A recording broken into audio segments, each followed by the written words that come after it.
In the vast Canadian North, tiny settlements are scattered across the Barrens, isolated, cut off.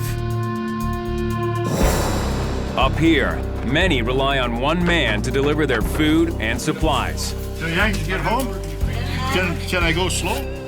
Joe McBryan, airman and chairman of Buffalo Airways, based in Yellowknife, Northwest Territories. Now in its 40th year, Joe's company flies planes from a bygone era.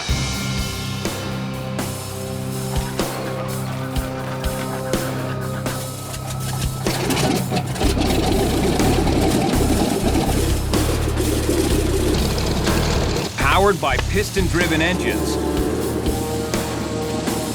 these planes were built before the jet age.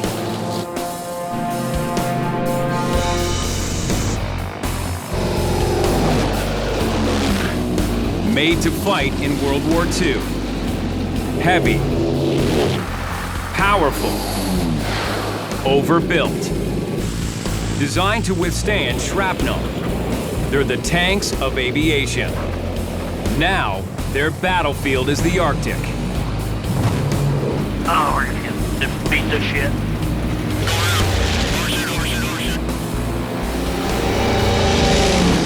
This is no place for the faint-hearted. A little bit of smoke popping out of the exhaust, black smoke. We are having engine issues. Joe's young pilots face dangers they never dreamed of in flight school. What are we landing on? Icy airstrips, blinding weather, Terrain, pull up. and insane cold. Joe's mechanics tackle impossible repairs in the harshest conditions. What's the temperature out here, Gord? Minus 38. Dude, oil's like at minus 30? I can't feel my feet. But they keep the Buffalo fleet in top shape, no matter what. Well, you don't have to join the Army or the Navy to get an experience like this. You just got to join Buffalo Airways. Yeah, or taxi now. There's no other airline on Earth like Joe's. Clear for takeoff, runway 27. Buffalo is as original as this 65-year-old former bush pilot who calls the shots. Buffalo would not exist without my father. And there's no one in the 6 billion other people out there that could run it. But it's a family business. In the Yellowknife hangar, Joe's sons Mikey and Rod scramble to keep up with their maverick dad. It's these great, big, crazy ideas, and we all help them to make them happen, you know, just like we're following our leader. He's the general. We can't dispatch an airplane until we get this sorted out. Somebody's got to be charged from start to finish. And they got to show me they know how to do it. I'm going to smear my personality around a little bit, and I'm going to take the rest of the day off. Those that don't like it can go on the bus. You see both you guys? This is a lot of stress for one man. He's just keeping it all together, just keeping the company flying. And in the frigid Arctic, the odds are stacked against him.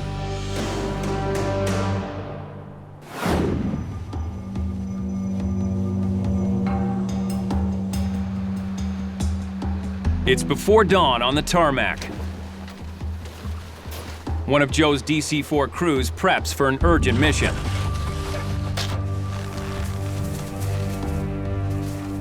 The captain for this run is Justin Simley. At 29, Justin already has thousands of hours of stick time. This is fun flying, eh? He flies nearly every plane in the Buffalo fleet. Hey, Justin. Justin's become Joe's go-to pilot for the toughest jobs. And this is one of them. With a severe recession, Buffalo had to bid low to clinch this contract. We had to jump on this one at a cost that we really had to look at. So it was a skinny margin for profit. So skinny that if Justin can't complete the 2,900-kilometer trip in one day, the job will cost Buffalo money. They'll burn almost $40,000 of fuel alone. The mission calls for Justin and his crew to pick up an 8,000-pound generator in the hamlet of Joe Haven on the Arctic coast. Yellowknife Radio, good morning, it's Buffalo 57. And deliver it to Whale Cove on the shore of Hudson Bay. All set. All set. In the Arctic, there's no electrical grid linking settlements. The villages rely on big local generators to keep them alive. If the generators fail, a blackout can mean no heat and no light in the long, cold Arctic night. What if I could get the airplane around and get it home and do the job safely? I'm happy. It's 1,100 kilometers from Yellowknife to Joe Haven to pick up the generator, 700 kilometers from there to Whale Cove to deliver it, and 1,100 kilometers back home. That's a lot of flying in a single day. By the time the sun comes up, the DC-4 is well on the way to its first stop, Joe Haven. Thanks, sir. Justin's co-pilot today is Sean Berry, in his 6th year at Buffalo. The engineer on board is Adam Smith. He grew up at Buffalo. His late father was chief pilot. Grabbing a quick nap, the 4th member of the crew is ramp hand Andrew Veit. Note the time, please. Hit the 10. It's been 3 hours since takeoff, and they're flying problem-free. Let's see if anybody's alive up there. Roger. Joe Haven, the airport radio. But just outside Joe Haven, Look at this, 16 miles out of Joe, just outside of there. the crew hits low-lying ice fog, a dense layer of ice crystals that completely obscures the Joe Haven airstrip. When we reached the coast, we saw some fog, and at which time we called and got the weather from Arctic Radio. Buffalo 5718, Arctic Radio, Joe Haven, 100-foot ceiling. They advised us Joe Haven was severely reduced visibility. Although they have instruments to guide them, they can't land unless they can see the runway from a minimum of 300 feet above.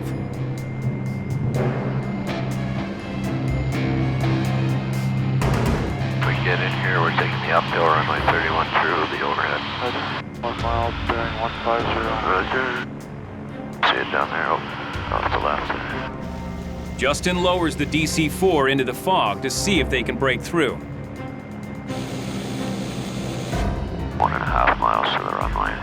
They're flying blind as they descend, hoping to get close enough to the ground for a clear view of the runway. 1 mile.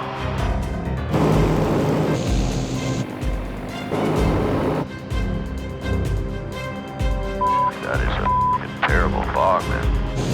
At 300 feet, Justin still can't break through the whiteout. Pea soup. Pea soup. It's too risky to try to land.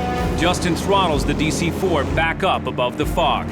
All right, well, let's start looking for an alternate, boys. Let's get on the horn.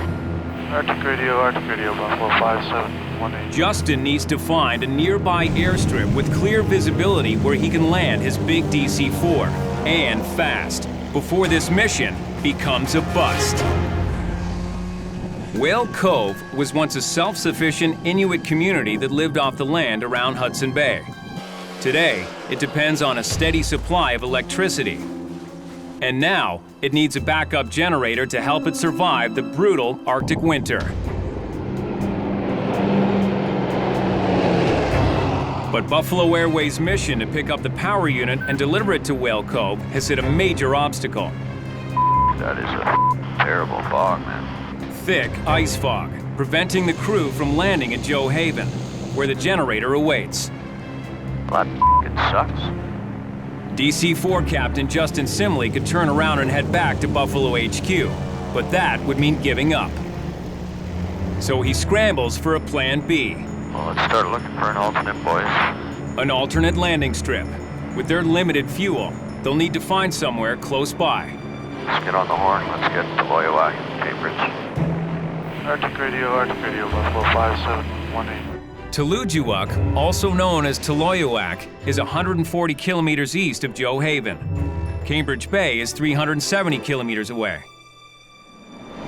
But if the whole coast is socked in, Justin may have to abort this mission and head home.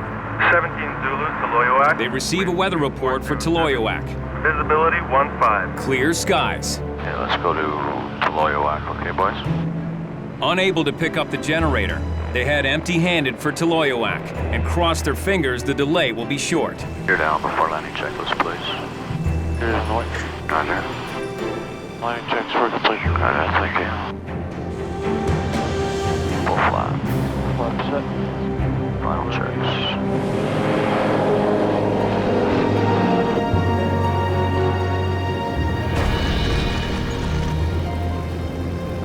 Taloyoak, population 800, is above the 69th parallel. It's the northernmost community on the Canadian mainland. Up here, in minus 30, the engines will freeze solid in an hour, so the crew gets busy. Plugging in the engines, ceramic heaters, and basically you can get a ceramic heater when you have for your house. This is a little thing. You basically just put it inside the engine by the cylinders, and they'll keep them at 20 degrees or so. And then plug in the oils as well. Little pin heaters in the oil tanks keep the oil nice and liquid. Now all Justin and the crew can do is wait and hope the fog over Joe Haven, just a half hour away, clears very soon. It's very important that we get it done in a timely fashion because that's what our customers grown to expect. This unscheduled pit stop has compromised the entire plan. They missed Joe Haven on their first leg, and that right there put him behind. He burned a little extra fuel. Inside the Taloyoak Airport terminal, Justin and co-pilot Sean recalculate the fuel needs for the next legs of the mission. 120 miles is what we need. Powered by piston engines, the DC-4 runs only on aviation gas, or avgas, unlike modern turbine-powered aircraft, which run on jet fuel. 20 drums it is. You cool with that? Yep. Okay. Their diversion has used up precious fuel, and there's no avgas available at Taloyoak. Avgas for a DC-4 is always challenging to find in the north, especially as time goes on. It seems there's less and less of it shipped in. Luckily, Justin has come prepared. I chose to take 15 drums of aviation fuel with us in the aircraft. The crew begins pumping avgas into the DC-4 wing tanks one drum at a time. It's a reality of flying vintage planes that use nearly obsolete gas. Pilots often carry extra drums of highly combustible fuel in the cargo hold.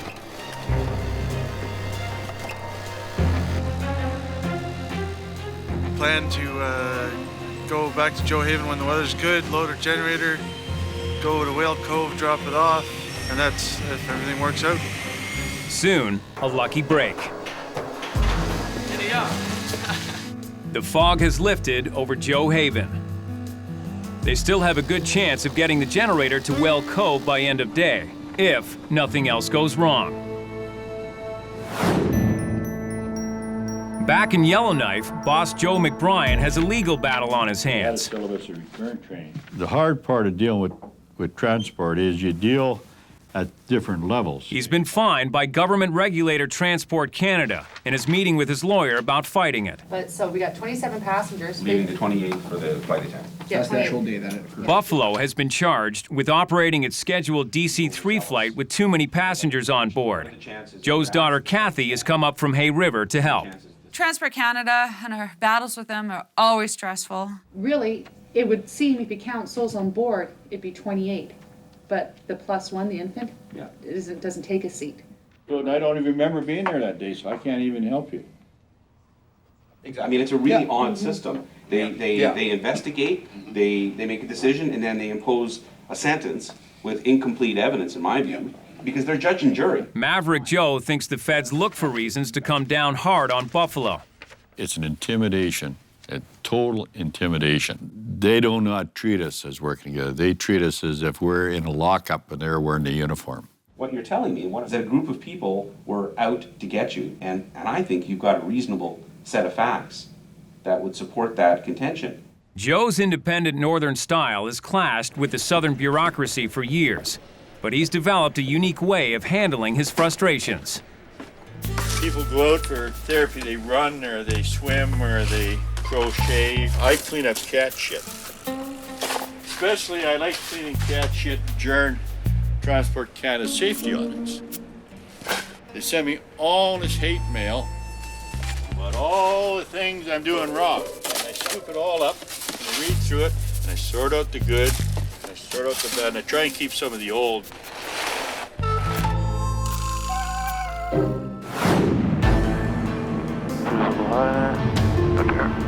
Meanwhile, Justin and his crew have left Taloyoak and land as originally intended in Joe Haven to pick up the 8,000-pound generator. Back up. But with less than an hour of true daylight so far north this time of year, it's dark by early afternoon. Hey guys. How you guys doing? That's the question. Long day? Yeah, it's turning into one, but you know. They're 4 hours behind schedule. The crew will have to rush to get the generator on board if there's any hope of completing their delivery today. The pressure is on Justin to come through for Joe. Moving these generators around, you know, I've been doing it for almost 10 years. It's not easy. Just last winter, when the power went out at Rankin Inlet, Justin tried to fly an emergency generator to the community. Whoa! But he and his crew couldn't fit it on the DC-4. This ain't gonna fly, boys. We can't get her in the floor here. And the mission was scuttled. I'm done with this generator tonight. Justin is determined not to have that happen again. It always works.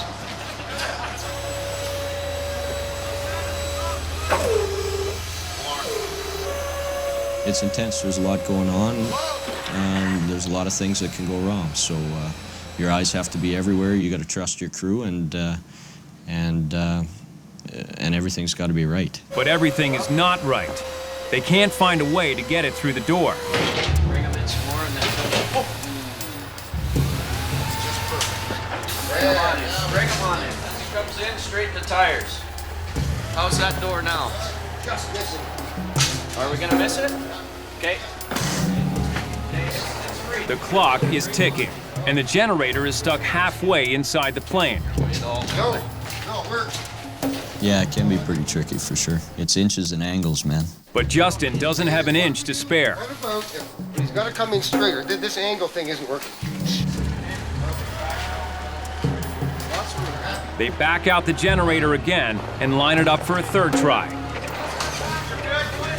Good. There. Go down an inch. Down an inch. Good. Good. This time, Adam uses the pallet jack to slide the generator on board. This pallet jack may be me into this.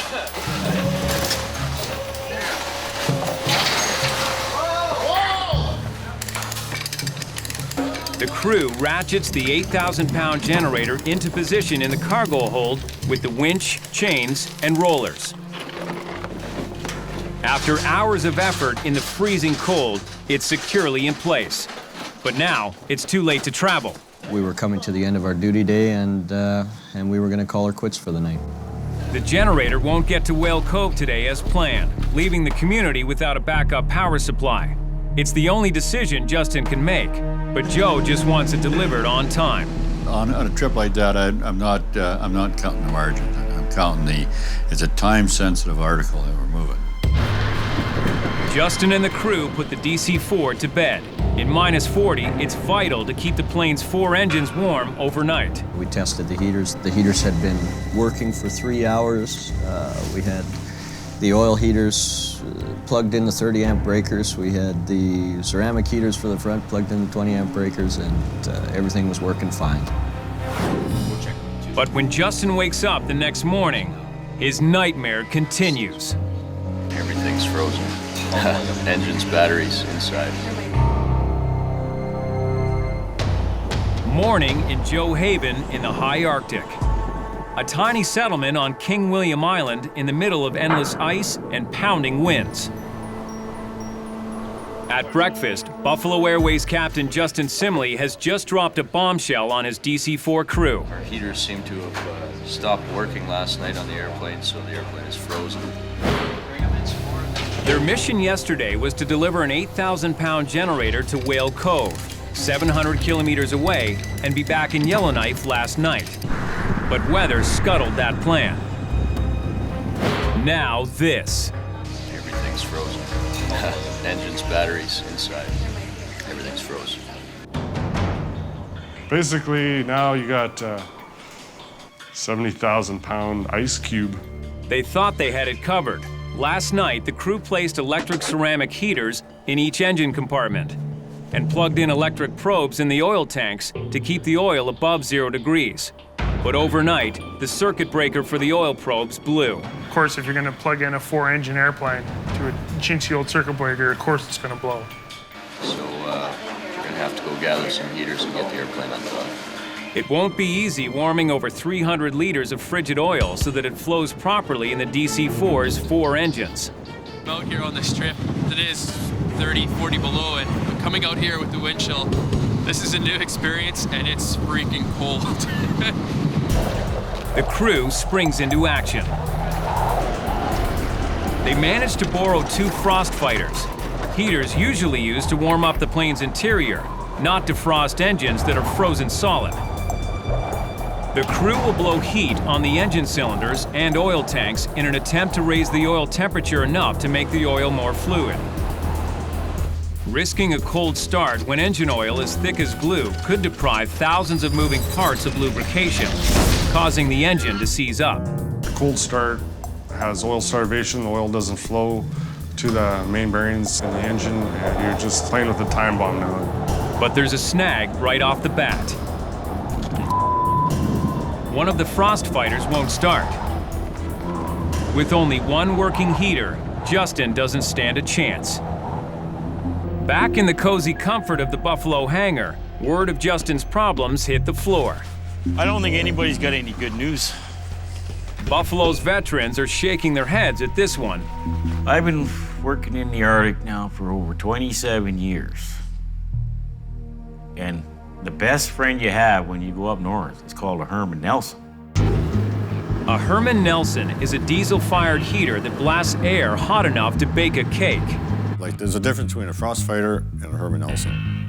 Herman Nelson will put the heat out like 400 degrees if you know what you're doing, eh? Problem is, Justin didn't bring one, or a ground power unit to help start the airplane. I didn't take Herman Nelson and a power unit because I had 3 new engines on the airplane. I didn't know how much fuel they were going to burn. Instead of taking a Herman and a power unit, I took 5 extra drums of aviation fuel in case we needed it. With 3 new overhauled engines, fuel burn rates can be hard to predict. Still, if I was going, the choice would be the Herman Nelson. You don't want to rely on other people's equipment, but you know, you don't want to run out of gas either. Justin finally gets the frost fighter working, but using a frost fighter to thaw frozen engines is like trying to cook a hot dog with a lighter. Frost fighters are just, they're like a lukewarm heater. Does any pilot ever think he makes a mistake? No. Justin probably wish he would have brought a heater, but he may not think he made a mistake, I'm not sure. You know, we haven't had any good trips in quite a while because the economy's been so slow. The first trip turns into a total disaster. Justin is stuck in the high Arctic with only 2 borrowed frost fighters at his disposal. It'll take him and his crew all day to find out whether they can loosen up the engines enough to start. Wait.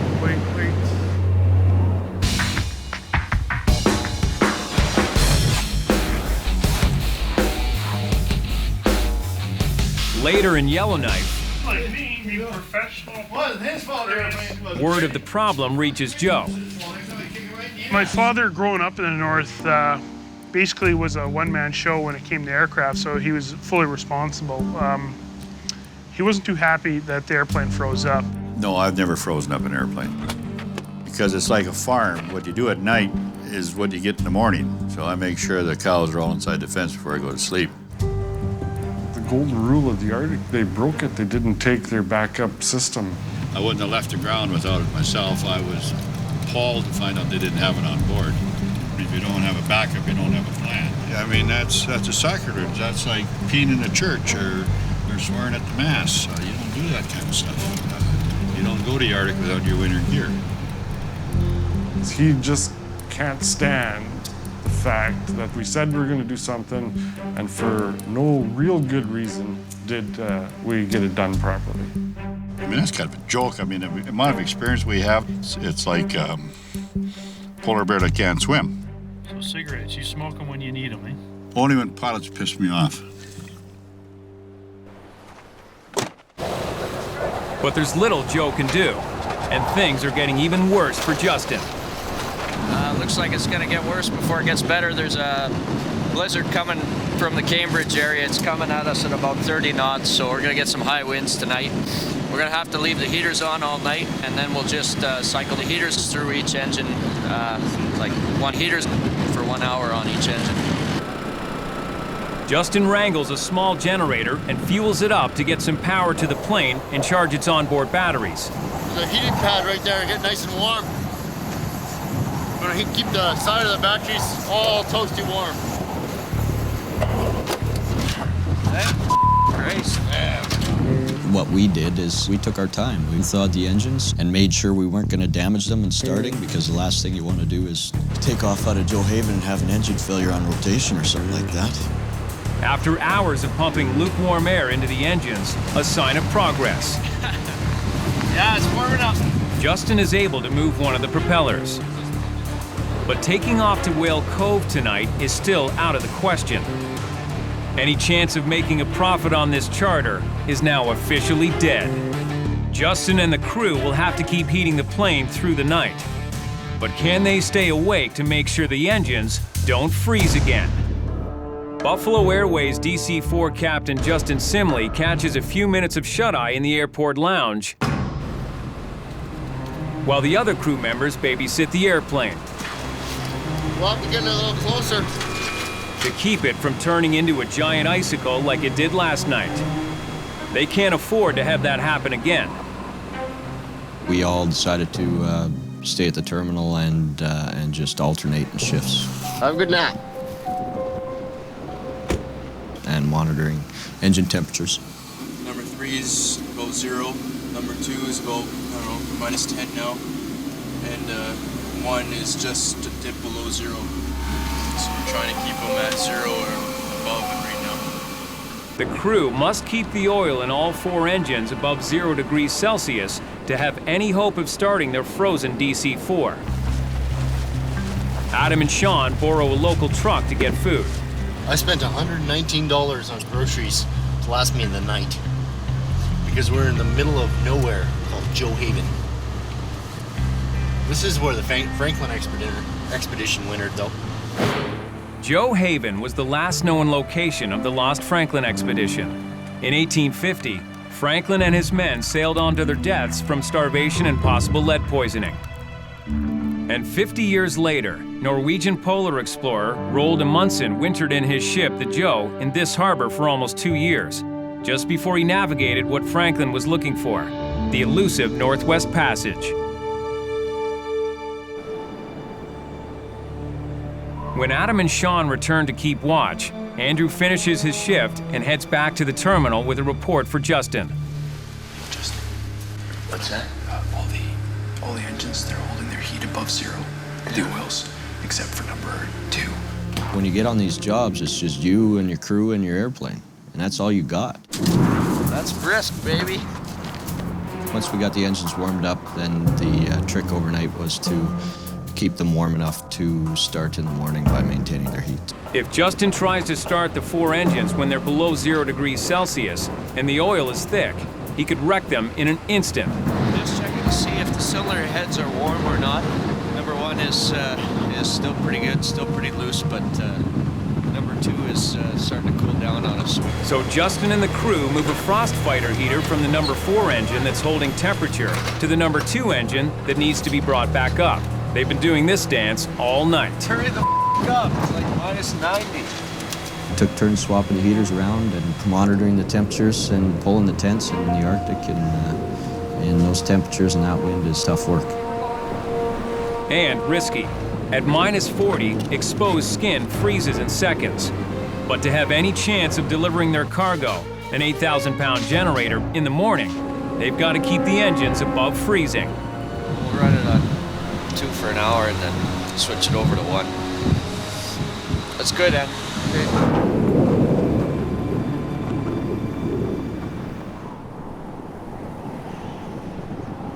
The DC-4 crew never expected to see one morning here, let alone 2. They've made it through the bitter winter night of blowing winds and -40 temperatures, but have the engines. Number one first. We'll start number one, then we'll go to, holy f***, you got frostbite yet? Once we have all engines started, somebody's gonna have to pull the tail post. I'll do it. Ready?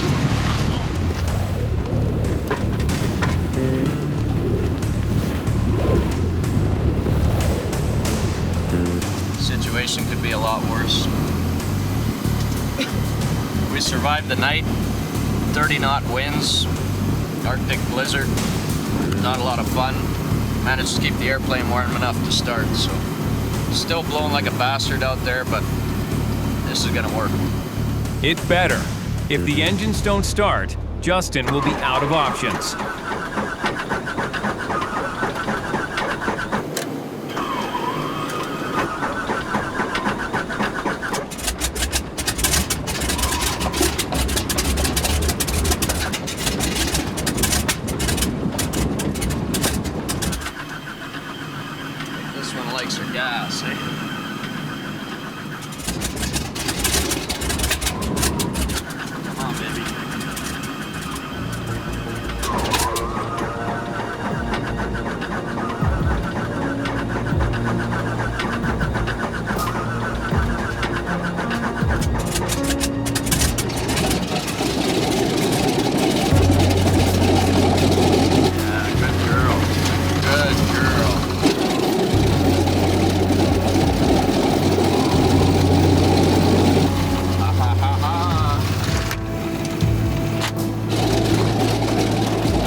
Next comes engine 3.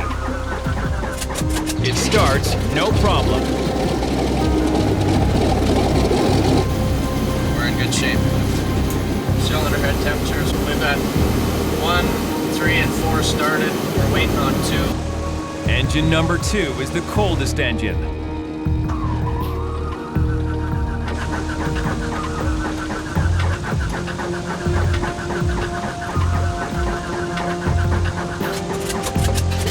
She kicks in. Justin has all 4 engines roaring. An amazing recovery from 24 hours ago. Justin had to make sure that those engines were warm enough to start. I mean, they wouldn't have been coming home, they wouldn't have finished the trip. It would have went from bad to really, really bad. Really bad, as in 4 seized up engines on a crippled plane 1,000 kilometers from home. But Justin was careful.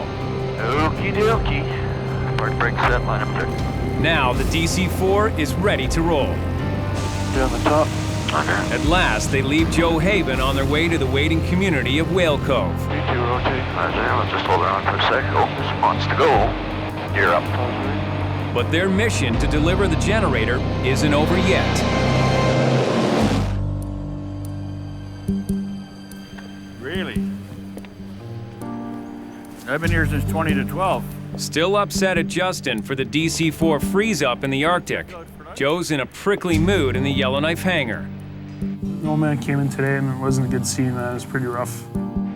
What are they doing in LFR? Since Justin's charter is still not back, Joe's directing his frustration at Mikey about a maintenance mix-up in the hangar. Can you quit screaming in your phone so I can hear you? And then he flips right out because with the 15 minutes I was gone, they took PNR in the hangar and put WZS in. PNR and WZS are the call numbers for 2 of Buffalo's DC-3s. WZS is in the hangar, PNR is not in the hangar. Have you been to work today? He came in all guns a-blazing, accusing me of not being at work and not knowing what was going on. And who makes that decision? Well, him. Mikey rushes back to the hangar to sort things out and gets in the line of fire.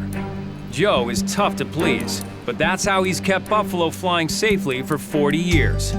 He's got such a reputation for being so volatile and so mean and stuff like that. And I've seen him make grown men cry. It's how it is here. It's just the slightest thing will set him off. With the economy in the doldrums and his business down, Joe's stress level is high. I believe it's a whole thing about it being slow right now. There's no real work. It's his planes, his company, and I mean, think about the stress that he'd be under. How many aircraft flying around the Arctic, how many young pilots, and then he's got, 200 employees. He's worried about their jobs, worried that he's gonna find work for them, worried about their families. And having a charter that's now costing him money by running 2 days behind schedule isn't helping. It's all on Joe's shoulders. I think that the wrong name for Buffalo is Buffalo. I think it should be called Joe, and then people would understand a little bit better. Meanwhile, further north, the waylaid DC-4 charter seems to be back on course. Joe Haven at 1745, requesting the latest Whale Cove weather. It's headed for Whale Cove on the western shore of Hudson Bay with a new generator for the settlement. Frostbitten and exhausted, the pilots finally have the Whale Cove runway in sight. On the end, mile and a half. My throttles now. All the mixtures. Final checks are good. Mixtures cut. 2 and 3 back up now. 2 and 3 back up. Well done, Shine. After on its wait. 5720, check you down at 2003. Welcome to Whale Cove.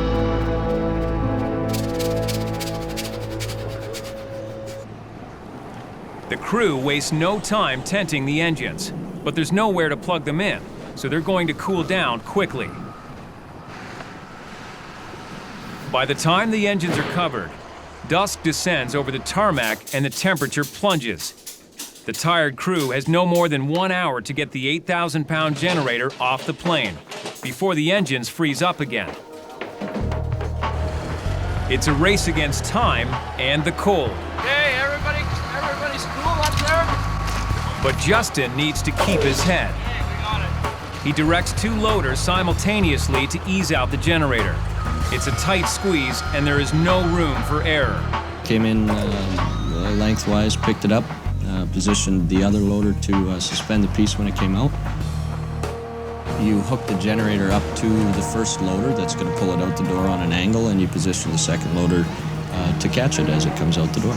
A fumble in the transfer from one forklift to the other could send the 8,000-pound generator crashing to the ground. Because you're putting cold steel onto cold steel, there's always the potential to have the generator slide off the forks. You can damage the airplane pretty badly if you screw this up, so it's got to be right.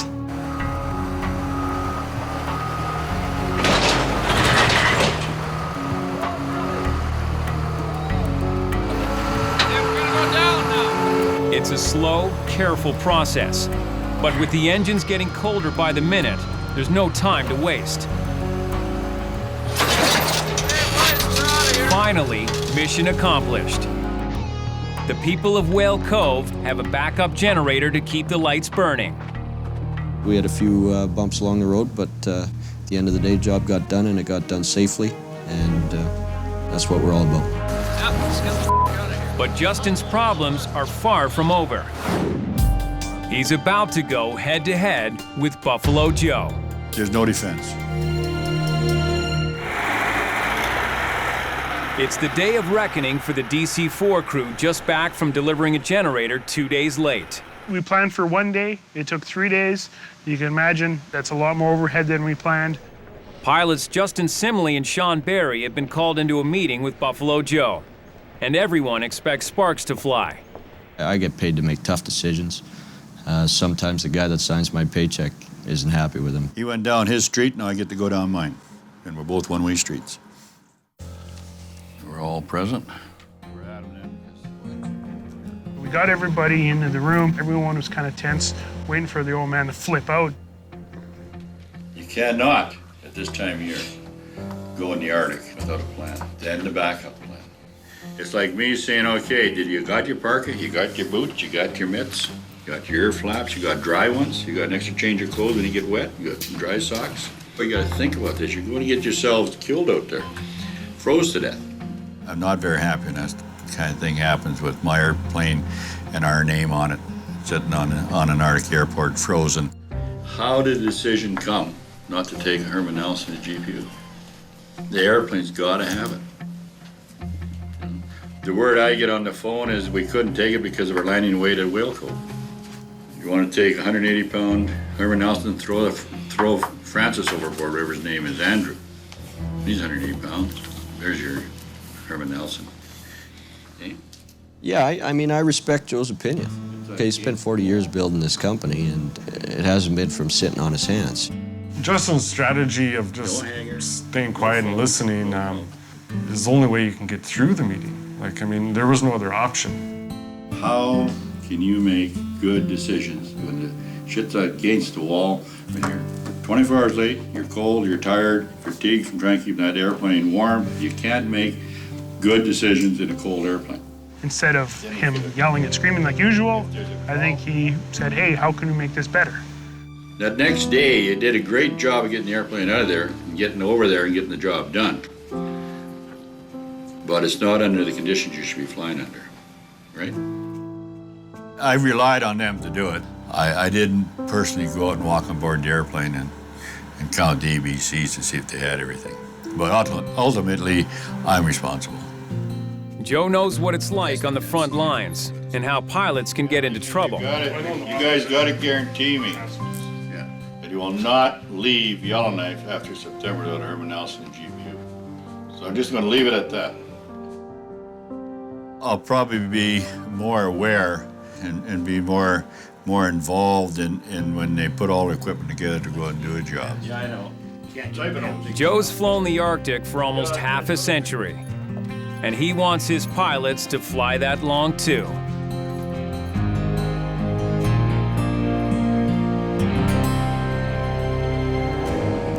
This is what pilots in the far north do for fun in the dead of winter. Buffalo Airways captain A.J. DeCoste fights low temperatures with high adrenaline.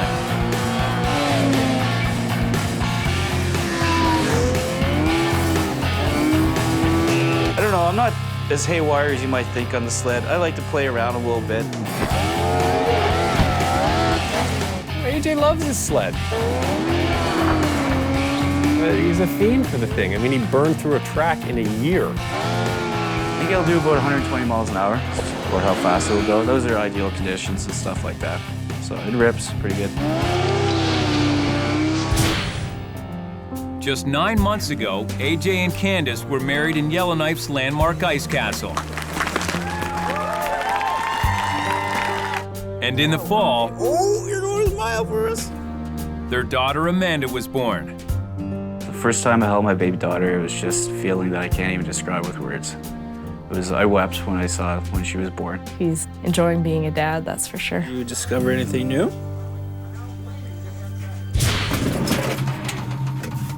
But marriage and fatherhood haven't tamed AJ's passion for powerful machinery. It's what pulls him to Buffalo Airways' vintage fleet of World War II piston pounders. For anyone who likes Harley Davidsons, as far as the sound that they make,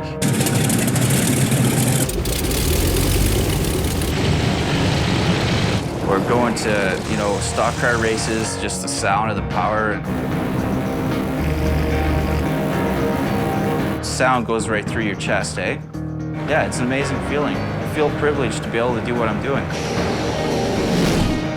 AJ loves the thrill of being a pilot. I mean, what better airplanes to fly on than old World War II airplanes that may or may not make it to their destination.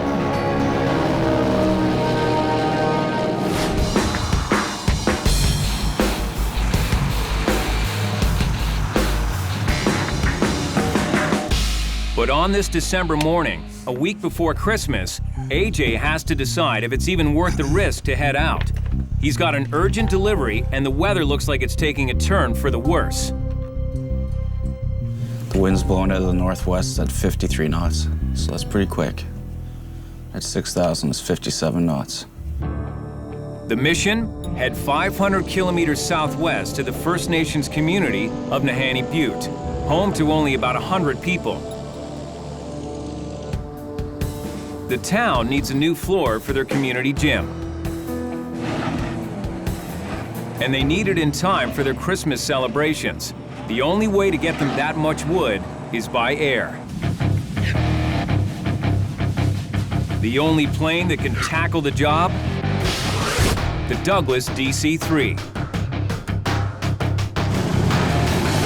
While it's smaller than Buffalo's other planes, the DC-3 is just right for this job.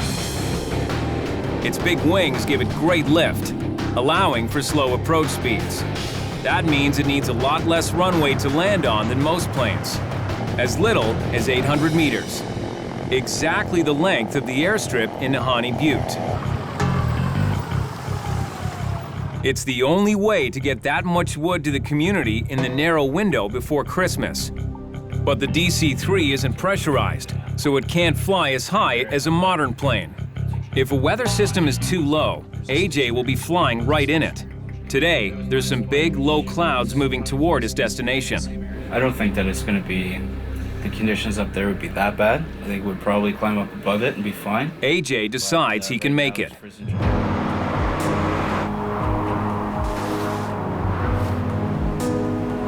But as the crew preps his plane,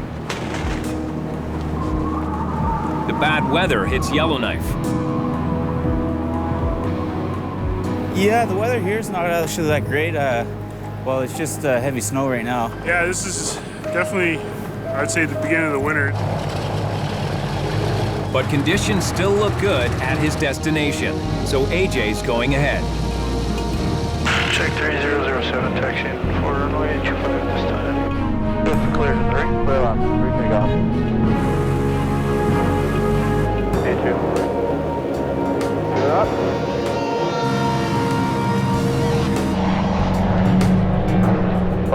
Under the runway. AJ and co-pilot Ian Bottomley want to leave the bad weather behind them. Just going to start easing her down. She kind of wants to kind of ease down a little bit. But the storm clouds are following them,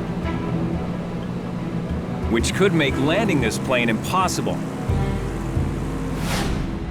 Meanwhile, over at Buffalo Cargo, manager Kelly Jarasevich has her own loads to get airborne. Well, we got 2 planes coming to you, my honey.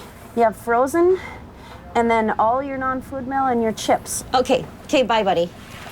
My love, I'm in the good books. And Kelly goes the extra mile and is really customer-based, and which is really good, and that's why people like her all through the Mackenzie Valley. Going to the plane to help push. But going that extra mile, whether it's being den mother to Buffalo staff, or getting food and essential supplies to her remote customers, Kelly takes it all on, and the stress is killing her. After her husband quit Buffalo in the spring, Kelly considered following him out the door. Yeah, I want to get somewhere where we can have our farm again, because Walt and I were really happy when we did that. But she finally decided to stay with the company. I like the people up north, so I wasn't gonna stay, but I changed my mind because I just couldn't quit. Now Christmas is coming up fast. Hey, you're good, Jeff! And the workload is overwhelming. Stop! This and that, phone's ringing off the hook, people missing this, that shit, and I get stressed out, and first thing I do is start smoking. A pack-and-a-half-a-day habit that recently sent her straight to the emergency room. They took chest x-rays right away. They found out that I have 2nd stage emphysema. If I go into 3rd stage, that's oxygen. I'm on a tank right away. My lungs can't heal. They will never get better. Seeing Kelly like this is very hard. She is a real mother to a lot of people, and to see her mom sick at any point is very hard. Afternoon, Buffalo. And Kelly has even more on her mind. Can't believe you're gonna be a dad any day, oh my God. Her son and daughter-in-law in Calgary are about to have a baby, Kelly's 2nd grandchild. I thought she was telling me she was on the way to the hospital, so tell her not to move. She needs to lay down and give me a couple of days here. She needs to deal with today's load fast, so she can fly down to be with her family for the birth. Why does my cell phone die right in the middle of that? This family milestone is making her think hard about her health. I don't want, you know, my grandkids not to have grandma. Or my kids not to have a mom, because I know what it's like. She died when I was 7 years old, and I don't even remember her. When I think of it like that, then I just want to hit myself for, why am I smoking? Like, because I never want my kids not to have a mom.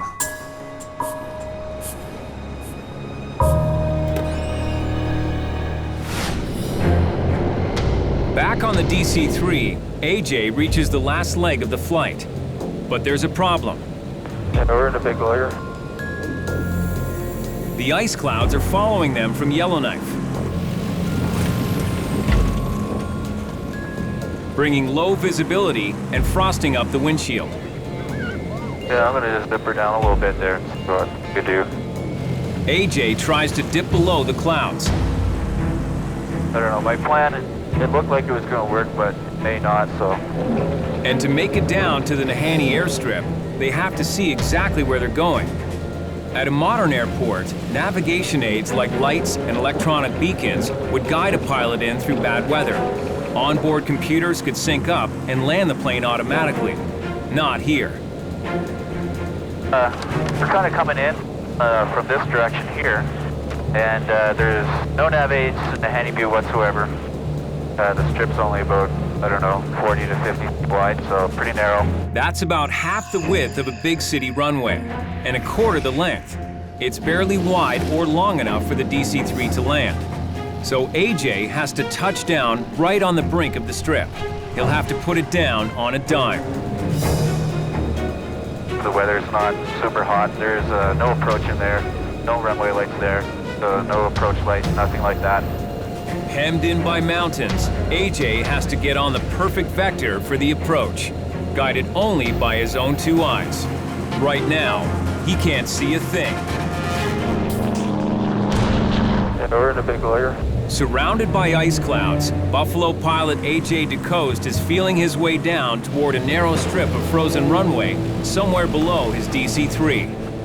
If AJ can't see his target on approach, there's no way he can land. Yeah, I'm gonna just dip her down a little bit there. See what we do. But just when it seems like there's no chance, You're good? You're in an enemy there, yeah, the sun melts off all the ice for us. We got a bit of it off there with the alcohol, but then now the sun will get the rest of it off for us. 721 DC-3, 20 miles to the northeast, heading to Nahanni View in 7.5 minutes. but he still has big challenges below. He has to thread through the valley, then land on an airstrip that is barely long enough for the DC-3's minimum landing specs. Even worse, the strip is only half as wide as any strip where he's put down this plane before. I'm gonna hug the hill, and then over the field, and then to do the, kind of like an S-turn. Yep, you know what I mean? Yep. Major airports have runways up to 3,000 meters long. This one is only a quarter of that. With zero room for error, AJ weaves around the hill, getting a visual on every inch of ground around the narrow strip. He needs to hit it dead right. You're just wanting to do everything perfect. You're wanting to slow down just at the right time. You don't want to be at all fast. You don't want to be at all slow. You just want to be right on. So you're just so focused. Looks like we got the runway in sight. That's it. Yeah, that's where we're landing, man. Well, it looks even smaller than advertised. Now that he knows what he's dealing with, AJ will circle back to try to land. Which way are you going to approach from? I'm just going to make a right turn. You got the runway in sight at all? AJ banks around and lines up, ready for the final descent. 2-1 final searcher. Coming in at 76, 79. 22, 77.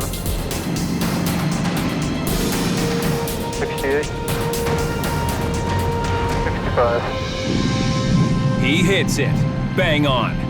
Nahanni View traffic, Buffalo 721 is down clear. But the thrill of nailing this landing will keep him buzzing long after his wheels hit the ground. You get that adrenaline rush, and when it's all done, you sit there and just kind of vibrate a little bit like that. And I don't think there's a whole lot of jobs that give you that feeling, eh? Nahanni Butte has its new flooring and will have its gym repaired in time for Christmas. The crew takes off for home.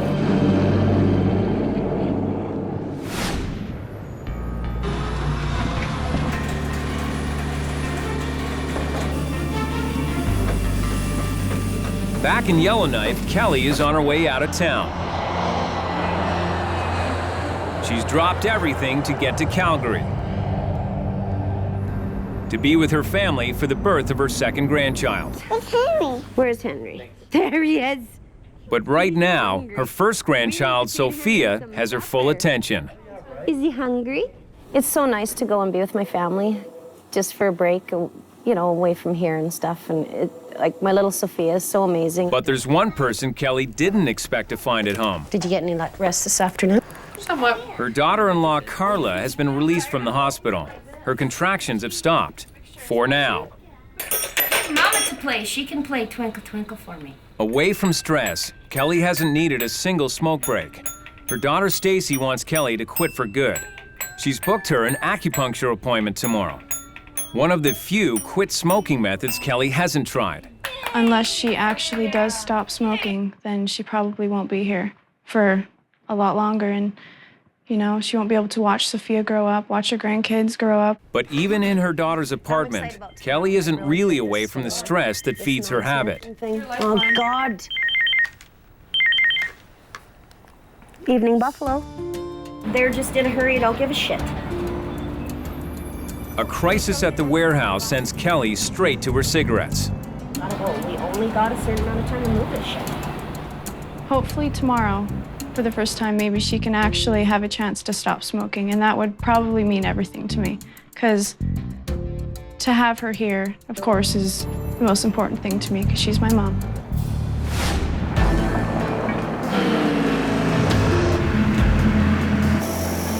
Back in Yellowknife, Buffalo General Manager Mikey McBryan gets the call no one there ever wants to get. We got maintenance code Delta on the left engine, so Okay, let me get this straight. You're calling maintenance code Delta on the left-hand engine? Code Delta, the most serious level of mechanical trouble.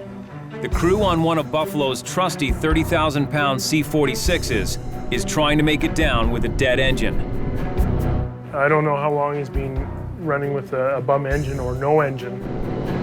Engine failures on the 46 are rare. Now, with only the 2,600 horsepower right side engine keeping the big plane in the air, pilot Arnie Schrader and co-pilot Scott Blue have everything riding on a single prop. On a two-engine plane, you don't have any options if the other engine fails. This is a test of someone's merit there. This is the extreme. The crew has to steer to compensate for a plane refusing to fly straight and struggling to stay aloft. Imagine blowing a tire at speed on the highway. If you blow a tire, it's going to want to drag to the right. So what you have to do is you steer the airplane 3 to 5 degrees into the good engine, and you're going to have to adjust the rudder pedal just ever so slightly as well. Now, they've got 3 lives riding on getting this 30,000-pound warhorse on the ground with half its power gone. Cut.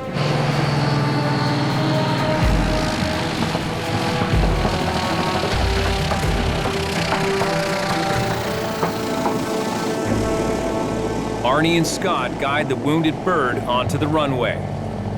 Crisis averted. Safely on the tarmac, the crew relives the failure. The left engine gave us a couple of backfires. Gave us one, and then about 5 minutes later, gave us another one that was a little bit more violent.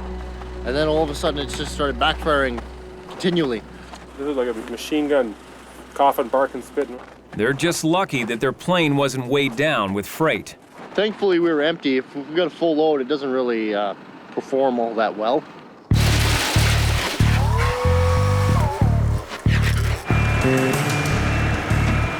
Christmas is less than a week away.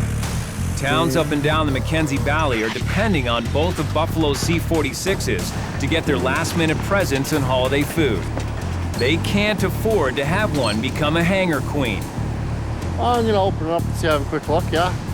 Engineer Adam Smith investigates, searching for a clue to what killed this engine in midair. I think we might have dropped a valve seat. Well, one hell of an intake leak here.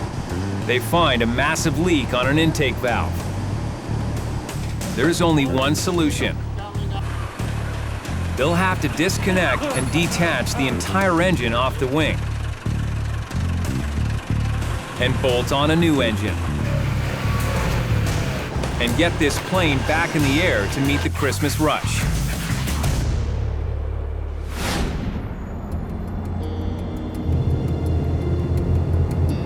The next morning in Calgary, Kelly heads to the acupuncture clinic.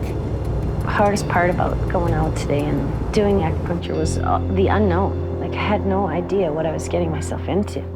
Acupuncturist Kelly Murphy tries to ease Kelly's worries. I'm just gonna, with an alcohol swab, just clean the areas that I'm gonna put the needles in. Okay? Acupuncture was bizarrer than hell. Dr. Murphy isolates energy points that relieve stress. Weird. The other goal? Hit energy points that target Kelly's taste buds. Make her hate the taste of a smoke. With her face looking like a pincushion, she tests the theory.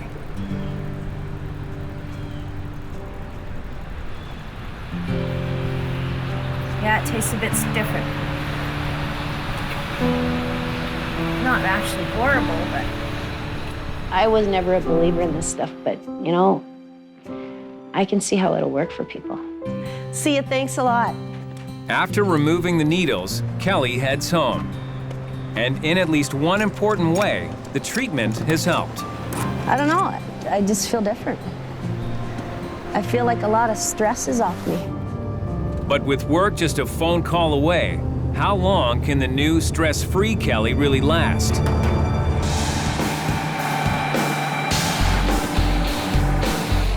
Early morning in Yellowknife. And Buffalo owner Joe McBryan is already putting out fires. I got a shitload of freight over there. And we were trying to do it with one airplane. And that other airplane breaks down today, I'm in deep shit. I'm gonna have 15 ton of shit sitting over there in the ramp, no airplanes to move it with. Buffalo Joe needs his C-46 in the air, delivering backed up Christmas freight. If not, he's losing money, and the recession is already hurting him. But the new engine isn't ready. You want to? Yeah, look here. I'd say the whole situation kind of sucks. The C-46 engine is designed to power the plane's generator, but for some reason, it's not connecting. So you can put the generator on full. They turn to one of their spare engines as a reference. Finally, they narrow it down to a small missing part. This coupling. We need that coupling to get the generator to work. They race to install the replacement coupling. This plane is half of Buffalo's C-46 fleet. But it's not ready to fly cargo until Chief Pilot Arnie Schrader takes it for a test flight and pronounces it fit for service. Facing the holiday onslaught, they need that to happen now. 2,000 kilometers south in Calgary. What the hell happened? The Fort Good Hope Northern store is a blaze of fire. That's just savage. Fort Good Hope, a regular stop on Buffalo's Valley Run. A suspicious fire fueled by exploding propane tanks is consuming the town's main store, the major source of food and supplies for an isolated population of 600. Buffalo flies vital cargo there every week under Kelly's watch, to people she considers close friends. Buffalo's first concern is the massive load in the Yellowknife warehouse. 2,000 pounds of it destined for the northern store tomorrow morning. Now there's nowhere for it to go. Okay, I'm gonna tell you what you have coming then. Kelly has to jump back into work mode, diverting the load to other towns. Can you take the capacity of their produce and things? You can't, eh?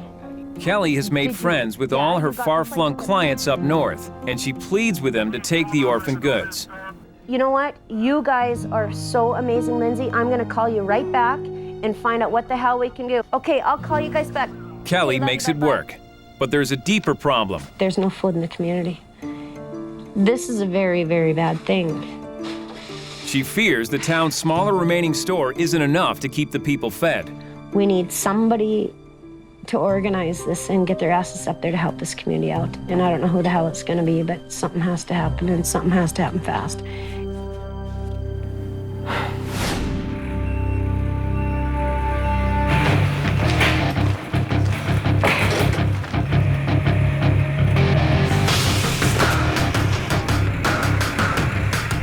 next morning on the Buffalo ramp, Kelly's rejigged load is ready to go up the Mackenzie Valley. And finally, there's a plane to take it. Hey, Jade, pull him down, rock and roll. Okay. Yeah, we're gonna go for it today. The weather's looking a lot better up that end of things, so. After a successful test flight yesterday, Arnie has decreed the C-46 is back in action. Today, its final stop will be an emergency delivery of groceries to Fort Good Hope. We were the only source of supplies going in and out of any size, and obviously a lot of the town's supplies and food and household items burnt up and were non-existent anymore.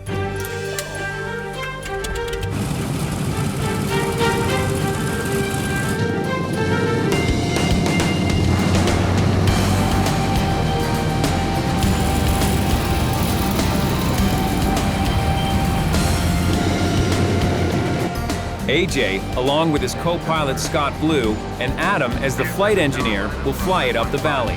Check marks, clear for takeoff, calling Edmonton Airborne, Buffalo 327. Filled with holiday freight, the 46 is loaded to its maximum capacity.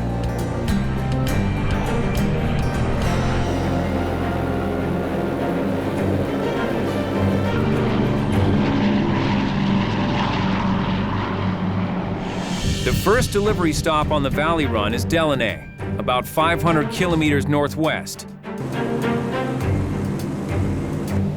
For 400 kilometers, it's a smooth flight. But as they prepare for the descent into Delaney, there's low cloud over the entire region. The crew will need to approach low, under the clouds. Then, a bigger problem. We got the fire warning light flickering on #1 engine. All of a sudden, everybody's wide awake trying to see why this big buzzer's going off. There are two massive tanks of aviation fuel in each wing. And with engines suspended on each wing, an engine fire is as serious as it gets. If it gets into the fuel system, then I mean, there's, about 4,000 pounds of fuel on each side of the airplane. So if it can get past that firewall, if you allow it to advance that far, then you haven't really got too much of a chance. If you let the fire get away from yourself, you're gonna burn the wing off, and while you're flying around, you're 4,000 feet up and you've now lost one of your wings. That could be a bad day. AJ and the crew know exactly what they're supposed to do. Cut off fuel to the specified engine and isolate any fire before it can spread back to the fuel tanks. If a fire is allowed to spread and those tanks ignite, the explosion could blow the 46 right out of the sky. You have to react quickly. If it's an actual fire, it may be a matter of seconds before you have the chance to stop the fuel to that engine. This is the same plane that landed with the dead engine. This time it's fully loaded, and the low cloud means they'll be coming in close to the ground. I was concerned that with the weather being as low as it was, if we had shut down that engine, that we might not have been able to go around. If the initial approach isn't perfect, the power of one engine won't be enough to lift this plane back up for a second attempt. We really don't want to shut down that left engine. But can a pilot afford to ignore a fire alarm? On the first leg of a mercy mission, we got the fire warning light flickering on #1 engine. Captain and new father AJ DeCoste is racing against a possible fire in the engine of the C-46. Well, I'm just having a look here and I don't see a fire yet. But I'm having just a double check, make sure we don't have anything. I'll confirm it, eh? With no visual sign of flames or smoke, AJ is betting on a false alarm. Possibly an electrical short in the engine. If it was a very light load, then we may have just shut it down right away and taken zero chance that it was a false indication or a real indication. With the C-46 fully loaded with Christmas care packages, AJ would rather not risk landing on just one engine. But if there is a fire, things can go bad fast.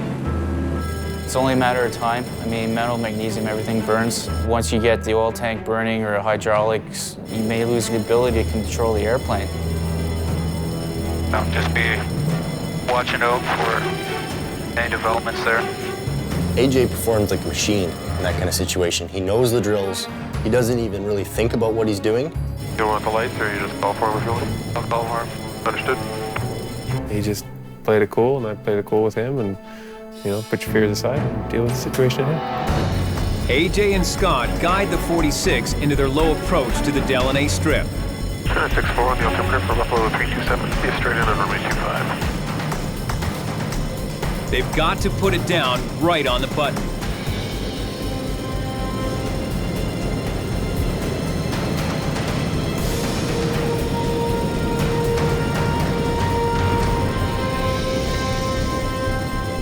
I was relieved. Step one, I guess, was when we landed the airplane and it was on the ramp. We're shut down.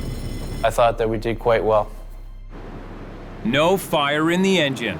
A false alarm, just as AJ suspected. Engineer Adam Smith gets to work looking for the source. See that?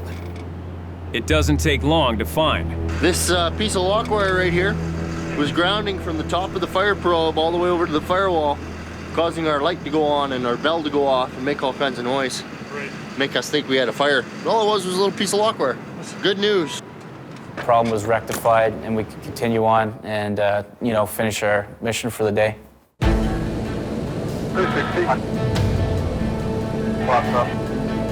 Their next stop, Fort Good Hope. Good morning. We're inbound from Delaney. We're 20 back through 2,100, estimating landing in 6 minutes. The crew is bringing vital food and supplies to the fire-ravaged community.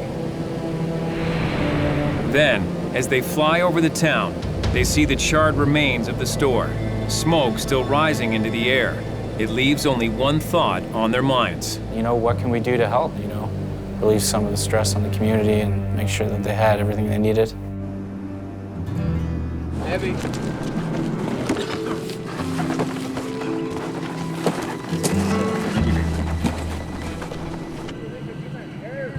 On the ground, the rubble of the store still smolders.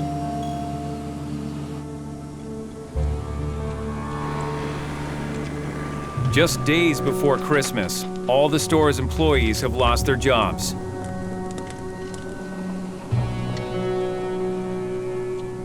You know, it's been a difficult week for everyone. And the northern store was much more than just a place to buy groceries. It was home to the community's only postal outlet. So yeah, they lost all their presents that they were getting and that they were gonna get in.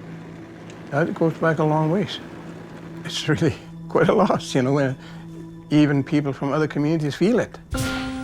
Like many isolated northern communities, Good Hope was established as part of the fur trade by the Northwest Company in 1805. And that's where the name Fort comes from. And they are a fort, and these stores were all came in the north as a trading post. So you'll hear the old timers say, I got to go into the post, which really means town, or I got to go to the fort. The Northwest Company merged with the Hudson's Bay Company in 1821. That original trading post evolved into the modern Northern Store. Today, once again under the banner of the Northwest Company. As AJ's C-46 leaves the smoking remains behind, it's clear that the town will need more than one delivery of groceries to salvage its Christmas. I was up there, I just talked to the people who I met up with and, you know, showed my sympathy for them and, you know, offered a helping hand. But there's strong people up there and they seem to manage through it quite well. But right now, AJ's just ready for his long, draining day to be over. And to be home with his family. Home sweet home. Is that baby? How are you? There hasn't been an instance yet that has made me think about what it is I'm doing, you know, with respect to having a new baby. And I'm not saying that that couldn't happen, you know, one day at a time.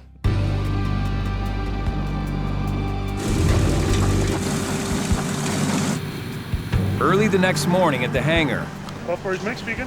Mikey gets an urgent call. Hey, Kelly. Worried about her friends in Fort Good Hope, Kelly wants Buffalo to step up. I just kind of took it upon myself to ask Joe and ask if people would help them out in the community. I want to give these guys a deal because this is really sad what happened. Although the recession has forced Buffalo to cut every needless expense, Mikey and Joe are ready to donate space on their planes to help. You don't want to make money off somebody else's back when you're down. You can give a lot because they've given you a lot. There's a lot to give back.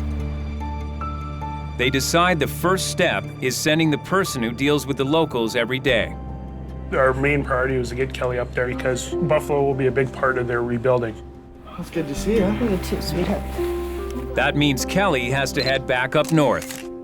Well, when I left Calgary, it was very difficult. And I knew I had to come back, and of course the baby wasn't born yet, so that really stressed me out. I love you. But my kids are so understanding and caring that they make it easier for me. Kelly wants to come to the rescue of Fort Good Hope in time to save their Christmas. But the question is, how? Buffalo cargo manager Kelly Jarasevich is heading off to help a town in need. She's made a tough decision, leaving her family in Calgary with her new grandchild yet to be born. It was really difficult to leave my family. But Kelly's compelled to help a community in crisis. The remote Northwest Territories town of Fort Good Hope is devastated by the loss of its main store. Hey. Kelly is here to find out how Buffalo can help. You guys doing okay? It's calming down a little bit. It's been a rough Yeah. week. Darcy Ryan, the Northern Store's manager, and his wife Kim are two of Kelly's closest friends out of all her Northern clients. They're hit hard by the destruction of their store. Unbelievable.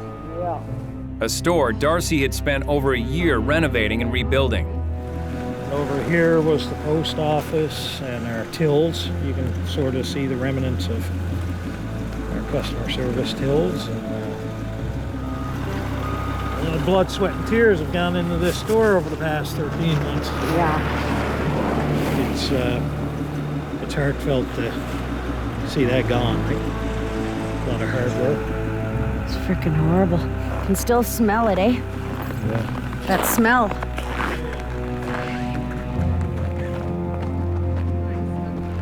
Next door, at Darcy's house, they relived the night of the fire. Holy, look at the bellow of smoke. Like, it's huge. It's almost like the freaking nuclear bomb went off, for crying out loud. It went up forever. The cause is still under investigation, but there's no question about the impact. Kelly is more determined than ever to help. By the time Kelly lands in Yellowknife, she has a plan. The owners of the Northern Store have donated toys for the kids in Good Hope, but they need help flying the presents up from Yellowknife in time for Christmas. A chance for Buffalo to step up. If you've got something, you can well afford to share it. You don't need to keep it all to yourself. We supplied space on the aircraft for donations to go up there, and we donated ourselves some turkeys to go up there. And yeah, sometimes we are the turkeys, sometimes we give turkeys. And that sends Kelly on another mission. Turkeys, aisle 10. Along with AJ and her brother Jack, she's on a turkey hunt for Fort Good Hope. 6, 7. The care package will provide Christmas dinners to the neediest families. Turkeys, so. Kelly plans to head to Good Hope to help deliver the Christmas load in person. Okay, AJ, thanks, buddy. See you later, Cal. But before she can head there, she'll have to return to her most stressful place. So welcome back to work. Yeah, welcome back to holy. The next morning, she's back at the warehouse. This one, that one, and that one, we're done. Okay, perfect. Prepping for the first of 2 C-46 runs up the Mackenzie Valley. This is just ridiculous. Why in the do we have 652 and now I'm at 964? The chaos of the cargo bay is driving her back into her old habit. It's just the stress of working here. I mean, holy. And stress, they say, triggers my smoking. Well, I guess I better find a new job in order to quit. And today, she's got an extra headache, making room for Buffalo's special delivery to Fort Good Hope. Yeah, and make sure the turkeys and the toys.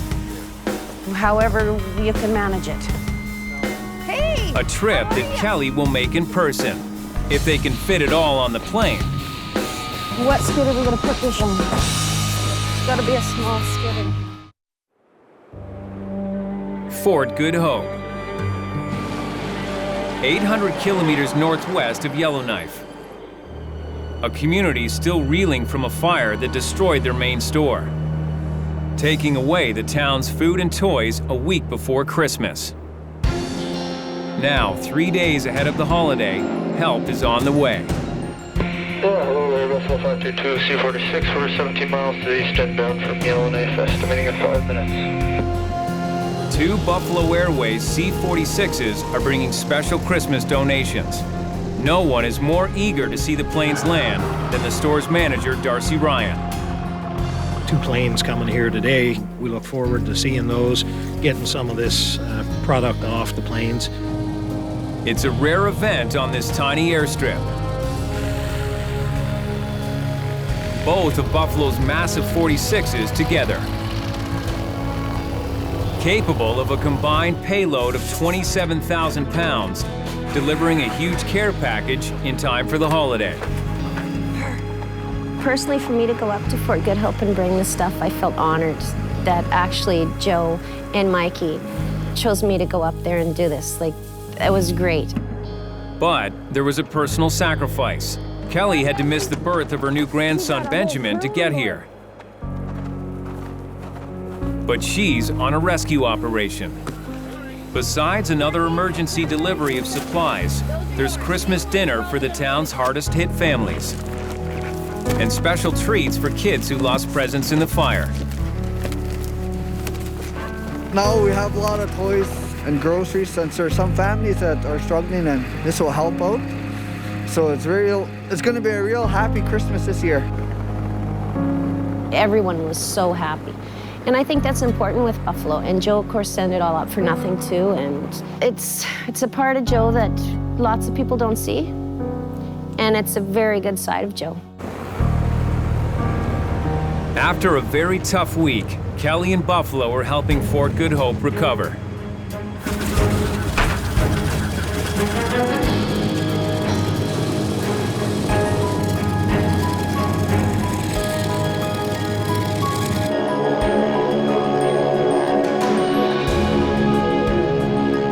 But heading for home, Kelly still has to face her own problems.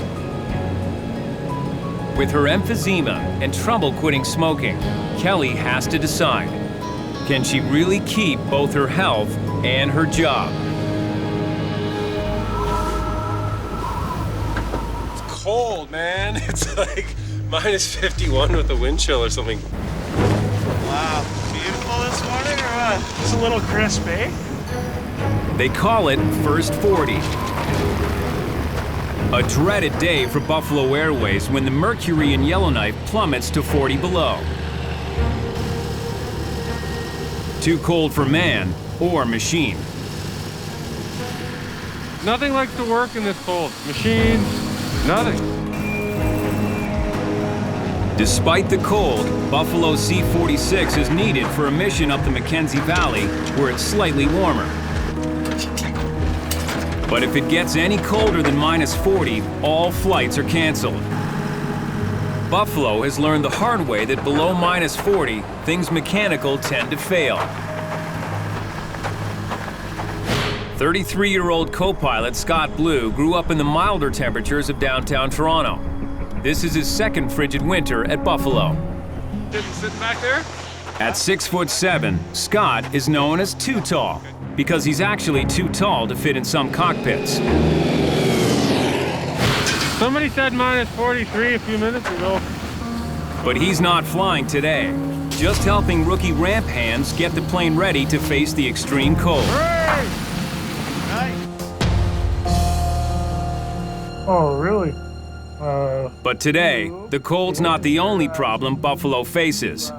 The first 40 below, Ian calls in sick, so you know what? Scotty's here, so too tall gets the nod on this one. So Home, headset, airport. But Scott's not prepared to fly. I'm literally gonna run home, grab my headset, grab my bag, just right back. Get in the plane and go. While Scott races to get his gear for this flight, his roommate, 29-year-old C-46 Captain Devan Brooks, checks the weather forecast up the valley. Clear and cold.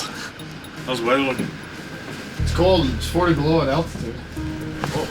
But it's 25 below in the well. For now, temperatures up the valley are still above the minus 40 no-fly threshold, but they're dropping fast. Scott arrives home. Hello? Where his other roommate, Devan's girlfriend, Janelle Glenn, is studying. What's going on? Last minute change of plans. Cluster Maybe the third time in my 1.5 years at Buffalo I've had to run home. Grab my gear and go.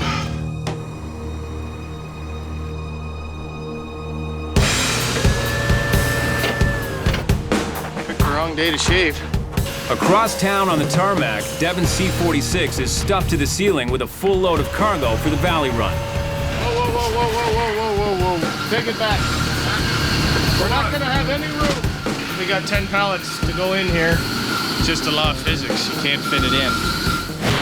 Devan came to Buffalo 3 years ago intent on flying the C-46. The heaters conked out on the flight yesterday, so mechanic Chuck Adams is coming along again today, just in case. Well, I nearly froze to death. That's why I gotta go again today. The 4 remote communities on the Valley Run depend on Buffalo Air. If Buffalo can't fly, their supply line is cut off. The plane, the captain, and the mechanic are ready to go. But still no sign of the co-pilot. There's a good chance that close to finished the loading. And then hopefully the heaters work today. My toes are already numb. Scott arrives. They need to get going before the plane freezes up, or the air temperature drops into the no-fly range. See ya! With temperatures still above minus 40 up the valley, this flight is good to go.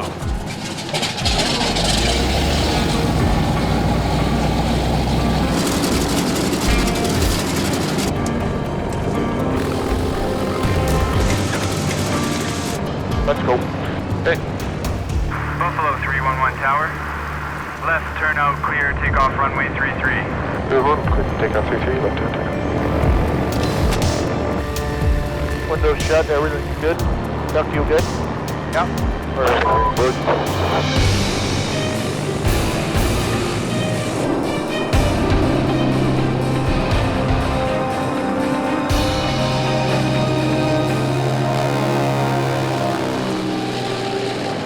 My feet are numb, how are yours? Mine are cold. At 5,000 feet, the temperature is right at the threshold of 40 below. Situation sucks. We shouldn't even be flying in this weather. No. The cockpit is freezing. Chuck tries to get a bit more out of the heater duct, but it barely makes a difference, and their breath is frosting the windshield. I guess we're gonna have to kill somebody, make them stop breathing so we can land. We're getting all fogged up. Beautiful day. Then, if the cold wasn't enough, that's quite a bit of oil pressure. Their engine is, man. Climbing. The oil pressure on the right engine is alarmingly high. I've never seen oil pressure that high. Have you? No. Measured in pounds per square inch, oil pressure is a key indication that the oil is flowing properly and the engine is functioning correctly. Oil pressure for the C-46 is normal at 80 psi. But every takeoff, it'll always go up to 100 sometimes in the extreme cold. But then after you go through your power settings, it'll slowly come back to 80 psi. We've been cruising for 20 minutes now and it's at 150. The oil lines aren't made to withstand such stress. If they rupture, the engine, suddenly without oil, will seize up and stop. Usually if it's 120 psi, you have a serious problem. We're gonna have 160 psi here in a minute or two. Yeah, kind of looking like that. Climbing. Do you think it's right? Well, I don't know. Well, tell me now, Chuck, before we get too far out of town, because I don't want to f***ing blow up. The oil pressure just kept climbing and climbing. Devan has to decide fast. Keep going or abort this flight and get on the ground. Like it's slowly rising in pressure until it's gonna pop. Oh, it could be a number of things. It's hard to say. Better to err on the side of caution, in my opinion. I'm not playing with it. Oh, something not right. It's gonna blow up. Do a 180. Left turn, right turn. Whatever. There's only one thing to do. Devan turns around and heads back to Buffalo. Chuck knows more about those engines than myself and Scott put together. We made the decision to come home. But within minutes, the oil pressure changes again. Going down now. Oh, yay. You know, the plane's like, I'm going home now. I'm going to be good. Going down even more now. It was sort of playing with us. As soon as we did a U-turn and set course for Yellowknife, it started to go down, and it went down quite a bit. Let's go. What? Go where? Valley. What the f*** do you want to do that for? Going down now. Well, why the f*** is it doing that? I think it's all f***ed up. Chuck knows every quirk of the C-46, but it's still a calculated risk. Okay. So we spun around again, and we're heading back towards Delaney. Back on course on the coldest day of the year, the C-46 crew pray they've made the right decision and that the oil pressure in the right engine will hold.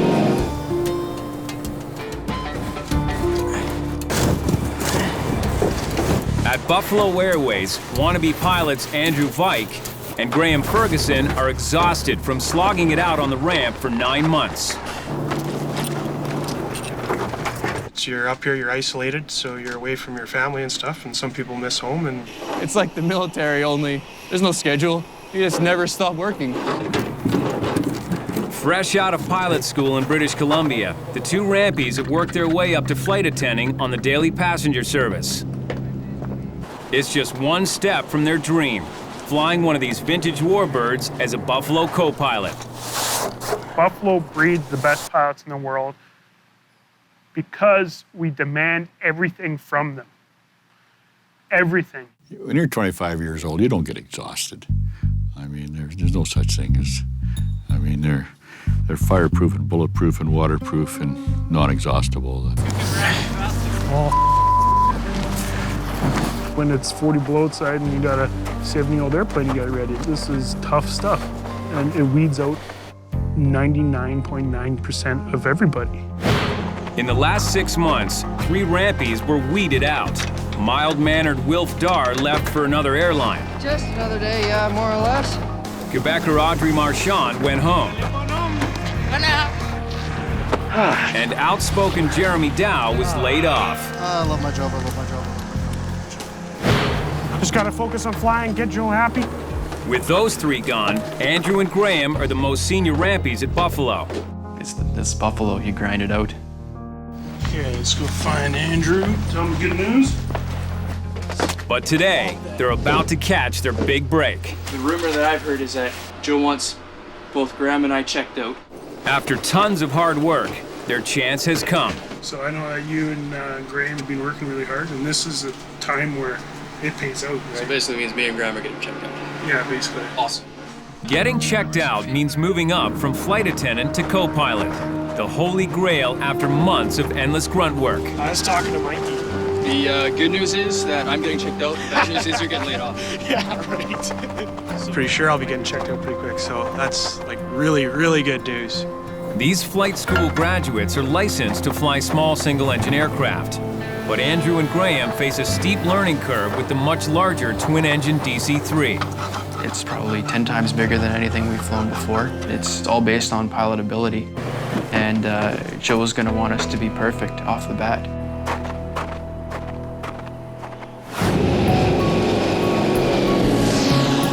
Well, what do you think? In the C-46, pilots Devin Brooks and Scott Blue and mechanic Chuck Adams are heading north to deliver food and mail to communities up the Mackenzie Valley. Oh, it's climbing again. And there's trouble again with the oil pressure. Just after takeoff, it had spiked to almost twice its normal level. Oil lines can explode under pressure this high, destroying the entire engine. There was no change in anything else but the oil pressure. The outside air temperature was consistent. Now the oil pressure is back up even higher. How many PSI does it take to blow those? Well, I've seen them up around 160 before. In a piston engine, oil pressure is your main gauge. It fluctuates, makes you nervous. Closing in on 180 pounds per square inch, it's more than twice the 80 PSI it should be. We have 6 hours of steady flying to go, and we didn't know if it would hold. I think we got an oil cooler valve frozen. Can you fix it? Well, would you like me to crawl outside there right now, little brother, and jump in front of that oil cooler? And in the sparsely populated north, there are few airstrips en route if they need to make an emergency landing. That's the highest it's been so far. I know. It's getting higher and it's going to up here. So she's close to blowing up, probably. Yeah. It's good to have Chuck there because he has so much expertise. But the ultimate decision rests with the captain. Yellowknife Company and Avio. Avio? Hey, we're on our way home. You can let everybody know we'll be down in 25 minutes. Now Devan is faced with another crucial decision. We're going home, but I'm pondering whether to shut the thing down before it does blow.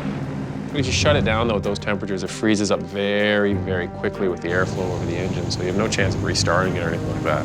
It's a tough call. The C-46 could limp home on one engine, but Devan decides to keep it running. Those lines are probably holding on by a thread. It was getting, prohibitively bad. I don't think the gauge reads after 200. 10 more PSI, and we weren't even able to know how high it was, just 200 or plus. Buffalo 2-1 C-46, Yellowknife in 13 minutes. Minutes later, they begin their approach into Yellowknife. The right engine oil pressure remains extraordinarily high. 311 tower, wind is 330 on 5, clear to land on runway 33. 311, clear to land, runway 33. Then, the -40 curse hits the landing gear. Here down. Check, here she comes. The right side wheel comes down. It works. But the left one doesn't descend. That happened yesterday? No.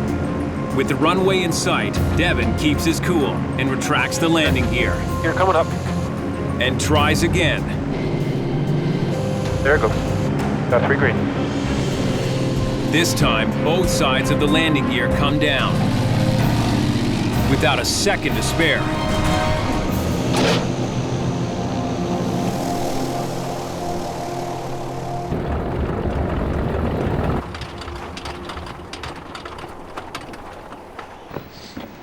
First day at 40 below, so everything's kind of, it's always the worst day. Soon enough, the oil pressure mystery is solved. The cause of the problem is no surprise. Cold? Yeah. Okay. Too cold. Gelled cooler? Gelled cooler. When the hot oil from the engine reached the frozen cooler valves, it gelled and clogged the cooler, becoming thick and slow as molasses, and pushing the oil pressure to the breaking point. She doesn't like me. Scott's taking the plane's crankiness personally. I think I dated her sister or something. I don't know what it is. She's mad at me for something. Just seem to have a bad run of luck with her. But we made the right call. We brought her back home. Everybody's safe. But there's still a problem. The communities on the Valley Run will not get their food shipment today. If it wasn't -40, it wouldn't be a big deal. But we're trying to get it all done before it drops another 5 degrees. That could ground the run indefinitely, which would cut off the supply line to the Valley communities. For now, this C-46 is out of service. To get the food and mail delivered, Buffalo mechanics must race to have the other C-46 ready to fly by morning. Another early winter morning in Yellowknife. Not quite as cold as it was yesterday. Scott and Devan aren't flying today. Morning sucked, man. I wish I was still asleep. But their roommate, Devan's girlfriend, Janelle Glenn, is returning to fill in at Buffalo for the first time in months. You know, I love Buffalo and whatever, but it's not a lifetime job. I found my toque. Last fall, 22-year-old Janelle left her job in Buffalo's cargo terminal to go back to school. Hamlet, Horses of the Night, Streetcar Named Desire. The high school equivalency exams that could be her ticket to higher education are just days away. She can handle it. She's just a little grumpy in the morning. Like we all are, not too much sleep. You know, when you work from 5:30 to 5:30 and you go to school from 7 till 10, that's not a schedule I can handle. Thus conscious does make cowards of us all. Okay. I don't like Shakespeare. I like Newton. Numbers. Shakespeare, as far as I'm concerned, I wish he never wrote a book. What? I love Shakespeare. Devan hates him. To be or not to be, that is the question. Whether 'tis nobler in the mind to suffer the slings and arrows of outrageous fortune, or to take up arms against a sea of troubles and by opposing end them. A sea of troubles is just what Janelle doesn't need right now. You good? I will.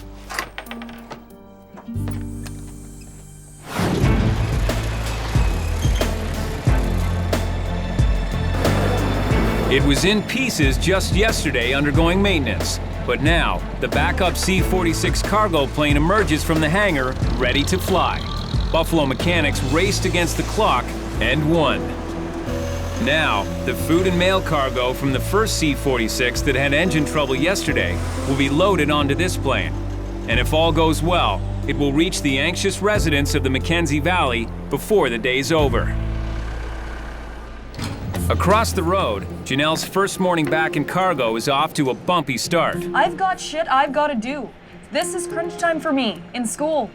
So, what the do you expect me to do? She's covering for cargo manager Kelly Jarasevich, who's away. Okay. Well, I guess I'll see you tomorrow then. And now her co-workers have left her in the lurch. Paul Candace called in sick.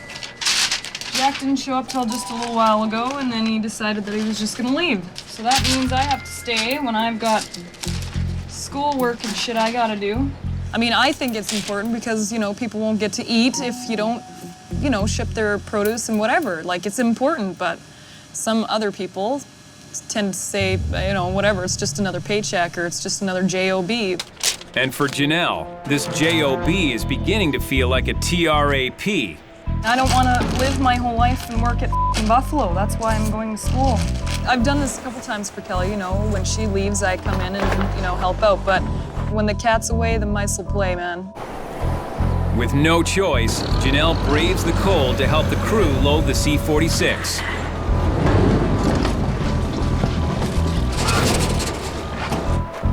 I wish I could just go home and study, but that's not gonna happen today, which sucks.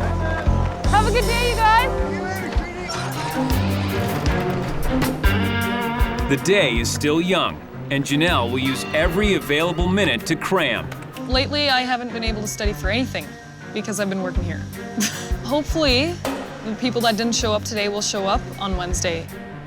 And I've told them, if you don't show up, then that means I have to stay here, and that means that, you know, I won't be able to do the things that I need to do. I'll be right there. Okay. Shit.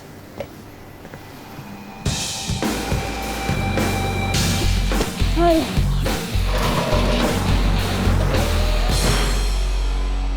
There's the license, and my passport, and there's a TDG certificate in there, in the back somewhere. Rampy's Graeme and Andrew have an exam coming up too, an in-flight checkout test. They've lassoed freshly minted Captain Gord Cooling to help them fly the sim. Props, full fine. A PC-based flight simulator. First airborne crossing of the German Rhine, sent it in a 2 to 5. In the heyday of the DC-3, military pilots trained on simulators like this Link Trainer. Patented in 1931, it mimicked the pitch, roll, dive, and climb of the DC-3 without actually leaving the ground. Times have changed. Gear up. Takeoff was brutal. With software and a few off-the-shelf peripherals, this ordinary computer becomes a virtual DC-3, complete with simulated wind conditions and the actual coordinates of the Hay River and Yellowknife runways. Okay, you have a hydraulic failure.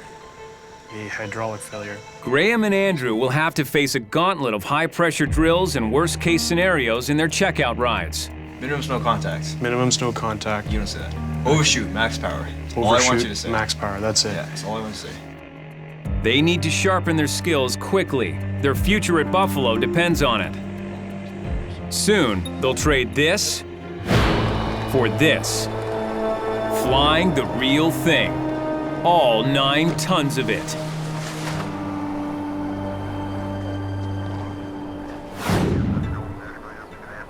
A new day. Left ground, Buffalo 406 to DC-3, just southbound to A River. As the sun rises, Andrew Vike clutches the yoke of a DC-3 as it takes off for Hay River. That's awesome. Okay. Once again, Gord Cooling is the mentor.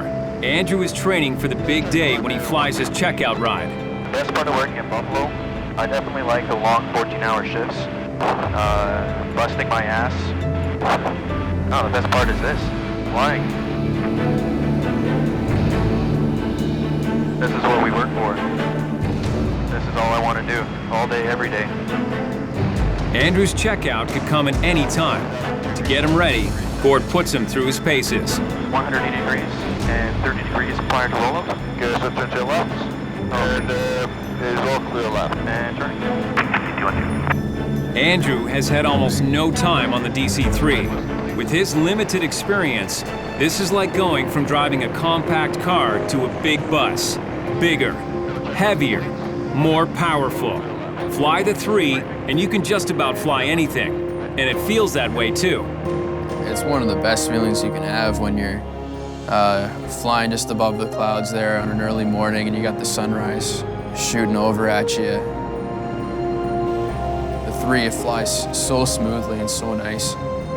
It's like a sense of freedom that nothing else really provides you there. It's pretty awesome. For landing 1-3. Cruising is one thing. Landing a DC-3 is another. A pilot suddenly has several things to handle at once. Airspeed, descent rate, flap and power settings, controlling pitch, and yaw. Yeah, they're all played, Roger. So you just presume that we're visual now. Yeah. How Andrew does here can make or break his future at Buffalo. Flap 3. Flap 3, set. Check your airspeed. Roger. Cross full. There's full. And the nose down. Yeah, just make sure your heels on the floor, you don't touch the brakes. Yep. And start 10 feet down.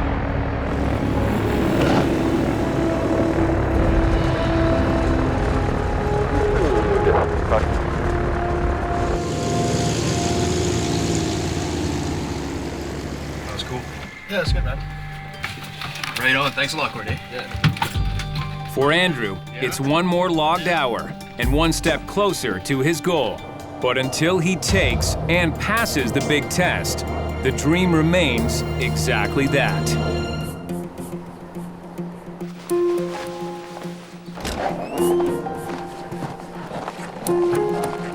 It's way too early in the morning for me right now. Janelle's been burning the candle at both ends. I was at school till 10 after 10. Came home and then went to bed. But after months of studying for her high school equivalency exams, the tests are just 24 hours away. For this exam, I gotta focus on myself and studying, not in Buffalo. But for at least some of the day, she'll be running the show in cargo. I'm only gonna go in for a couple hours today. If we had employees that showed up every day, it wouldn't be too bad. Morning. So far, so good. No one is called in sick. Put it on this with a private on this one. It's pretty small. We're gonna need to wrap this one. Oh, you son of a bitch. I hate this shit sometimes. But with a shortage of rest and only one day left till exams, Janelle's stress level is mounting. I just thought, oh my goodness, I don't know if I'm gonna be able to do this, you know? But Janelle's made a commitment to Buffalo, and she thinks she can manage it all. Janelle speaking. When I come back here, it's like I have to work hard here too and hard there. I don't like failure, so I have to continue.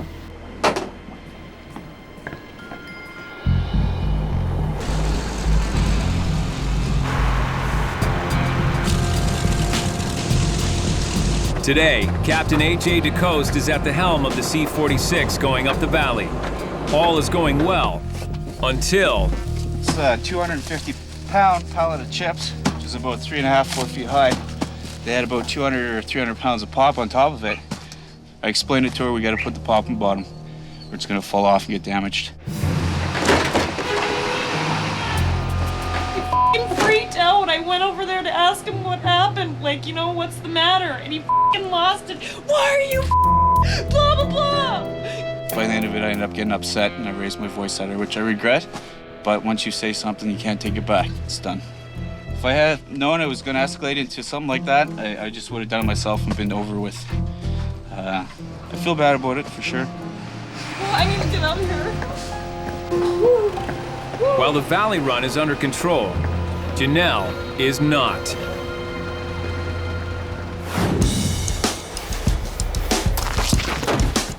Though Graeme and Andrew are licensed to fly small single-engine aircraft, they need a checkout in-flight test to fly Buffalo's big DC-3s. Up to now, they've only flown training runs. If they check out, they can co-pilot on regular runs with passengers and freight. It's what you come up here for. But you spend years saving money to do all the training, and then another year or so on the ramp here, working like a... Everything's good to go. Today, Graeme could become Buffalo's newest DC-3 co-pilot. But first, he has to pass the checkout, and that's far from guaranteed. You know, it's a little nerve-wracking. It's like, you know, kind of your first checkout, it's a big deal. Like, just don't want to screw it up. How's it going? Graeme has just learned who will fly in the captain's seat on the checkout ride. Chief pilot and Buffalo legend, Arnie Schrader. You haven't flown with Arnie yet, eh? No, I don't think I've ever flown with Arnie. And behind him, Captain Justin Simley will be the flight examiner, watching and evaluating. Good. Before they board the DC-3, Graeme has to answer a battery of questions. Arnie and Justin drill him on the plane's standard operating procedures. VNO on the DC-3? VNO is 159. Okay, flap extend speed for a quarter. 115 SOPs. Landing gear extend speed. 138. Good. Graham's off to a good start. Right on. But now, he's hit with a blitz of tough questions about what to do in an emergency. Okay, let's do engine fire. Engine shutdown drill. Or engine fire drill. What is the engine fire drill? The pressure is on. Pretty much did everything I could to make myself most mentally prepared for it. You really just work pretty much until you're exhausted and the day's over. And you go home, you get some food in you, and you hit up those books. Prop throttle mixture, got it up and away from the problem. Up and away from the problem at 95 knots. Graeme makes it through the oral exam, but the toughest part is yet to come, the flight test. And it's a two-crew ride. So if you fail, that's it, I failed. Yeah, Arnie's been flying for 50 years, and if you fail, that's it, I'm finished. He's done. He has to retire. Yeah, no pressure. So it's a lot of pressure on him. Just a little. Let's get out of here. They may be joking, but the pressure is real. Yeah, there's a lot on the mind right now, that's for sure. Engine failure. If Graeme fails in the air, he may not get another chance. Moment, buddy? I hope so. Andrew watches Graeme get set for his test ride. He knows he's next. Because Graeme had the hours, he ended up getting checked out first, and he's like, as long as Andrew gets checked out right after me. The next 60 minutes will decide Graham's future at Buffalo. Tail wheel is unlocked. Coming off a small single-engine plane with limited experience, getting in a big tail-wheel radial engine airplane it's very, very different. And it's not an easy thing to do, and not everybody can do it.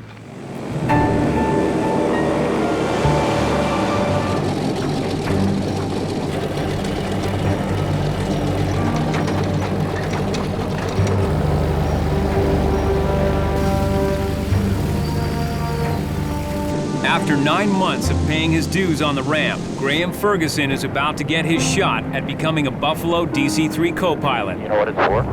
That's for when you're on the ground and there's no pressure in the system, you can open it up and just say it's for maintenance. The maintenance. Throughout the flight, Chief Pilot Arnie Schrader can assist Graeme as needed. You have control. I have control. But Captain Justin Simley, the flight examiner, will be evaluating every move the rookie makes. You know, a big airplane compared to a small airplane, that carries a lot more momentum. You have to fly it a little differently. There's quite a few things. Just keep it straight. A little bit of back pressure, slight or to the right. You got her. Justin will tell Graeme immediately after the flight if he's passed or failed. You got the chief pilot sitting next to you. That was the first time I ever flew with Arnie. So that was pretty cool. That guy, he's got so much experience. You can just tell just by sitting next to him. Like, it's crazy. So start rolling to the right. Usually in a right turn, it'll tend to climb, so just be aware of that. Okay. Graham's biggest challenge? Controlling his nerves. Just relax a little bit. Look at your instruments, scan them. It was probably more obvious that I was nervous than I would have liked. I think I had a pretty good death grip on the controls. Roll out. Rolling out? Yeah, that's the idea. Like, this is the whole point of me being up north, and you're finally there, and you got that running through your mind, and you're trying to keep it out there. Just, no, just fly the plane, just fly the plane, just fly the plane. Our pressure looks like we're going to lose number 2, so. But flying the plane is only the beginning. The checkout ride is designed to test the pilot's ability to react appropriately in the most stressful situations. So, engine shutdown checklist? Engine number 2 is failing and has to be shut down. Luckily, it's only a drill. Security, and I'm going to shut it off. All right. Justin keeps score while Arnie flings challenging situations at Graeme. We'll give you your descent checks because you're coming up on that 25. Clearance is safe, right? Clearance not required. We're VFR. Okay. And safe height, we're going down to 800. They approach Hay River. Graeme prepares for a landing he's never attempted before. Remember, this is flap, so we got the gear down. He won't be allowed to use the wing flaps to control his descent. Every pilot has to know how to do this in case the flaps fail. Watch your altitude. You're a little bit tight. The wing on the DC-3 is so huge, it doesn't really want to stop flying. Graeme has to slow down the plane earlier than usual and approach on a more shallow angle with nose up. Keep pushing that rudder, Graeme. Keep it straight with your feet. Not on the brakes, so good. Always have that stick ahead a little bit once you touch down. All right. Perfect. The test is over. That's all right, you know. And Graeme doesn't have to wait long to find out if he's made the cut. Well, you're a DC-3 pilot now. Congratulations. Now get up there and put that tent on. Yeah. You spend like so much time trying to get to this point when it's finally here. Like, I can't even describe the feeling I have right now. I'm so happy. You know, he's got 250 hours and he's new to the airplane, so when you consider those factors, I think he did a hell of a good job. Now, Graeme can co-pilot on DC-3 passenger flights with the boss, Buffalo Joe McBryan, in the seat beside him. Well, I'm pretty stoked. Feels pretty good. I'd be crying tears of joy if my eyeballs weren't frozen.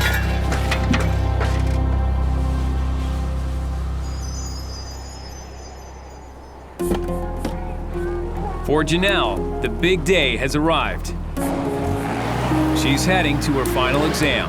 It is exciting in a sense to get it over with. Like, you know, I mean, I've worked hard to this point. Janelle's focus is on the task at hand. She's put yesterday's meltdown behind her. 3 hours later, Janelle's exam is over. So it went really good, I think. And yeah, I'm excited to get my marks back. And yeah, like I feel like the door is open. Now I just have to figure out, you know, which way I want to go. But there's always something to ruin the moment. I got a ticket! Oh, shit! Loading zone, no permit. $40? Could I get a dozen mixed donuts? AJ DeCoste has not put yesterday's events behind him. Not yet. Didn't feel right about it all day yesterday or last night. I don't think she's here yet, eh?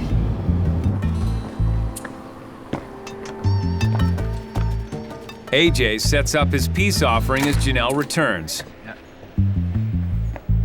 Hey, have a coffee and a donut there, will you?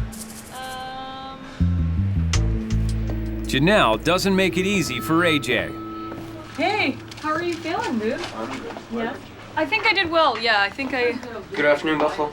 Then he manages to get her attention. Hey, look, sorry about yelling at you yesterday. I hope we can still be friends.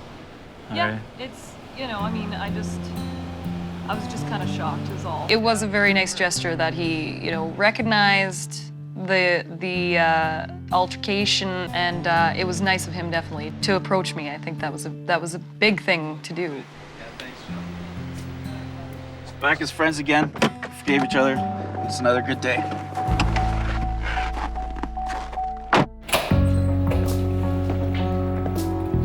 The time has arrived. With his buddy Graham Ferguson already checked out, the pressure's on 24-year-old Andrew Vike to join the ranks of qualified Buffalo Airways DC-3 co-pilots, or be left behind on the ramp. I have the logbook signed off. That'll be Justin is captain and flight examiner. Andrew has aced the oral part of the exam. Now, it's time to fly. Tower, Buffalo, Trainer 1 with you on track. Trainer 1, tower, line up runway 27 for now, number 1 to go. Wind's on the right. Stay on the center line, 30 inches. Number 2 to go. Throttles. Are you ready, young man? I think so. Are you ready, Andrew? I hope so.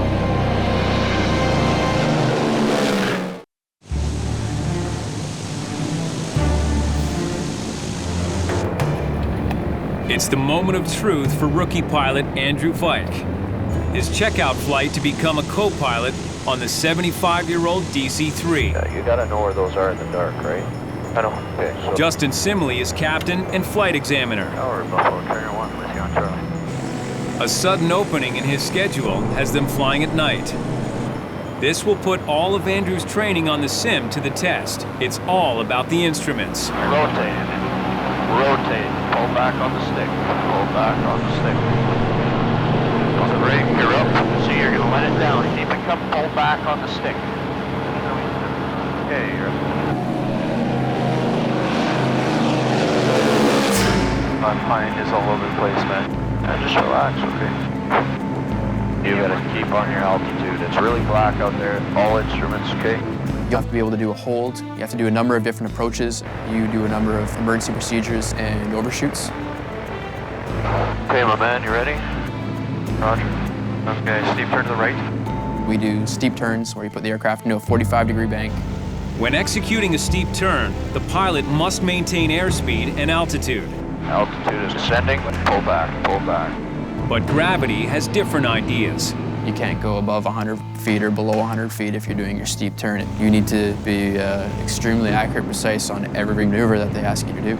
Because as soon as you go above those limits, it's considered a failure and you've basically lost your chance at getting checked out in the aircraft. And try to hold your altitude as you roll around, okay? Yeah. Andrew stays within the limits and pulls off the steep turn. That's looking real nice, Andrew. Okay, 100 to go, field in sight. We're landing, okay? Roger, landing. Lights are on, you clear to land. Roger. Okay, bring her down now. Okay. Keep it straight with your feet now. Okay, now start bringing it into that level of attitude. 75, and there. Pin it. Now. He learns his fate within moments of touching down. Once we finally got down there, Justin's like, all right, good job, yeah, you passed. I was so tired at the time because we had such an incredible workload that it didn't hit me for about a week or so when finally I'm like, oh, wow, I'm checked out on an airplane, right on. With both Andrew and Graeme officially checked out, Buffalo has gained 2 DC-3 co-pilots, and both of them are here to stay. All right, thanks. Thank you, that was fun. They're intelligent, they've got the desire and the will to learn, and they want to be here. Now there's no way in hell I'm leaving. Like I get to fly a plane. It's gonna have to be something that physically pushes me to the ground. That's gonna make me leave. Like something like falling off the 46 or making me break my leg or something like that. So you have to kill me to get me to quit. grabbing fuel.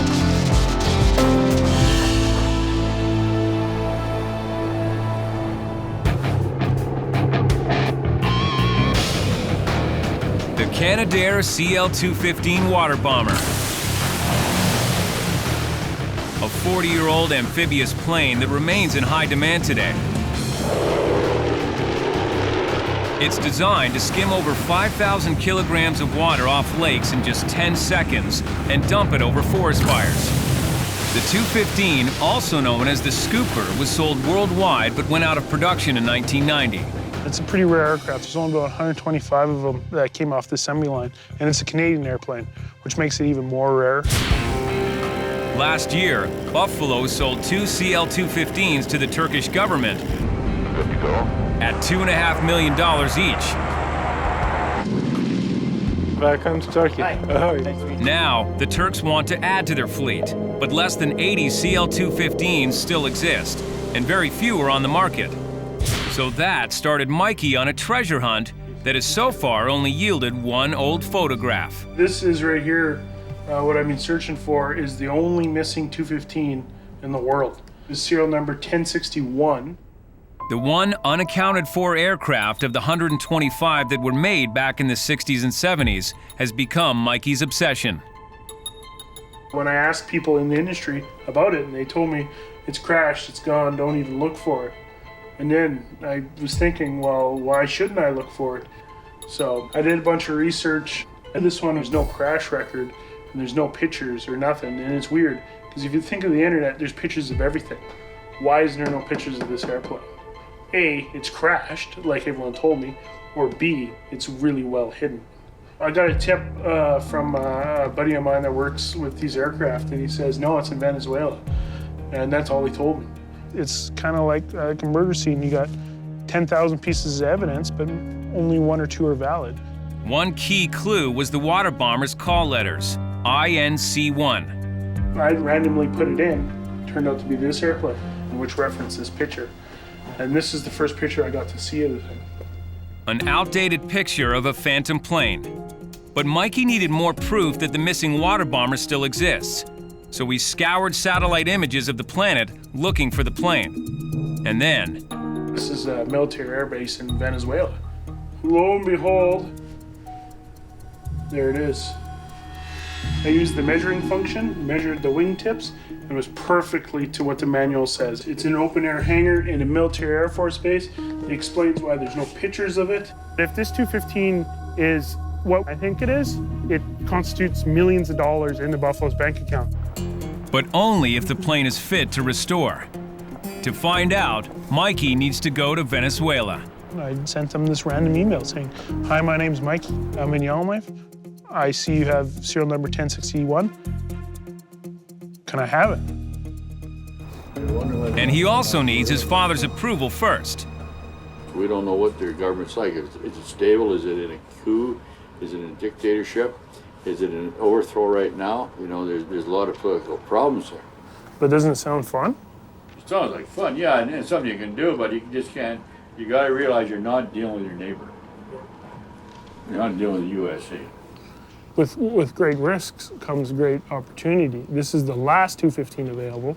Buffalo Airways has been here for 40 years because we are willing to do things that are off the grid. Yeah, 215 in marginally good condition. What do you think the margins are if we spend $250 to bring it home, complete? Well, you go to, on something like that, that's pretty risky. You need a margin of 50%, 25% if you don't have a lot of risk. But if you have a lot of risk, financially, the margin's got to go up, so you got to double your money on it.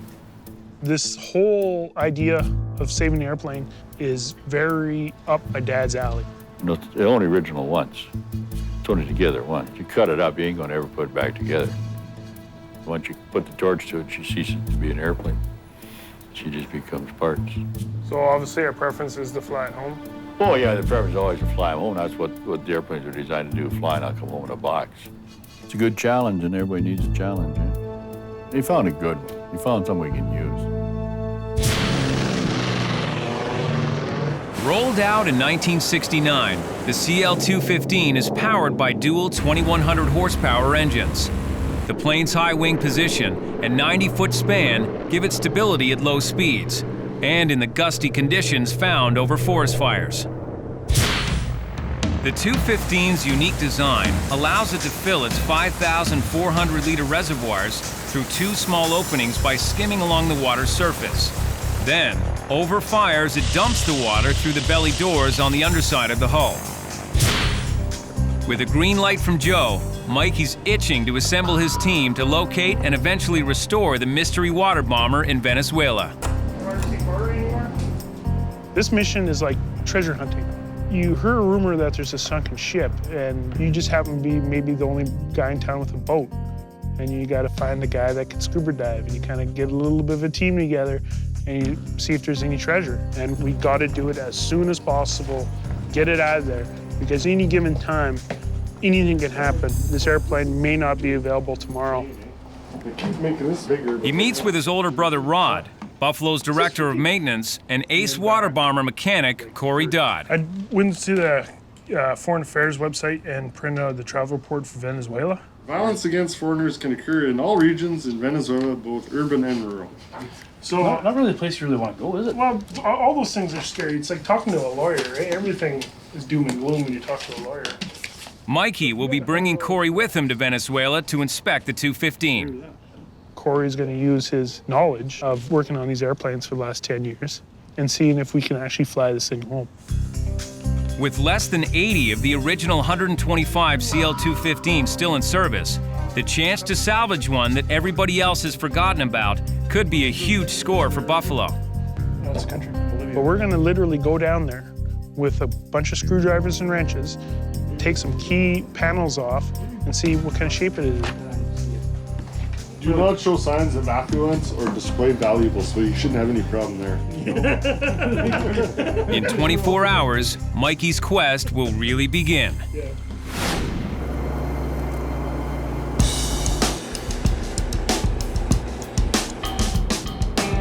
In the meantime, it's business as usual at Buffalo. On the tarmac, a DC-3 is being prepped for the evening sced, the daily scheduled passenger flight to Hay River. Make them shine. Graham Ferguson and Andrew Vike recently passed their proficiency test to become DC-3 co-pilots. I'm up here to learn how to fly and to be the best pilot I can be. So. But reaching that goal requires dedication and determination. The test may be behind them, but they need to continue moving forward, building their knowledge of these old warbirds. There are some days where I go home and I'm only able to study for 15 minutes before I fall asleep.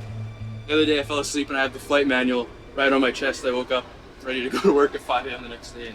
Because the next step in their development is flying with the boss, Buffalo Joe. All right, and you too, because I heard you guys slam that door before. Okay, we'll never do it again. Yeah, okay. And Joe expects everything from his young co-pilots.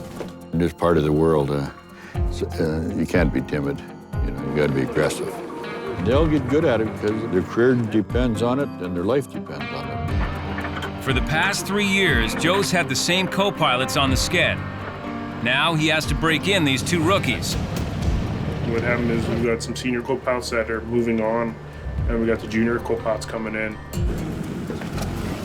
Don't slam that door. Prior to their checkout flights, Andrew and Graeme completed the required 10 hours of training in the DC-3. That's all. As junior first officers, we have very low hours. It is one of the harder aircrafts to fly, and Joe's gonna want us to be perfect off the bat. Oh, hey, sit down there and see if she's clear out there. Andrew and Graeme may be hot shots in a certain area, but when they jump in a DC-3 with the boss, do the regular sced route, these boys better be ready. This is it, a 50-minute flight with 22 passengers on board. Andrew's chance to impress Joe, a man who demands perfection. Can we switch to the other screen? Shows us ETA, Joe. Well, you know what time it is. You know how far back you're going. Definitely a lot more nerve-wracking when we're here with Joe, just because you don't want to make a mistake. It's the nerves. It's the fact that you want to do everything to a T. They shouldn't be intimidated or scared. You know, we got to instill in them the airmanship we expect of them. You got to know when you're making your turn how long it's going to take you and where you're going to go to with it. You don't want to allow them any bad habits at this time that will show up later in their flying career. You got to grab some fix at 2,500 feet. How many miles up? How many minutes from now? Okay, that'll be... No, don't tell me because you're going to make a mistake. Just work it out in your head and keep working it every day. Joe's methods can be unsettling for a rookie. My mind's set on flying the aircraft well, and he's kind of there distracting me with these other questions, and it really frazzles you, and it makes it hard. If my father can rattle you, you are not ready. If he can rattle you, what happens if you have a real problem in the air? If you have an emergency in an airplane, you're by yourself, you got to know where everything is and how it works. All that stuff you got to learn. You better know it. You can go to your book and find out. I'll take control here. You have control. I'm trying not to disappoint him. I'm trying to fly as best as I can, and you just don't want to upset Joe. You want to make him happy. And nothing makes Joe happier than flying a DC-3. Now you're thinking to yourself, I got a nice light airplane, have a clean wing, have nice thick air. This airplane's got a float. Nice and clean, nice and light. That's what you think when you land it. Handling the DC-3 is second nature to Joe. And he wants Andrew to get to that point soon as well. He has to learn the care and control of the airplane. He has to learn the airmanship. He has to learn procedures. He has to learn how to fly the airplane. There's a lot to learn to go from a flying school with a small trainer to a big-ass tail dragger in the middle of the winter and dark. Tomorrow I want him to know 3 things he didn't know today. 3 things, any 3 things. Because there's 1,000 things, so if he does 3 a day to start with, that's very good. Oh, it's 32 below here, eh? Woo-hoo.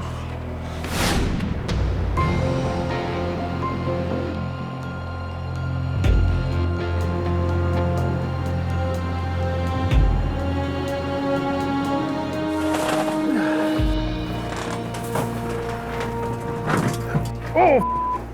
Cauliflower all over the place. What happened there? Inexperience.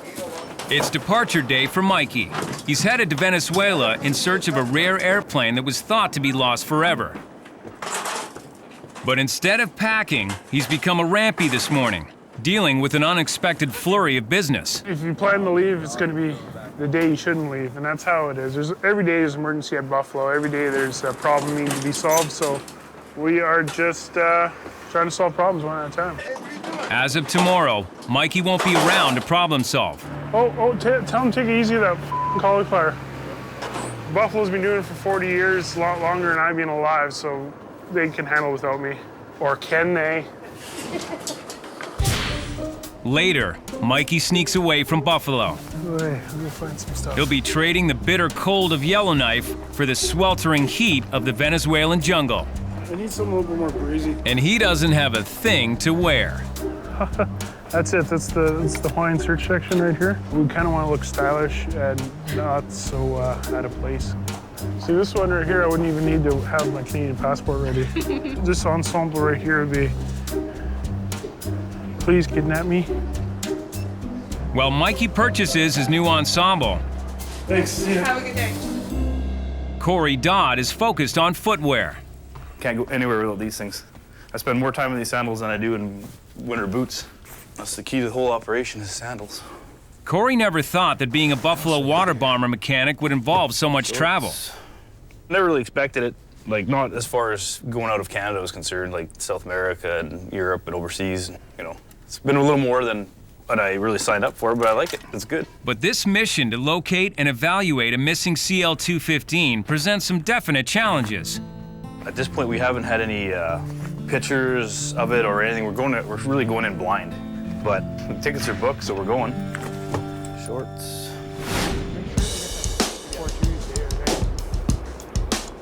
Rookie co-pilot Graham Ferguson knows that he's in the same boat as his buddy Andrew. This is what I want to do. I know this is what I want to do. So you take it as it comes, you try your hardest, because stressing about it's just going to make it worse. They still have a long way to go as far as Joe's concerned.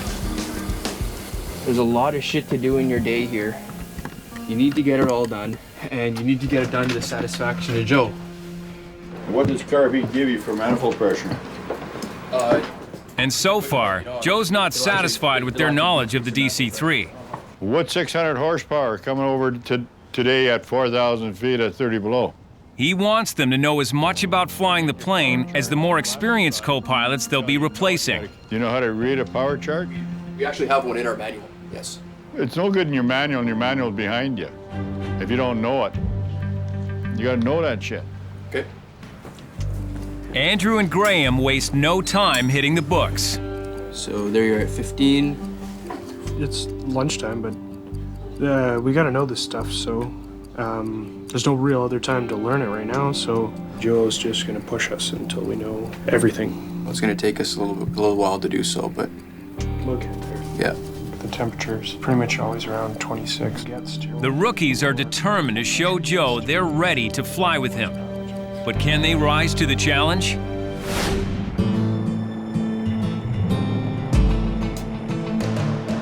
Leaving the boys to their studying, Hey, sir. Well, we can park right here, so you Joe chauffeurs Mikey and his new summer wardrobe to the airport. I don't know if they're here yet. With only a few days to find and assess the CL-215 in Venezuela, Mikey's added another mechanic to the team, E1-6. But given the highly competitive world of airplane salvage, Mikey still hasn't told Ian exactly where in Venezuela they're going. Community of 215s, which is the aircraft we're going to go get, is a small community. And one word to the wrong person, you could trip someone else to go get the airplane. Like treasure hunting, you could tell someone you're out going to go look for the Titanic, but you're not going to show them the treasure map. Okay, so you can get Bye, Joe. Sorry. As Corey says goodbye to his wife Sonia, Mikey's girlfriend Gail shows up to see him off. The expedition is underway. Mikey, Corey, and Ian are headed halfway around the world, hoping to bag an extremely elusive aircraft.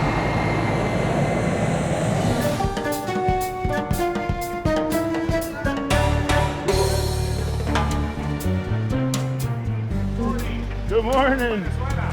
Look at the whitest legs in Venezuela. After flying for 12 hours from Yellowknife to Caracas, Venezuela, Mikey and mechanics Corey and Ian are ready to continue their treasure hunt for a prized CL-215 water bomber. Are you ready? Let's go. I said, can I come to your country and look at this airplane?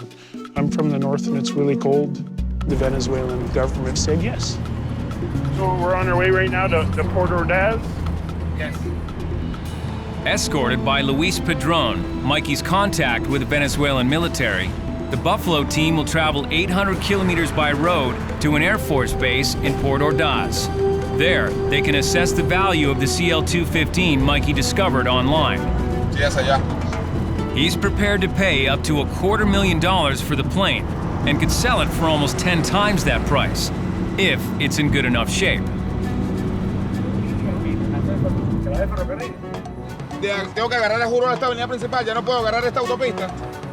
After a few hours, a pit stop. And there's still a long way to go. 500 kilómetros. 500 kilometers. Holy smokes. That's like an early setting. But the biggest thing I get a kick out of is the vehicles here are amazing. They're all mid-80s boats and trucks. They're just like being home in Hay River. It's a Torino. Love it, man. Back on the road, they'll soon come face to face with the object of their quest. Or so they hope.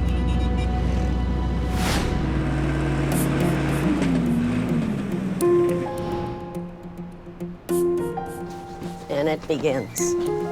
Mikey's first day in Venezuela is cargo manager Kelly Jarasevich's first day back in Yellowknife after a much-needed vacation.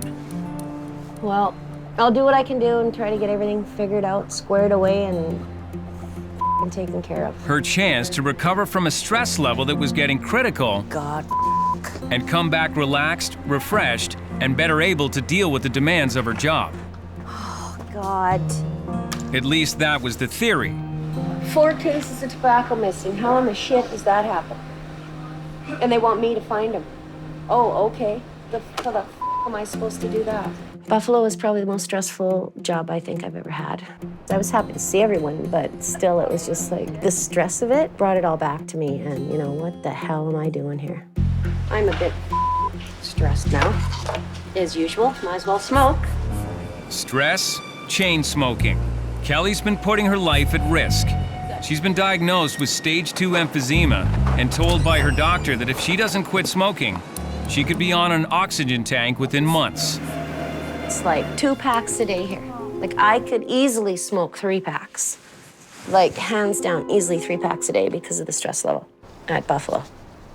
There has got to be a better life somewhere. Across the road, Joe meets with Chief Pilot Arnie Schrader and Training Captain Justin Simley to discuss the rookie co-pilot's progress. You know, I don't know if they come through a college program or they went to a flying school. Andrew went to SFU. They've got an aviation program now. You got a 2-year diploma then? Yeah, at least 2 years. And then the other one's Graham's went through flying school in Victoria. Regardless of their education, Joe's still not sure they're ready to fly passenger flights. They need a little more practice on simulators and stuff. The instrument flying techniques are not very good. So, Joe orders the boys to spend more time practicing on the flight simulator. So we're gonna do another 10 hours in the simulator. You guys stay positive. I know it's tough. Once you can do it smoothly, he's gonna leave you alone. Yeah. Until you can do that, he's not gonna leave you alone. Justin's been there. Years ago, he worked hard to become Joe's DC-3 co-pilot. They got a tough job. That's one of the toughest jobs in the company is flying next to the boss, and it's not easy. So I can see it on their faces. We'll fly the set, keep it low, fly slow, and push up the throttles. Don't decrease the throttles into bucket. Andrew and Graeme hope practice makes perfect so they can reach Joe's high standard.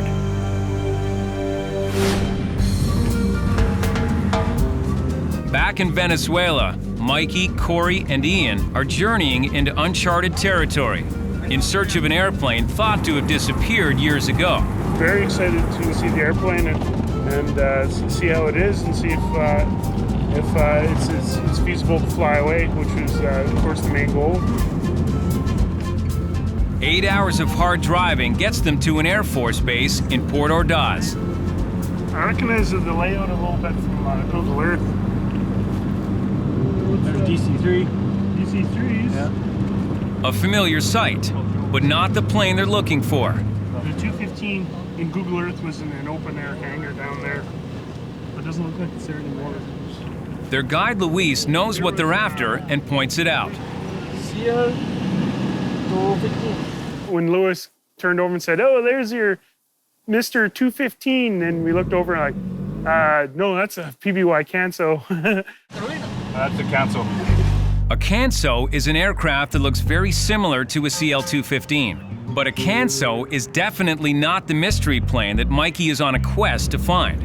A quest based on outdated satellite photos and some correspondence with the Venezuelan government that was filtered through a language barrier. But it wouldn't surprise me in the least if the 215 we were supposed to come look at was actually a Canso. It wouldn't shock me. I mean, if there's no airplane, there's nothing we can do. I mean, that's the miscommunication or whatever. How in the hell are we going to explain the fact that we traveled thousands of miles to get to the wrong airplane? At this point, we actually don't even know if there's a 215 here now. We might be chasing the wrong airplane. So I'm actually kind of nervous right now. We see a 215 around here? We haven't.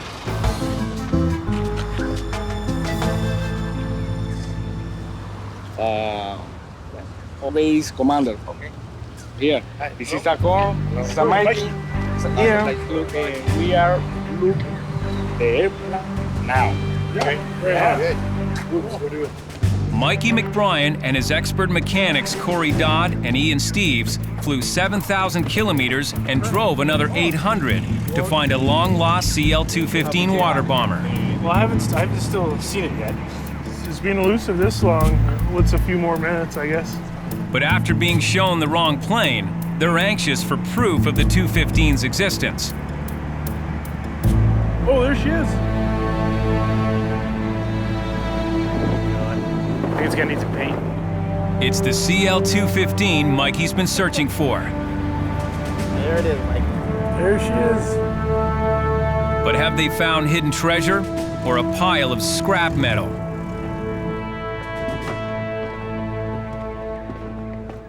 The investigation to find out begins.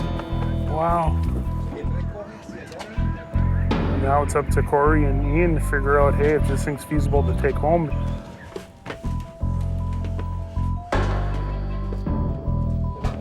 Pretty complete, eh, Ian? Yes.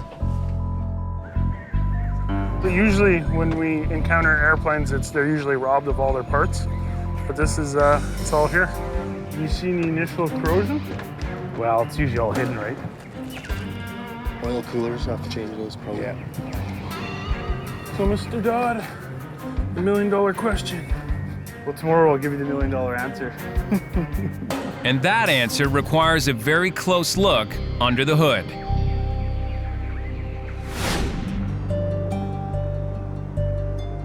I shouldn't be very long. I'll be right back. The next day in Yellowknife, cargo manager Kelly Jarasevich needs to see her doctor. She's been diagnosed with stage 2 emphysema and is worried about a recurring lung infection. The doctor said I really have to watch for that and go in like immediately if I notice any change in my lungs because it'll turn into pneumonia. Kelly's doctor has warned her repeatedly about the consequences of her smoking, but that didn't stop her on vacation. Smoking. Holy old crap. It's nothing like going to a country where the cigarettes are $2 a pack. Got the old lung infection back, so it's antibiotics again. And he asked me how much I was smoking, and I said the usual pack, so he shook his head, and he says, you gotta quit. I actually didn't smoke that bad in Mexico because I really didn't have any stress. But getting healthy might mean quitting more than just cigarettes. I'm gonna try to stick it out for a bit, but I don't want to end up on the 3rd floor of the hospital here. But for now, it's back to work.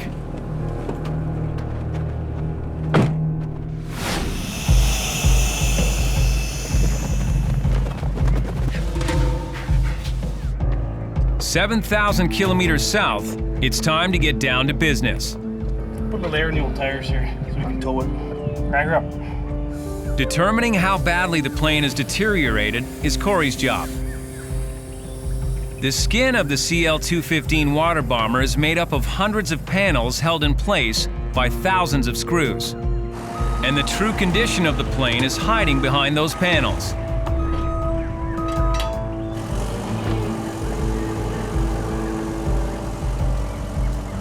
Next stop, Yellowknife.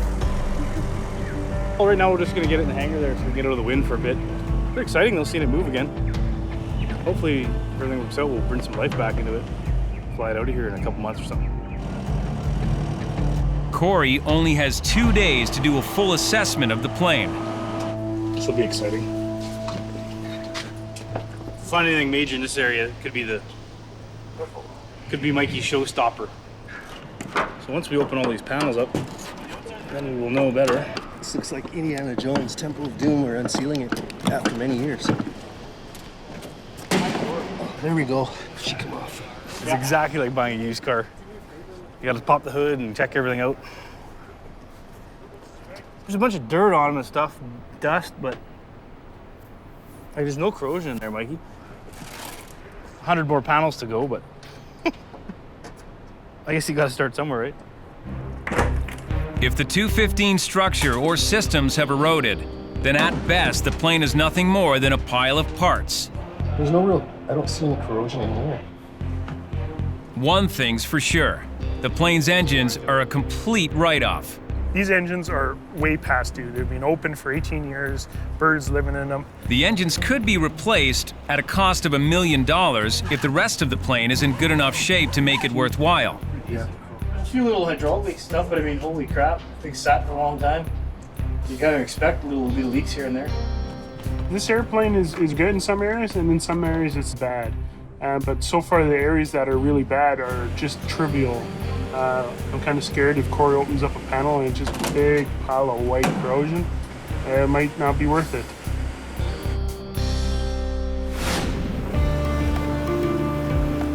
Back in Yellowknife, Andrew and Graeme are prepping the sked.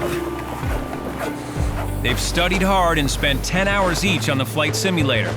And now, they're getting another chance to fly with the boss. And tonight, the sked has a very special passenger, a Great Dane named Bear Paw. What you got on his leg now? He's got a cast in the cap. Okay, what I'll do is I'll take him out. The enormous dog had a vet appointment in Yellowknife to check how his broken leg is healing. He suffered the injury when hit by a car over Christmas. Look at that, you limp along there just like you know what you're doing. He's been entrusted to Buffalo for safe transport home to Hay River. An animal lover, Joe is taking a personal interest in Bear Paw. Get out there. To a point. Yeah, walk him around, pick him shit. Okay. All right, dog. Take a shit. Andrew's the flight attendant tonight, so he deals with the needs of the passengers, even the four-legged ones. Poop everywhere. Take a shit, dog. Go poo! Poo, poo, poo! What are you looking for, bud? All right, he wouldn't shit. And we need to board passengers.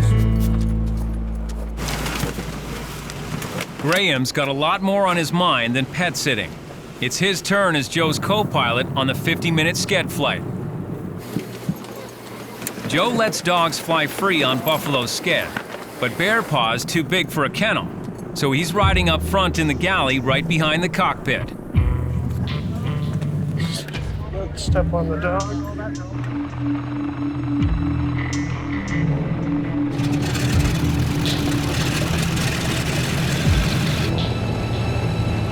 A few things.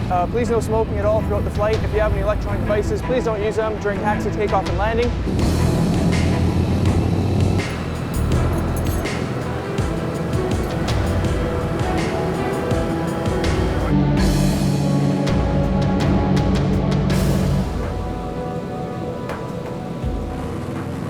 And center at 12169. 69, go ahead. Yeah, 4,000 is available. It looks like they'll do us today for both. Okay, let's make it 4,000. Graham needs to prove to Joe that all his studying and practice on the simulator has paid off. You're 15 knots low, you're 50 degrees off course, 150 feet high. Now you're 200 feet high. When are you going to settle now? But his nerves are getting the better of him. So sit back, relax, and you can see all the instruments at once. You don't focus on one at a time. Joe's kind of like a grumpy grandpa, I guess.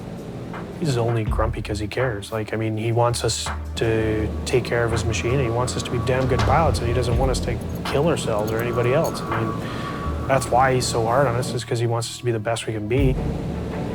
But Graham's best might not be enough to make Joe any less grumpy.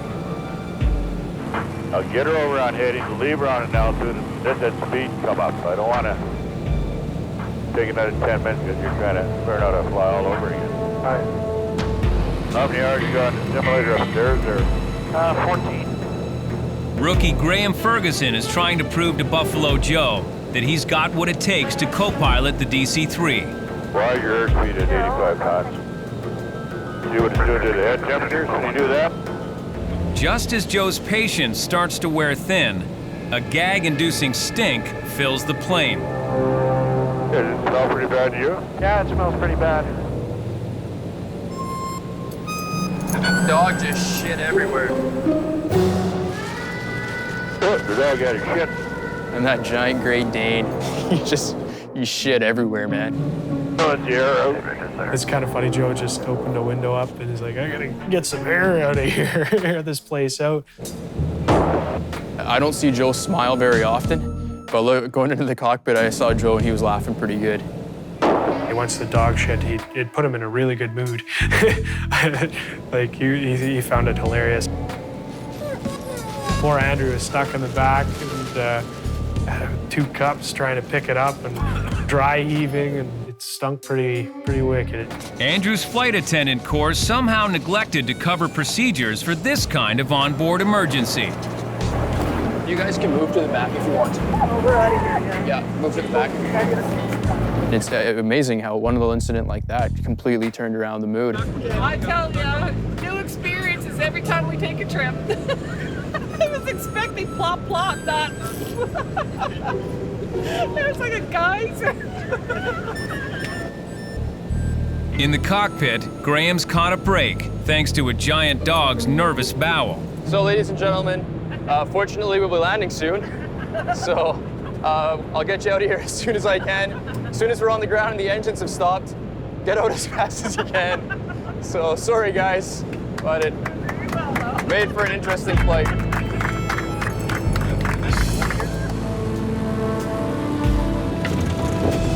The DC-3 touches down.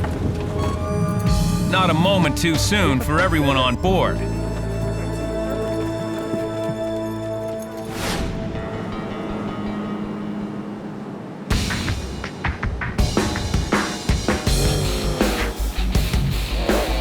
Another day in Yellowknife, and the freight keeps rolling into Buffalo's cargo terminal, with manager Kelly Jarasevich still fighting a lung infection. I've been taking these stupid antibiotics, and they're not kicking in this time. It's just getting worse and worse and worse, and I can't breathe at night. As soon as I freaking lay down, I just cough and cough and cough, and like I'm gonna freaking die. But Kelly's prayers have been answered, at least as far as work goes. Jesus. You must spend a fortune on gas. Her niece and former assistant, Janelle Glenn, is back. I'm back. I don't know. It feels all right. It's good. Working, so I'm glad. I'm really excited about Janelle coming back because she cares about the position and the job and the customers, and she takes pride in her work. I know that the paperwork's going to be done properly. I know that she's going to make sure that that flight's pulled up properly and nothing's missed because she gives a shit. So it takes a lot of stress off of me having her here. We're gonna do it sort of 4 days on, 4 days off. Kelly and I will probably alternate shifts or whatever. I think it's just it's too much for her, and 6 days a week sucks, so we're gonna try and do it that way, like alternate Sundays and stuff like that so that we don't have to be here all the time. Want to feel? No. Why? I know you do. You're gonna. With Janelle sharing the load, the burden on Kelly's shoulders just got a lot lighter.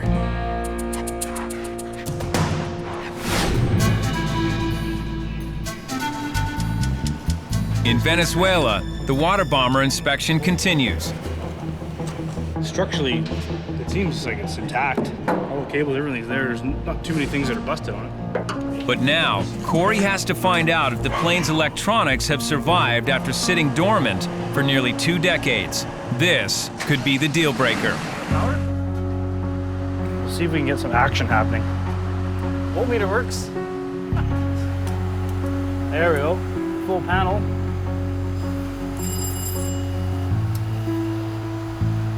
Beacons on? Oh, he's got beacons. Well, so far, most of the stuff's working. Seems to be working. Corey's seen enough. Everything we've looked at has been in really good shape. A lot better shape than I anticipated. It's too good of a fuselage and airplane to strip. So I think we're gonna make a go at it. This airplane is amazing. I think me, Corey, and Ian fell in love with it. It's very beautiful, and she deserves to be at work. Mikey has hit the jackpot. With new engines, the plane could be made ready to fly. The plane's done its part. It's survived for the last 18 years. Now it's up to us to get the plane home. But that might be easier said than done. There's one crucial detail that could scuttle the whole thing. All that stands in the way of Mikey returning home a hero is paperwork. We're just trying to see if we can find some paperwork for the 215. The paperwork has been sitting there for 18 years, so hopefully it's around. Everything. So this is all the records you have? Yes. Like this is it. That's on the. But that's it. That's it. How do they track all the components? Track the components? Yeah, like all the stuff on the airplane that needs to be changed when it runs out of time. We have of the avionic and the. Yeah, no, but there's parts in the airplane that are time controlled. I mean, after a certain amount of hours and cycles, they run out of time. Without records proving when the aircraft was serviced and how many hours each component has been used, the plane would never be allowed to fly. I mean, this is a good logbook, but it doesn't give us shit. The only way to make the CL-215 legal is to rebuild or replace virtually every component on the plane at a prohibitive cost of several $million. We have to assume that every part on the airplane is broken and it has to be fixed. And we can't prove it's working properly. As far as I'm concerned right now, the airplane is not worth nothing. I try to find something. All Mikey can do now is go home and hope the Venezuelans find the missing records. Or his quest will have been for nothing. In Canada's Northwest Territories, the ferry that crosses the broad Mackenzie River is a crucial link in the chain that keeps food, fuel, and other essentials flowing to the people of the North.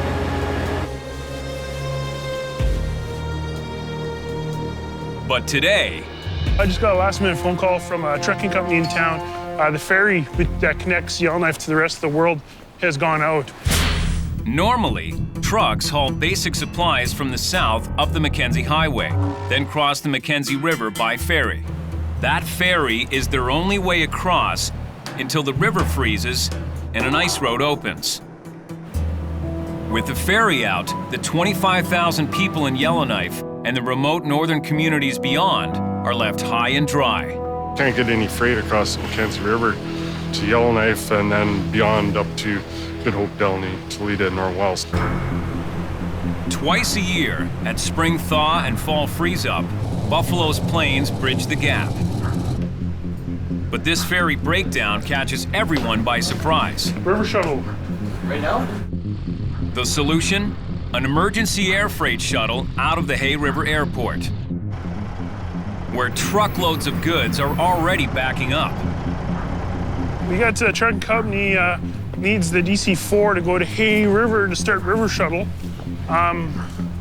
But I'm just getting word that it might not have the proper equipment installed quite yet. The timing is terrible. Buffalo's mighty 4-engine DC-4, with its 20,000-pound hauling capacity, is the perfect plane for the job. But as Mikey tells his father, Joe McBryan, it's not going anywhere. Oh, here. RTL just called. They want a DC-4. But I guess DC-4 is not ready. What's the matter with it? Go TCAS. TCAS stands for Traffic Collision Avoidance System. It's similar to radar used by air traffic controllers.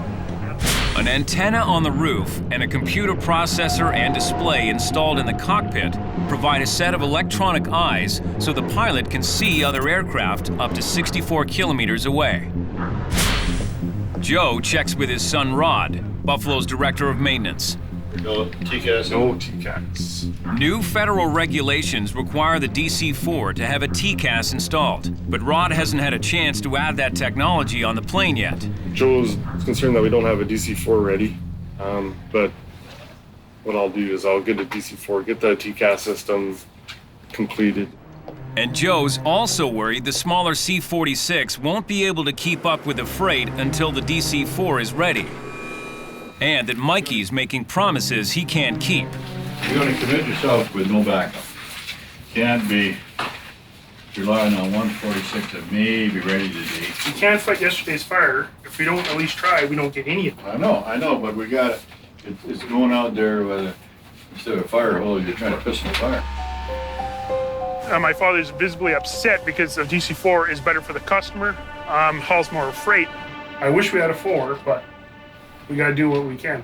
We should have a couple horses and a sleigh and...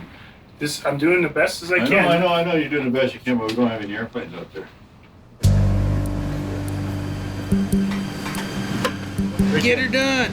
The only aircraft available to make shuttle runs throughout the day is one of Buffalo's 2 Curtiss C-46s. The other C-46 will be needed on the regular Mackenzie Valley run. Because we need 146 to do the first trip in the hay, back and in the valley. Okay. And then this thing, or one of them, just to do shuttles.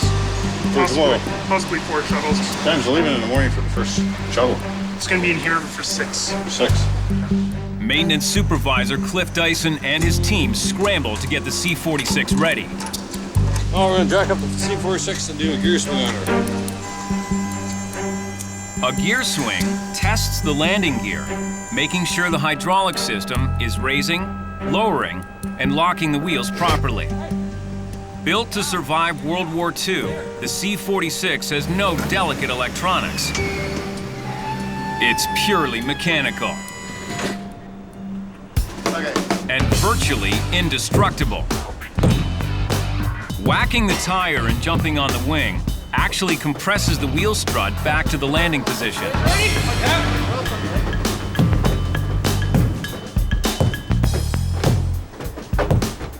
It may seem like an unconventional way to reset the landing gear, but it works. We're done, it was fun.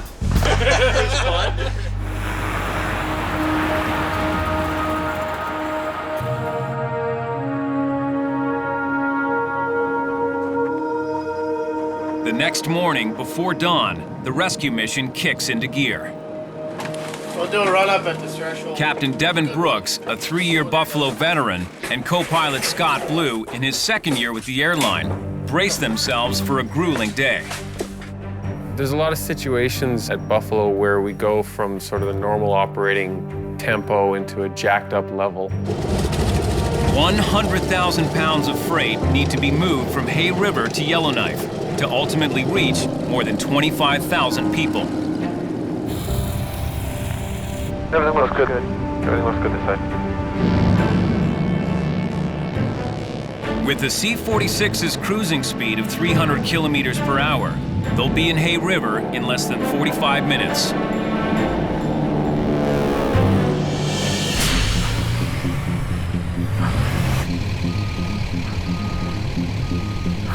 At the Hay River Airport, trucks loaded with freight to be flown to Yellowknife and beyond are already lining up.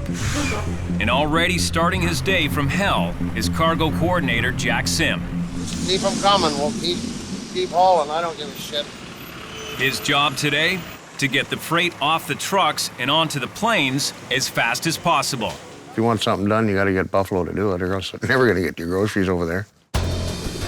Jack's all set as Devan and Scott land their C-46 in Hay River.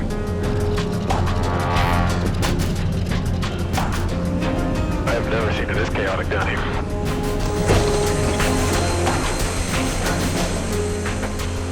More Jack. More big. Is it separated community-wise or no? No, I've had to sort everything in here. It's just a mess. Oh, beautiful day, isn't it? Buffalo's other C-46 is already here to pick up one load before it's needed on the Valley run later today. AJ's gonna go home with a load, and then he's gonna go up the valley, and we're gonna bring all the food up throughout the day today, so yeah. Pretty much everything has to be flown over today. A C-46 can carry about 13,000 pounds of freight per trip. AJ, you able to take any of that bread that's sitting on the ground there? Yeah. Buffalo also has a DC-3 here this morning, and it can haul 7,000 pounds. But there are 100,000 pounds of cargo to shuttle to Yellowknife. These first trips will only move a third of that. AJ takes off in his C-46 with the first load. This sled, one more skidoo, and that's it. Then we're back to Yellowknife.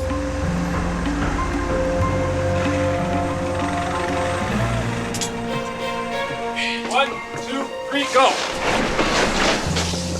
And just a little bit more, and then we can get it. Perfect, done. As dawn breaks, the other C-46 is packed to the struts. Reach the maximum amount of stuff that we're all comfortable in taking. We're gonna load up and rock and roll. But we'll be back soon. Hello, Jack here. Mikey, TXW's loaded.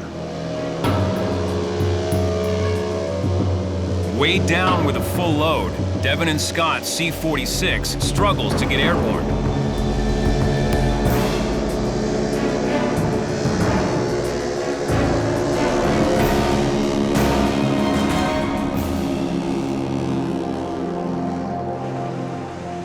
At the Yellowknife cargo terminal, So bring that other skid over here. Janelle Glenn has a nightmare on her hands. So Fort Good Hope will leave on this pallet.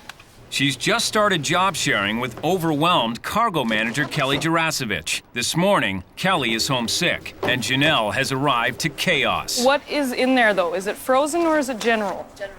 This frickin' shit is nuts, man. Freight for the regular Valley run is backing up, and AJ's already arrived with the first river shuttle load. Today's a very stressful day. We have probably the amount of flights we do today would be equivalent to a week's worth of work in one day. Okay, I'm gonna... Don't move all that shit. Don't move all that shit. Approaching Yellowknife. 15 miles back, 25 miles. Devan and Scott have the runway in sight, and Scott's getting a chance to land the plane. Aerial complete, sir. Thank you. Let it slow down on its own. Let her slow. Keep flying it to the ground. Settle it on. Good. I got it. You got it. Packed to the hilt, their C-46 will have to be quickly offloaded and sent back to Hay River for another load. But as the plane arrives and Janelle heads out to meet it, It's icy. she encounters a major snag. Is it stuck, Byron? Yes, it is. Is your loader working? I suppose she's not even going. They haven't had her going today, have they? You know what? Let me make a call. I'll be right back. Back in there to take freight. I just got stuck. The road to the tarmac is blocked. This river shuttle is already in trouble. Until the truck is moved, Buffalo's emergency river shuttle is paralyzed. Cargo supervisor Janelle Glenn now has to find a way to get the truck off the road. Can we get the loader? He's stuck in the middle of the road. Sorry, man.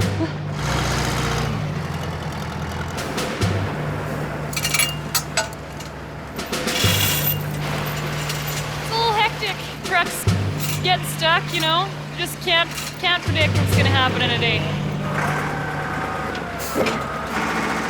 But just as Janelle has one obstacle removed, You gotta be kidding me. Died on me. another setback.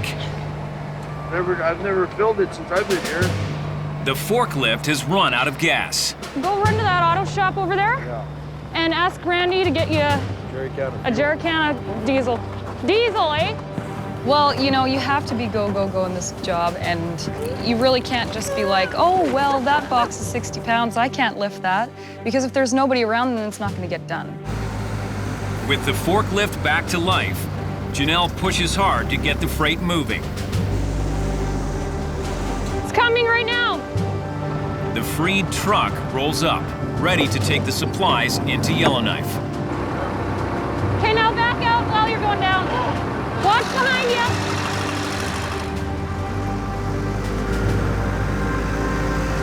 This is all ours, so we can go next door. Down. You're good. That's it, buddy. At last, Janelle gets the final skid away. And with the first load emptied, her boyfriend Devan gets set to head back to Hay River. Jack, now tell them we'll be there in 45 minutes. Okay. We'll be there around 12:15, 12:30. Okay. I love you too. See you later. While Buffalo is throwing all available aircraft at the river shuttle, Okay, yeah. Mikey's still dealing with a full slate of other contracts. Wow, the river shuttle's sure sucking up all the resources, and we got actually a lot more to do too. In Lutzelk'e, a Chippewayan native community on the east arm of Great Slave Lake, an RCMP corporal is waiting.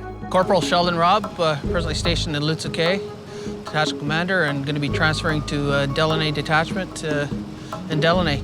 Corporal Robb is carrying on the time-honored RCMP tradition of serving as a northern nomad. It's fun to work in here. It's enjoyable. In the 1870s, the newly formed Northwest Mounted Police sent a band of hardy officers to the territories to keep the law in the wild frontier. In 1920, the force became the Royal Canadian Mounted Police. To this day, officers serve far-flung settlements across the north, picking up their lives for a new posting every few years. Yeah, I'm sad to go, but it's a new adventure to go to somewhere else here in the north as well. It'll be my fourth posting, so in the Northwest Territories. Corporal Rob is moving from Lutzelk'e to Delaney, 700 kilometers northwest. And with no road access, he couldn't just hire a van. He had to book Buffalo Airways. And just stay over the lake if we gotta do a 360, so be it. Yep.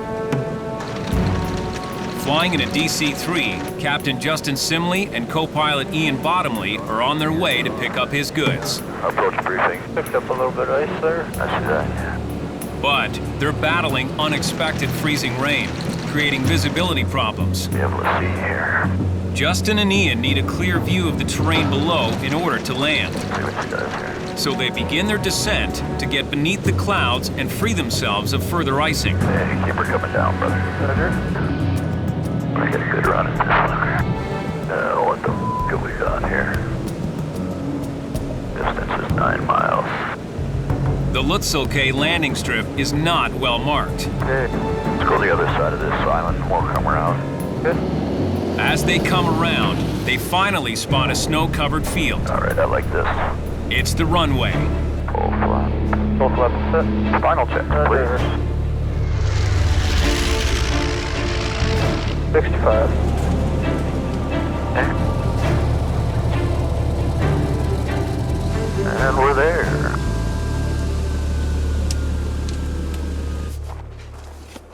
Time for Justin and Ian to start loading all the worldly possessions of an RCMP corporal on the move.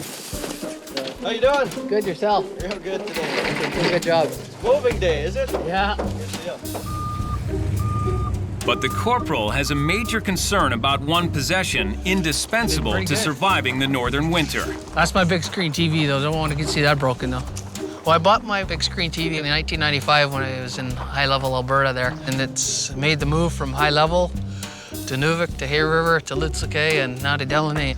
A good satellite TV is always good to have here in these communities, too, to help pass the time by, so. With the TV and other lesser essentials on board, Justin is ready to head to Delaney. Corporal Rob will fly in later. Have fun, Delaney. Nice meeting you. You Pleasure's take care. mine. You yeah, too, Very good work, you guys. Keep up the good work, and we'll see you around. Thanks very much. We like thanks. working with A happy customer, as long as his big screen TV arrives in one piece. Bye-bye, TV. See you tomorrow.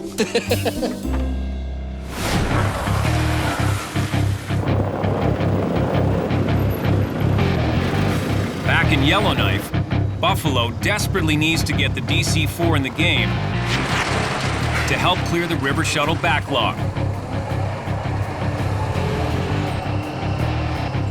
According to new federal regulations, mechanics must install a piece of technology called a TCAS, a traffic collision avoidance system. We're working hard trying to get it installed so the DC-4 can join the 46 down in Hay River during the river shuttle. But it may be too late. Technically, we needed that TCAS and that DC-4 yesterday. As Joe warned, Mikey may have promised more than he can deliver. With the ferry linking Yellowknife to the south broken down, That's heavy. Buffalo Airways has a DC-3 and one C-46 airlifting cargo from Hay River.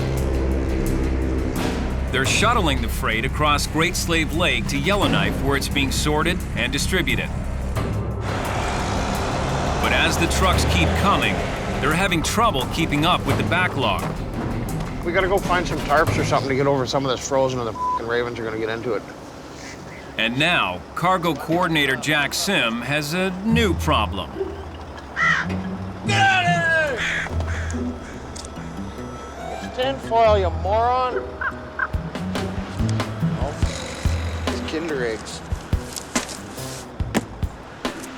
The one box that had something in it, he figured it out. He didn't want to eat the mops. So Jack's come up with a plan. It's just a waiting game with him now.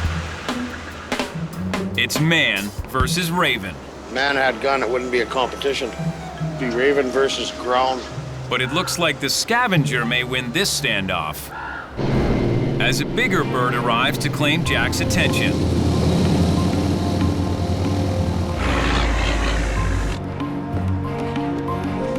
Let's get the produce on his pallet. There's a mountain of cargo still to move. We gotta unload them in that bitter cold and get them into a plane immediately before the groceries freeze. We can't have that happening. Actually, the loads are going real well. Then more help arrives. A DC-3 taxis in. Now Jack has 2 planes on the job. So you're trying to coordinate 2 or 3 planes at the same time and load them. Get the top pallet off and just throw it over on the side here. All right. We'll try to grab this one. We'll get a pallet jack in there.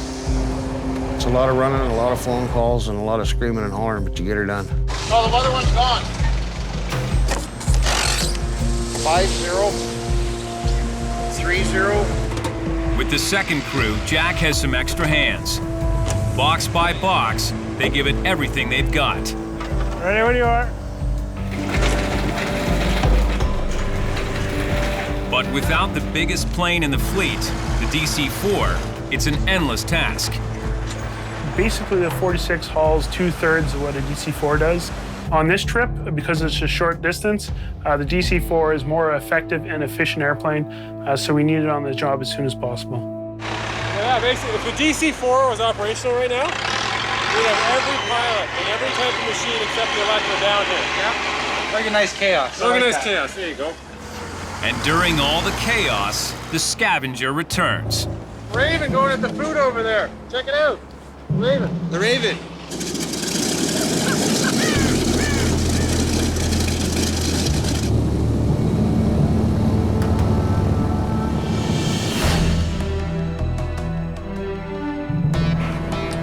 Meanwhile, back in the Yellowknife hangar, mechanics are pushing to get the DC-4 airworthy. DC-4 is ready to go down E River.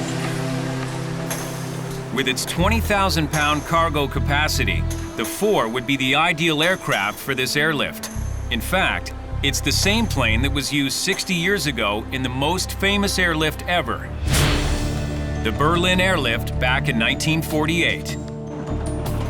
After World War II, the Soviets who occupied the east side of Berlin blocked road and railway access to West Berlin, controlled by Britain, France, and the United States.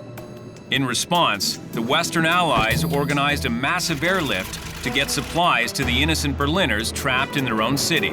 The determined spirit of Free Berlin, backed by the Allied airlift, keeps the Soviet aggression. It was a 15-month operation. Modified DC-4s and other military aircraft lifted over 2 million tons of food and supplies. The Hay River airlift is much smaller, but as important for Northerners.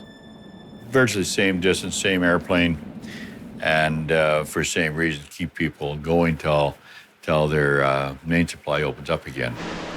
Well, I'm making out okay, you know, But with the DC-4 still in maintenance, the going is slow. And it looks like it won't get any faster. Rod McBryan's wife, Sasha, arrives with a school tour she booked weeks ago. Hey, everybody. What's happening? What do you have lined up for us? We're gonna go inside the hangar. Everyone wants to just follow Mikey. Hey. Rod first met Sasha, a farm girl from the South, 10 years ago. I took my first job teaching in Hay River. I came up to Yellowknife on Buffalo, and Joe was excited to meet new teachers from Hay River and didn't charge me. So I don't think I've paid for a Buffalo ticket yet. And I met Rod that weekend. This airplane right here is the CL-215. This is the one that does all the water bombing. Curtis. Sasha's class gets up close and personal with living history. Planes that first flew long before their parents were even born. How long does it take to get water? It takes about 6 to 10 seconds to fill the plane. 14,000 pounds a day. It flies 1,000 miles a day, 5 days a week. If you were to go for a ride in the airplane, it's really nice and smooth in the air, but the landing and takeoff is quite exciting. I'm not really a big group of kids type person. I guess I've been stuck in the hangar the whole time. I wasn't really exposed to the general public. But he needs to get used to kids fast. Rod and Sasha are expecting their first child. Both Rod and I always knew that we wanted to have kids. Rod's never felt like we needed to be in a rush for anything. He's always told me that we're young. When things are ready to happen, they'll happen. I have to prepare to become a new father. Unlike preparing for a job with aircraft or preparing an aircraft, I don't know what I'm doing. When I went to school, that's what everybody talked about is World War II. I guess now we talk about Desert Storm and stuff, right? Family Guy, eh? The history of The Simpsons. I think Rod's got pretty limited experience with kids, so I think this is a good test for him to see how he can test his patience once his little one shows up. I had to raise Mikey. I was like 13 years old and had to change his diapers and make him watch The Simpsons was the only thing that shut him up. These ones are also indicators of direction. I think I'm handling the pregnancy pretty calm. Healthy, not healthy, whatever happens is the best, is my motto. We'll just take it one day at a time. Flying over the Mackenzie Valley. It's a beautiful day on our way to Delaney. DC-3 Captain Justin Simley is transporting an RCMP corporal's belongings to his new home. Delaney, population 560, is an Aboriginal community that has been around for centuries. The lifestyle here is a mix of modern and traditional.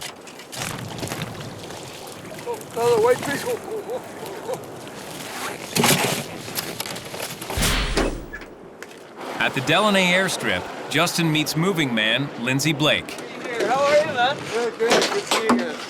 Long time no see. Yeah, you betcha. How you been? Sorry we're a little late. How long you been here? They unload Corporal Rob's stuff. A mishap with one piece in particular could get them arrested. Big screen TV? Yes, sir. Gotta stay busy in Delaney doing something, I guess. Oh, yeah. New sheriff in town. Yeah, we moved him from Inuvik several years ago.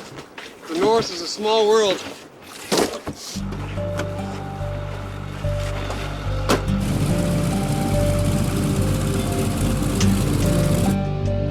Buffalo's work is done here. So Justin heads back to Yellowknife to join the river shuttle.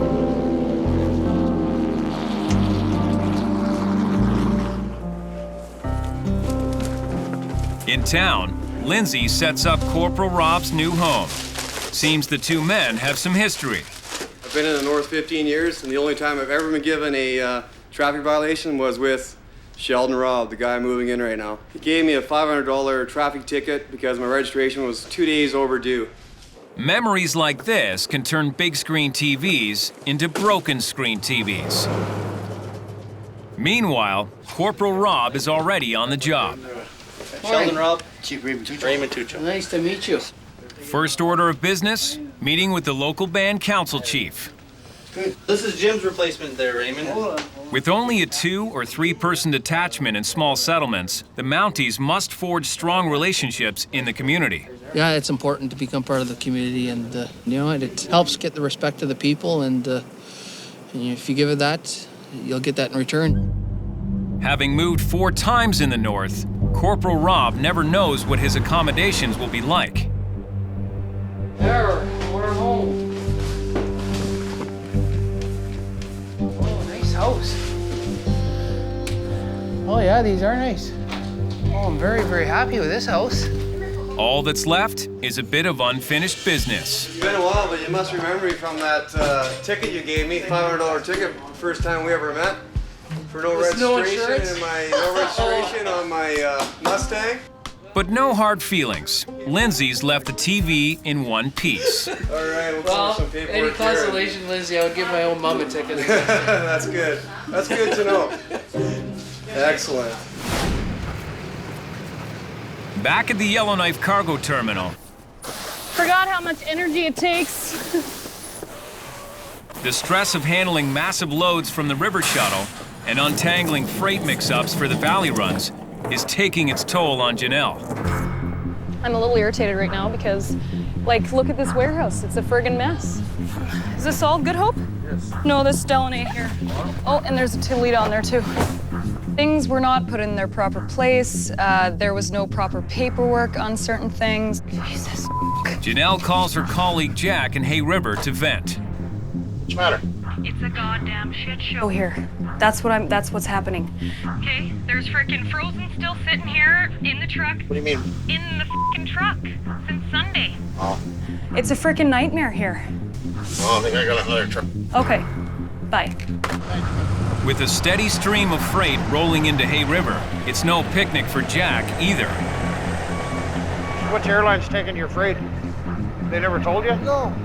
But there's a ray of light.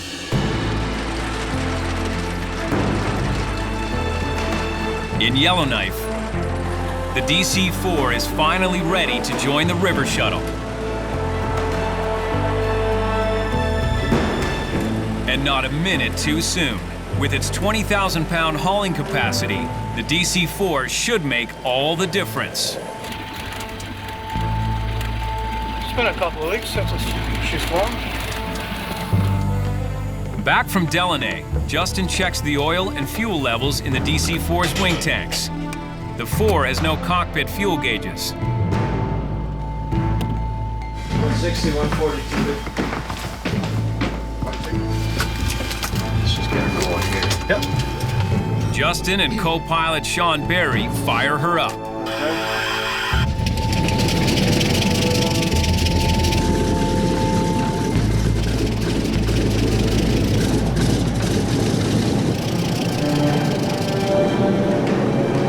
All systems go.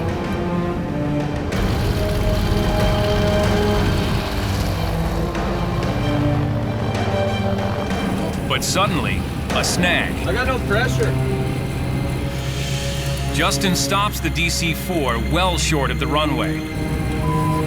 Hang on, Justin.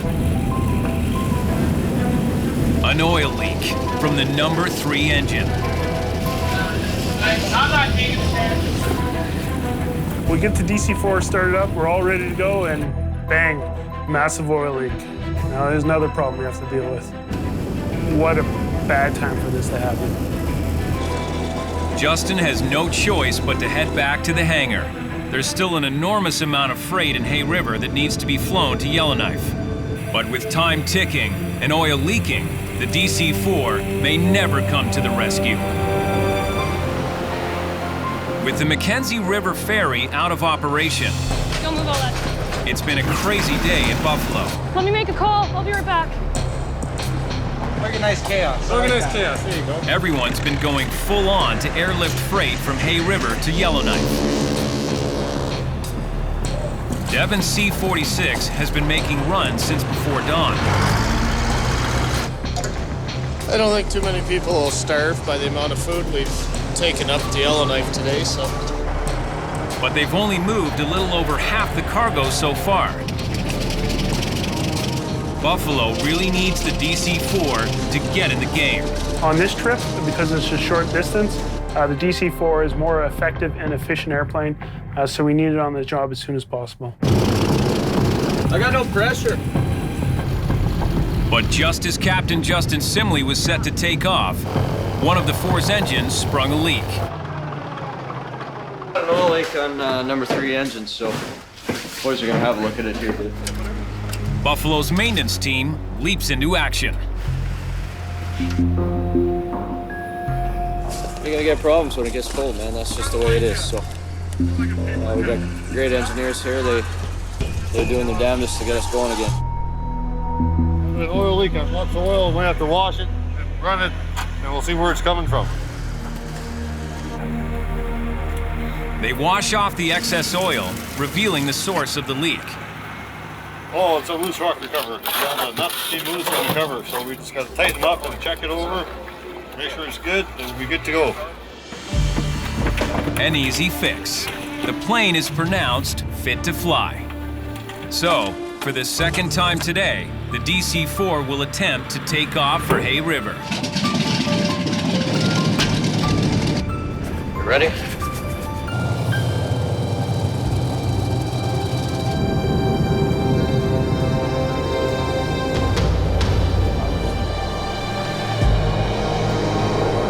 This time, there's no snag.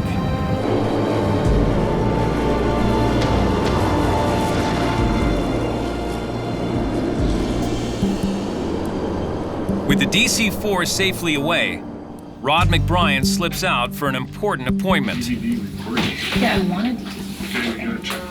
Okay, good. He and wife Sasha are having a 3D ultrasound of their unborn baby. And like any new parents, they're nervous. Kind of scary at first.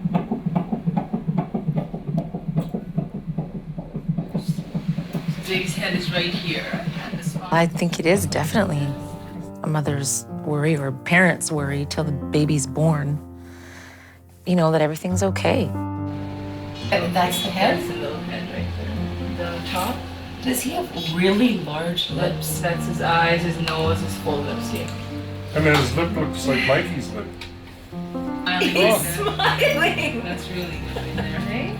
That is so cute. Did you see that? Look at that big smile. I don't know if they would smile. Everything's looking A-OK, and their relief inspires a plan. We really wanted the DVD because we hadn't told anybody that we were going to get the 3D ultrasound. And the families are both pretty excited. We're gonna show them these pictures and the DVD. I think it's a pretty cool surprise. After a day of setbacks, Buffalo's DC-4 finally makes it to Hay River.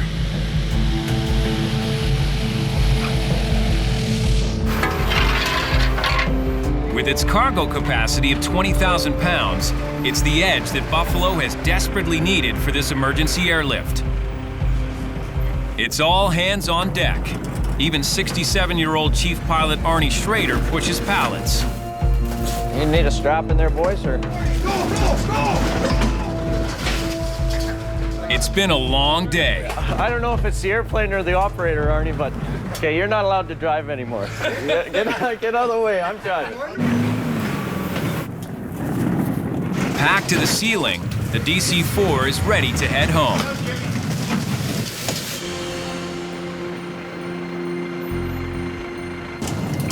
With another 18-wheeler full of freight for Yellowknife, Justin will have to race back for one last load before his duty day runs out. Today worked perfect. Everything worked perfect. It doesn't get any better than this.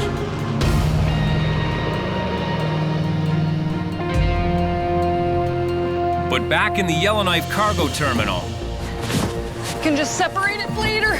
It's been a friggin' gong show today. with 2 more massive loads of cargo still to come in on the DC-4, for Janelle, it ain't over yet. Fire, right wheel first.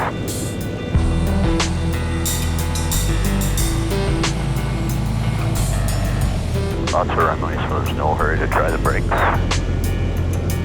The DC-4 is back with the last 20,000 pounds. It can be a nightmare, it can be a gong show, but at the end of the day, these people depend on you. It's not just something that you can be like, oh, whatever. I guess they didn't get their milk today. I think it's the first time in Buffalo history down there it took all day and half the night to do freight. And there's some good news about the river ferry. We just got word that the ferry's going in tomorrow. We moved 100,000 pounds in one day. That's friggin' awesome for a last minute. By tomorrow, because of Buffalo, Arctic outposts will get their provisions on time.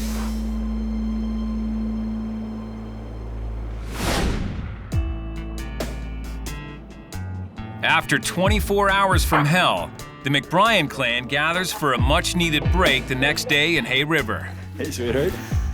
A rare family dinner hosted by Joe's daughter Kathy and her husband Fraser. No phones ringing during dinner. Yeah, everybody loves king crab. Kathy and Fraser always put on a good dinner party. They prep, they serve, they keep the whole flow going. They don't make anybody do dishes. For a family that works together every day, the McBryans don't often sit down for a meal together. Oh my God, look at that. That's why I didn't go to work this morning. I've been up since 5 preparing. Yeah, right. The only non-family member at this gathering is Mikey's girlfriend, Gail. Gail is an amazing, amazing person, and we both wonder every day why she's even with me, because we're like the original odd couple. We have absolutely nothing in common at all. My family likes her better than they like me.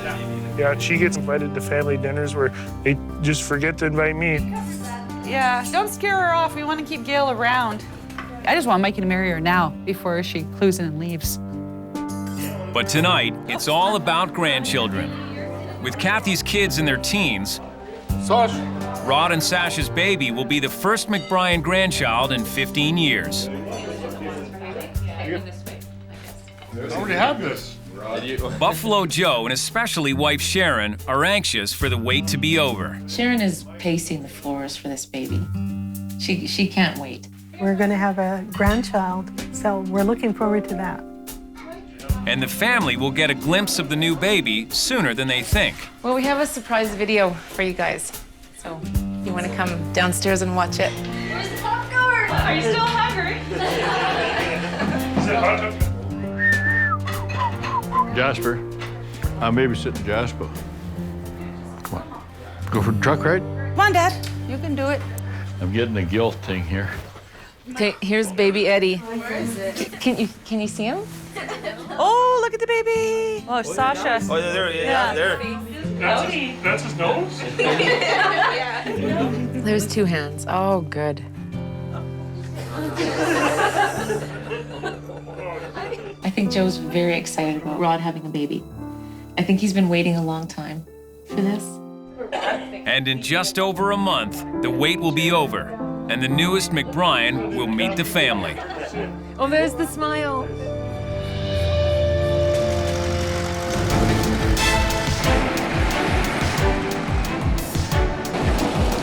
At Buffalo Airways, they're scrambling to free a snowbound cargo plane from its cold storage. It's been on ice since work dried up 6 months ago. But today, Buffalo got a call about a catastrophe almost 6,000 kilometers away. As most of the population of planet Earth knows, that there was a massive earthquake in Haiti, and we really thought we're out of the scope of being able to help. An aviation contact in Miami sent an SOS to Buffalo to help in the relief effort. Buffalo has sturdy warplanes and cargo haulers that can land on almost any airstrip. It's crazy. It's absolutely crazy. We're just a little green airline, and we're invited to the big show. But the ideal plane is nowhere near ready to fly. This stuff always happens when you have a major, like an earthquake like that. Everybody's phoning everybody for an airplane. The plan is for Buffalo to fly to Miami and then shuttle relief supplies from there 1,100 kilometers across the Caribbean Sea to Port-au-Prince, Haiti, for as many weeks as it takes. This is completely out of our normal envelope of operations. We got to be very, very flexible and do what is needed at that time. And the first step is getting the L-188 Lockheed Electra out of its frigid parking spot. We should have never shut it down. The Electra's chief engineer, Chuck Adams, has to check all the components on this plane in record time. I just shoved this off a week ago. Chuck knows every bolt and rivet on Buffalo's most modern plane. The 50-year-old four-engine turboprop Electra is loaded with electronic features not found on Buffalo's older radial engine planes. You don't learn it overnight. It took me about 10 years before I actually really knew the airplane quite well. On the surface, Chuck is very abrasive and very colorful. Some people get offended. Well, too bad. They should worry about what's going on in the world, not what Chuck's saying.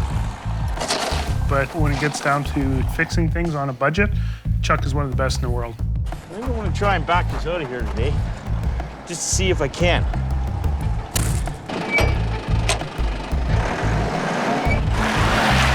But the Electra is in no hurry to go anywhere. Its wheels are frozen square and refusing to budge.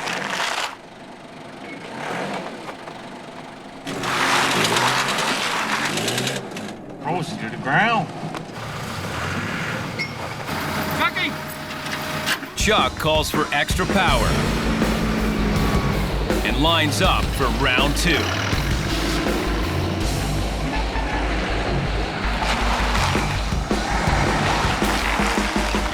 Finally, the Electra lurches forward.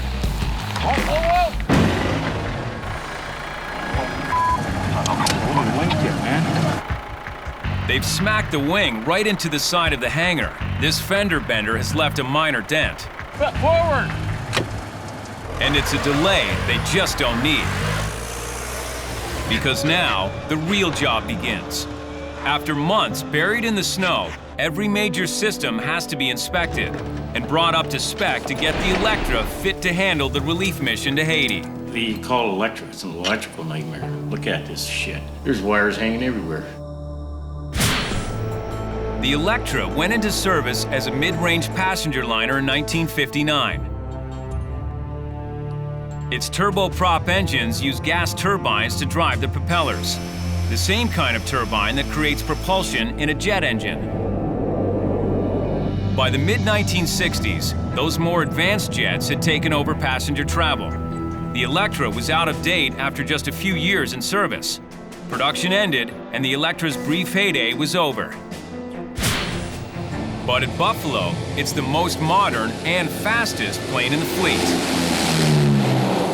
Pressurized, it can fly at higher altitudes, where thinner air offers less resistance. Hey. Right now, Buffalo needs to get an Electra crew up to speed. Okay, I guess we're gonna do the big shuffle here. Enter former Buffalo Electra captain, Brian Harrison. Well, we're just getting the guys organized. We're gonna move the C-46, we're gonna move the DC-3, then we're gonna pull the Electra out. He's up from his home in Edmonton to retrain the flight crew, because there's no one at Buffalo with an up-to-date Electra license. We have to do recurrent training every 6 months. We got to do an instrument ride and a pilot proficiency ride every year, and our time is up. I wanted to do this training a long time ago, because this is what happens. Stuff comes up and then nobody's current. With no Electra jobs in the last 6 months, Joe hasn't kept the pilots certified to fly it, because training runs cost big money. Airplane burns about 2,500 liters an hour, and I think the fuel cost here is around $1.70 a liter for turbo fuel. So that means we're burning pretty near $4,500 an hour. You know, it's inflow, outflow. If you shit more than you eat, you'll shit yourself to death. So be sure you get lots of flow coming in.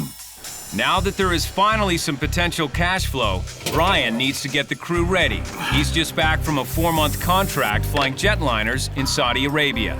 Sure doesn't look like a 747. The world is much different. You know, 747, you wear a uniform and you walk on the airplane and it gets loaded for you and unloaded for you. And it's a little bit different world. You do just about everything that has to be done to get the airplane going. I've flown this an awful lot, so it's kind of like riding a bicycle. But only if the Electra is fit to fly.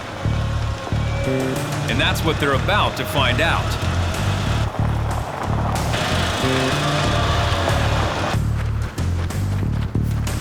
Stand way back.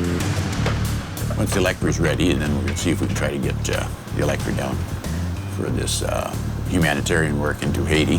The crew does a complete system check. Start number 4, please. Been cleared to the ice pad, is that correct?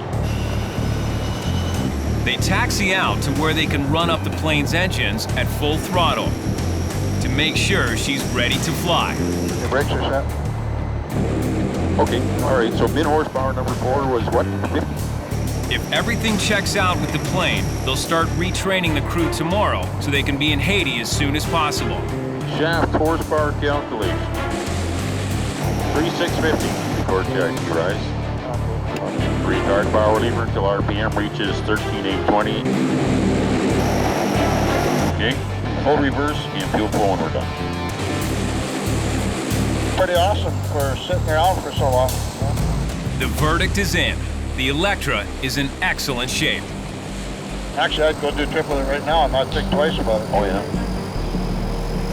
But Brian's about to get a nasty surprise, a problem that no mechanic can fix. 5 a.m. at the Buffalo hangar in Hay River, 200 kilometers southwest of Yellowknife, and winter is unleashing her worst. It's no one's idea of a perfect first day on the job. Ugly conditions for Buffalo's newest rampy, Richard Adams, straight out of Alberta and 8 feet up on an icy wing. Harden him up the first day. It'll be good for him. Build character. A rampy's life is all about backbreaking grunt work, prepping planes, hauling baggage, and making deliveries in wicked cold temperatures. But Richard's baptism by blizzard is good news to senior Hay River rampy Chris Matheson. That's a little bit gnarly, like I told him, hey, Richard? After slogging it out here for 3 of the coldest months of the year, Chris is next in line to move across the lake to Yellowknife, where a rampy can actually get a shot at flying. Justin, who's flying the Scud this week, came over and approached me and told me some good news. He said, hey, you know what, Chris? You're moving up to Yellowknife. And you know what else? You got about a week to figure it out. Chris needs to make sure the new guy is trained to shoulder his share of the load before moving on, and hopefully up. So you can, if you pull back just a little bit, it'll go like millimeters at a time. Looking good, Richard. Good, you're through. The last thing you want to do is put the forks to the side of Joe's plane. You did good. I'm impressed. But 2,000 kilometers away, there's a wild card headed straight for Yellowknife. Audrey Marchand is on her way back to Buffalo, and that could scuttle the plans of rampies like Chris, who hope to be moving up the ranks. I went back home for about 3 months, and now I'm back to Buffalo again. Audrey was one of the hardest workers on the ramp last year. The reason you're here is to learn, and it's strictly up to you. And she was one of Buffalo Joe's favorite employees. But some people thought she had an unfair advantage in the rampy rally to move up to a pilot job. If there's anybody who's gonna jump somebody in line, it's a girl. Back in the fall, Audrey returned to Quebec for the birth of her new baby sister. Well, my mom had kind of a health problem, and my sister too. The other rampies thought Audrey was gone for good. Now there's fear that she might jump them in line. Like, if I come back and I'm checked out pretty much right away, for me it's fair. But I will understand that for them, it's kind of unfair, and I know that they will have a hard time dealing with that. It has to be fair for everybody, but it has to be fair for me first. With Audrey heading back to the Buffalo ramp, Chris and the other rampies could all be stuck. Keep it going. In Yellowknife, Chuck and his Electra protege, Adam Smith, are tracking down some minor problems from yesterday's test. Until everything is working perfectly on the plane, it can't fly to Haiti to help in the relief effort. See what all this crap looks like. But sometimes, small problems can be the worst kind. From a mechanical perspective, it's not too bad so far. This airplane is a lot more challenging than the old ones, I'll tell you that. From an electrical perspective, it's a nightmare. It's a nightmare. Replacing one faulty gauge is taking all day. It's got 40-year-old wires in the thing now, and they're all getting old and brittle. So every time you move one little thing, like 3 or 4 more things break. There's another broken wire right there. Chuck is a teacher, is a phenomenal person to learn from. He's got a lot of experience. He's got a semi-can-do attitude.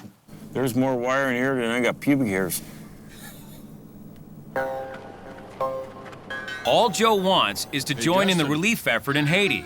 Have you seen Ernie? But he's hit a major snag. Are you okay to train, or is there a problem? He just said no. Who said that? Dave Smith. He's just sending me an email now. He says, because I didn't do a loft in November, that my PPC is not valid. Give me his phone number. Simply put, Brian is missing a single 1-hour training session. That makes his Electra license as expired as everyone else's. Yeah, hi, it's Joe McBryan, Buffalo Yellowknife. Well, I'm trying to find out from the horse's mouth why Brian can't train my crew, because it appears he's missed some 6-month, 1-hour something. Oh, yeah, I understand that. Well, waive it. But government regulator Transport Canada isn't budging. Without Brian to train the crew, the entire mission to Haiti could be over before it even begins. Frustrating. That's the way to put it. currency. I do not have at this minute a training captain to train anybody.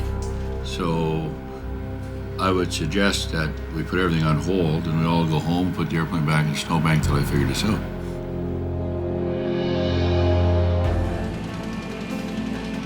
A new day at Buffalo. The Electra is ready to go. It's been called to help airlift supplies to the millions of people suffering from a devastating earthquake in Haiti. I don't know whether we should tolerate that or not. A good engineer would have had that clean. Good pilot be up in that outfit too. Yeah, the airplane's ready now. But there are still several issues to resolve. There's paperwork, there's customs, you're dealing with 3 different countries. You got Canada, you got US, and you got Haiti. So there's a lot of ducks you got to have in your row. And the biggest obstacle is getting the Electra crew recertified right away. Fortunately, a pilot who can do the Electra proficiency rides has been found.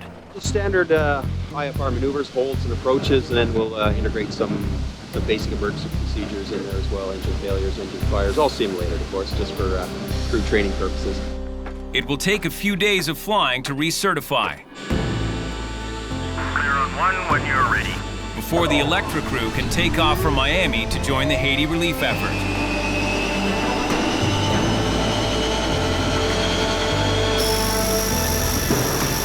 Currently Yellowknife Airport, Yellowknife 1 departure, ready to taxi.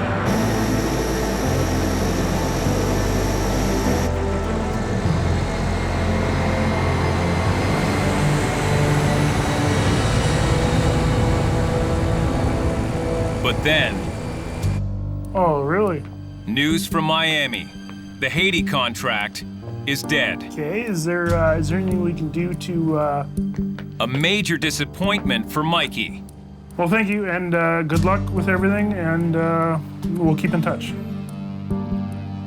Bye. Well, we just received a phone call from the people that are organizing the relief effort for Haiti, and as it turns out right now, they're up to their capacity of aircraft. Basically, every available aircraft in the world is technically there. We were pushed to the back of the line, and so we missed out on this one, which is kind of sucks.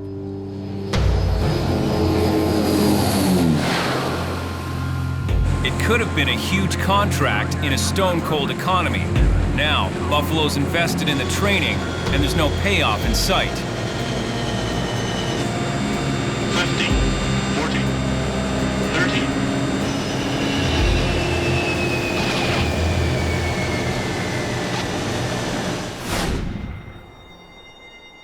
Early the next morning, ramp hand and aspiring Buffalo pilot Audrey Marchand arrives to a warm Buffalo welcome. How are you doing there? Welcome back. Thank you so much. Fellow rampy Chris Matheson had barely arrived at Buffalo last fall when Audrey left for home. Good morning, John. Now, she'll be tough competition for him, and for fellow rampy John Martin. I know you're French, so you're on. But those who are already Buffalo pilots and outside the rampy rivalry are just happy to see her. Good. Welcome back. Audrey's a happy, very upbeat person. It's Monday morning, a lot earlier than I'd like to be awake, and she's here and just has her little infectious charm to her and puts a smile on everybody's face. We missed you. Did you? We did, you little shit. Bubbly little thing bouncing around all the time. Yeah, that was a really good day. But in rampy politics, the opinion that really matters belongs to the guy flying the Sched, the daily scheduled passenger flight from Hay River. Hey! Good morning, Joe. How are you? Good. Back. Sometimes you end up surrounded by a bunch of whiners and grabbers and bitchers. It's always nice to have one that has a natural smile and a laugh. Welcome home. Thank you. Giving me a hug and telling me that he's happy that I'm back. Well, for me, it means a lot. But her return won't be good news for everybody. Later that morning, the Electra pilot proficiency rides continue. Even though there's no rush now, Joe decides to finish the training. But it's costing him $4,500 an hour in fuel alone. But Mikey might have found a way to make all that training pay off. in the nick of time. If they're done training, I got a customer, Nunavut Power, and they need a trip to Cambridge Bay, which will help offset the cost of training. During the Cold War, Cambridge Bay on Victoria Island was the site of a distant early warning line radar station. DEW line, it became. A system set up to protect North America from possible Soviet attack across the North Pole. Men had to conquer that unknown frozen wasteland and transform it into a vital outpost of Western civilization. Most DEW line stations in Canada shut down in 1985. Only Cambridge Bay and 7 others were transformed into part of the new, smaller North Warning System. It provides airspace surveillance of Canada's northern border. Today, this outpost of 1,500 souls needs a massive piece of equipment called a heat exchanger to keep the generators cool in the town's main power station. Yeah, if the big one fits, you get the trip. The airplanes we have, the doors are on the side. So that means when an object goes in, it also has to turn a corner. So this thing was basically at the limits of the Electra. That's over 6 feet tall now. We can take those off. And the door is 16. If the piece doesn't fit, we don't get the trip, which means that we're gonna have to do the ride of shame and take all the equipment with our forklift down the first air so it can go on her. The competition's Hercules loads from behind and can take the cargo straight in. Buffalo can't afford to lose this contract. $40-something thousand trip. We had to make that trip. Keep Joe happy. Gotta try. Gotta make do. If you don't try, it ain't gonna work now, is it, eh, little brother? When the Electra rolls in, Chuck will have to make the heat exchanger fit, somehow. Any chainsaws? After spending thousands of dollars to recertify the Electra crew for a relief mission to Haiti that didn't end up happening. Yeah, Cambridge. Buffalo has lined up a contract that will cover their training costs, and then some. We got a unit that has to get to Cambridge Bay. The good news is we have a trip. The bad news is we might not know if this piece fits. But if the 3,500-pound heat exchanger doesn't fit on the Electra, Buffalo will lose the contract. We should be able to get this in just the way it is without that skid. But it's going to be tight with that link. Right away, Electra Captain Ray Weber has big doubts. It's going to be damn close. At over 12 feet long and 6 feet wide, the heat exchanger is almost beyond the dimensions of the Electra's cargo door. There's only one way to tell for sure if it'll fit. Buffalo's motto is, we gotta try.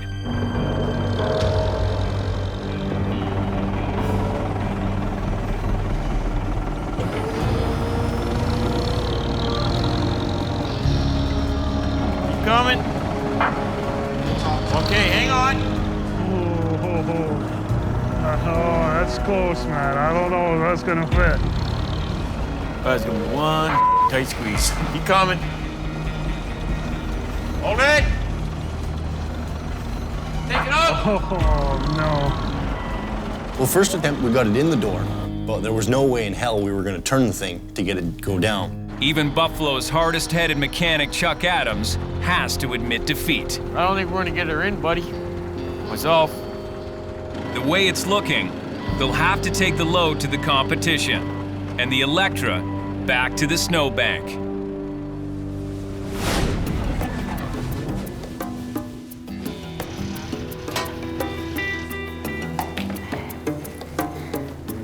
Okay. Meanwhile, Audrey Marchand's first day back keeps getting better. That was great. Yeah. After missing 3 months of winter work, Back on the skid. That's great. Audrey is just picking up where she left off. As flight attendant on the Sched. It may be just flight attending, but she's working on the plane her first day back. And fellow Rampies Chris and John know what that means. You get to go for a ride? Yipper. Oh, man.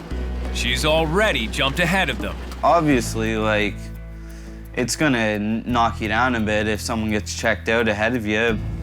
but I'm just hoping to get checked out by summertime. So while they do the hard work on the ground, Audrey will be on the DC-3 with Buffalo Joe. Flight attending is one step away from every rampy's dream, a co-pilot job. And it seems that Audrey has regained her seniority despite leaving the company last fall, and Joe hasn't lost his confidence in her. She no doubt can fly an airplane, and that's pretty well straight and level. I'll just have her in there just to familiarize herself where everything is. For the rampies left behind, all they can do is keep working. I think they still don't really agree about me coming back, and they're kind of a little jealous. They're not gonna show like what they feel, and they're not gonna talk to me about it, because that's how guys act. So it's not my problem. While her work now isn't up front in the cockpit, it could lead to her flight training directly with Joe. Graham Ferguson is already past that point. He and Andrew Vike were checked out as DC-3 co-pilots while Audrey was away. Now Audrey is intent on catching up. As Joe said, being checked out at Buffalo is like a hockey game. You have to fight for it. After a 50-minute flight across Great Slave Lake, Audrey and the DC-3 roll into Hay River Airport. On her way to the Buffalo Staff House for the night, Audrey is on top of the world. I'm really happy to be back, actually. Everybody's been so good to me today. So it's gonna happen. It's been the perfect first day.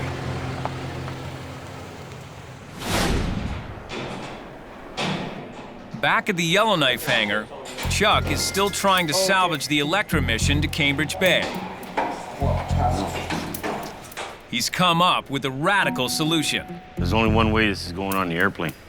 That's if we split it in half. Because we're trying to put a big square box in a little round hole, and it ain't gonna happen. The heat exchanger is perfectly designed for just that option. Two completely separate pieces. Okay, yeah, it's perfect. Comes with the radiator on the bottom and the two electrical fans to blow the air through the radiator, like in your car. Pieces that should be simple to split apart. Oh, there's 46 bolts all the way around. This is the fan side. See, there's two big fans up there. We split it right here. I don't think 46 bolts should stop 46 grand from coming in the door. They need to convince Mikey so he can get permission from the client. Fits in 50 inches is the sweet spot. I kind of gathered that yesterday, brother. I had to think about all this last night, eh?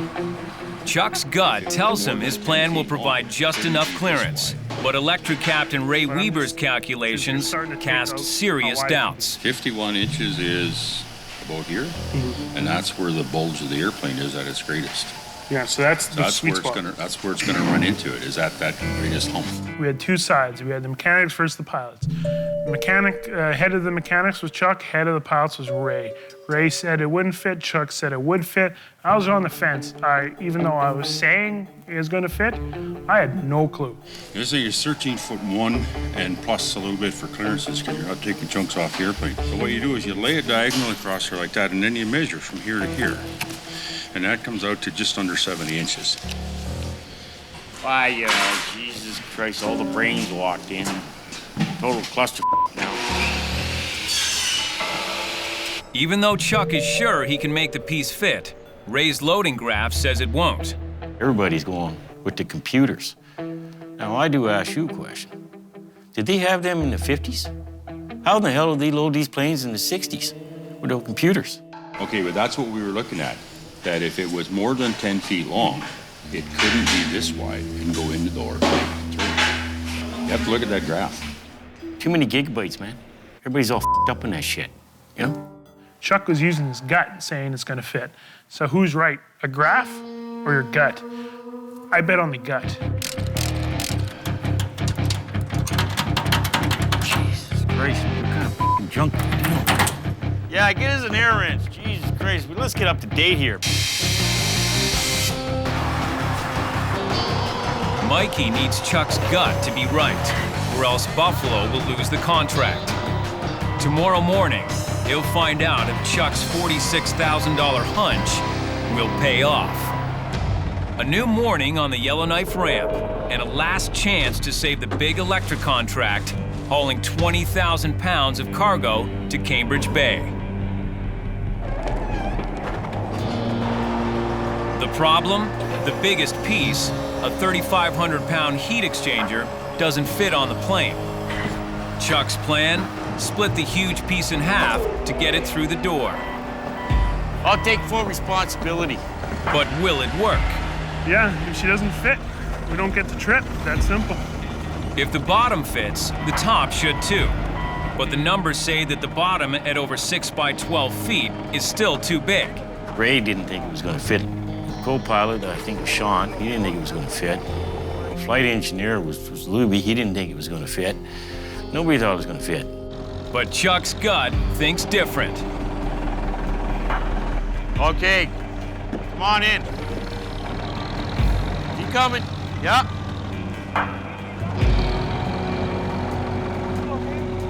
Keep coming. Keep coming. Okay, look at that. She is fucking close. And with the Electra, getting too close is a big, big problem. See, this is the whole problem with this airplane. DC-4, you can hit it, do a little damage, and get away with that. But you can't with this airplane, because you're pressurized. Okay, hold it, hold it. With this thing, any nick and scratch is considered very bad for the structure of the aircraft. I guarantee you it's going to go in, man. Okay, we're just about there. Just don't touch the airplane. Easy, good. More, keep her coming, keep her coming. They've got the load through the doorway. Now comes the tricky part. If we could turn the corner, we're laughing. If not, we're crying. So it's a game of inches, and we only have a few left. So. Okay, hang on. You need side shift over there. Side shift back. Millimeters at a time, they try to turn the cargo. Too rough, and they could punch a hole right through the fuselage. Once it gets around, just starts to go around the corner. If it doesn't make it around that corner, you'll never get it in. Okay, where are we, Sean? I'm on the pallet now. We can just pull it over with that now. Oh, okay. You coming? Hold it right there, Chuck. Hold it. Might be too late here now. Okay, there. Okay. So we just tried and kept trying. Keep her coming. Keep coming. Okay, good. It's in. Hey. Woo! Let's push her, boys. With the bottom half of the heat exchanger in the Electra, Chuck turns his attention to the top half. Let's split this in half. Let's get we need a hand here. To get the top part of the heat exchanger on board more easily, Chuck decides to split it in two as well. Here we go. If Chuck would have came up to me and said, "Hey, Mikey, this thing is not going to fit," I would have called the customer right there and said, "Sorry, it won't fit in our airplane." But luckily, Chuck didn't say that. Chuck says, "You know what, Mikey? Bleep, bleep, bleep, bleep. We'll get this thing in." No, 500. Well, what just happened? I just pulled the impossible with everybody going f***ing blah, blah, blah. It can't be done. Well, it's f***ing in there, ain't it? Brother! The thing about Chuck is don't f with the Chuck. With all the cargo in the plane, the Electra is ready to head to Cambridge Bay tomorrow.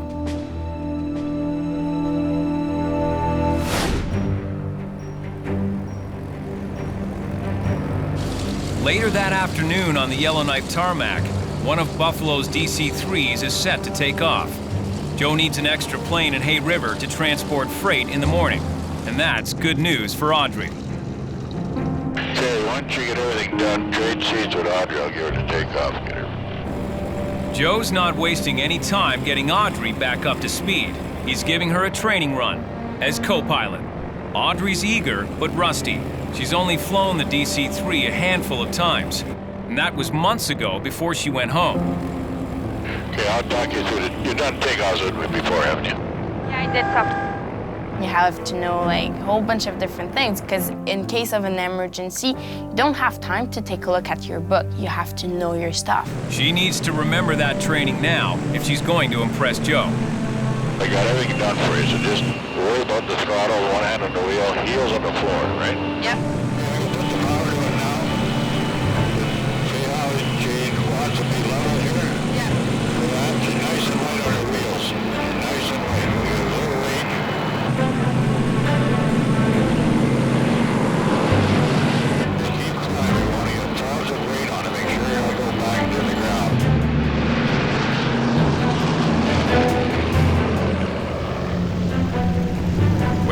Audrey gets to fly, official co-pilot Graeme enjoys a rare chance to relax in the back of the plane. Oh, I'm feeling pretty happy.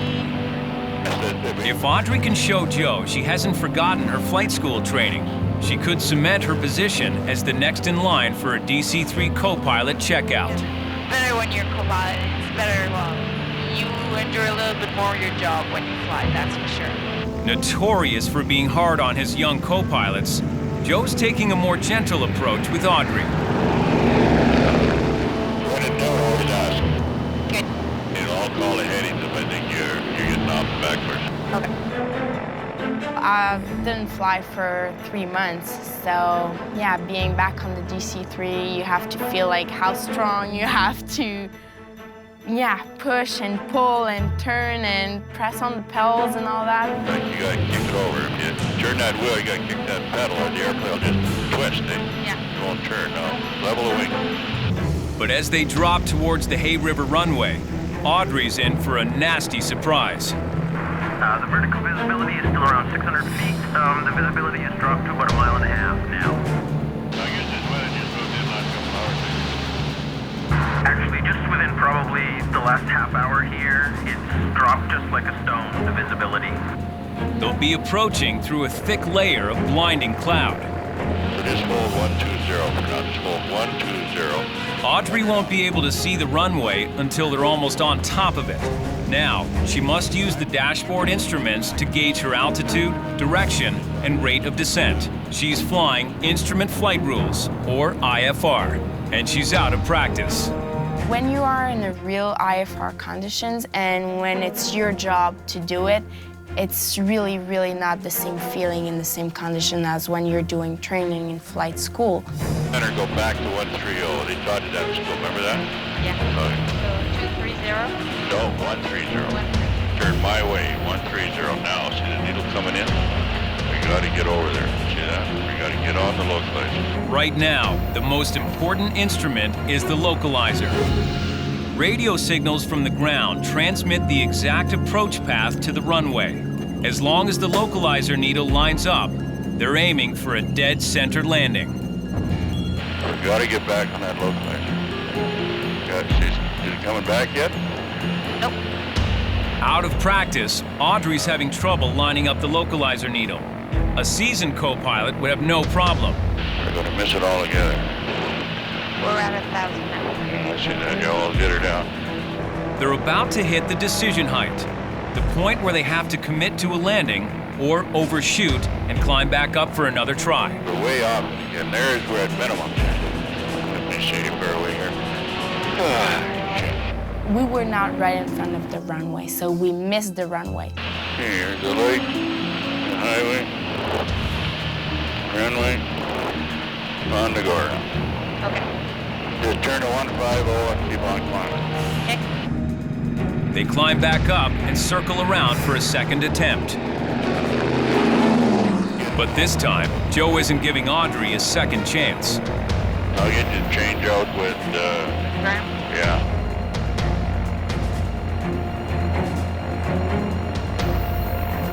We screwed up here. We missed the approach. I gotta get on that localizer.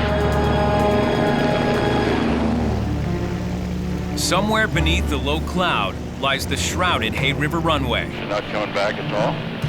After overshooting the runway on the first attempt, Buffalo Joe moves trainee Audrey out of the right seat and brings co-pilot Graeme back to the cockpit. We screwed up here. We missed the approach. Okay, just hold that hitting until we get on that localizer. Roger. If you're driving only once every Sunday, you're going to be a lousy driver. You're a Sunday driver.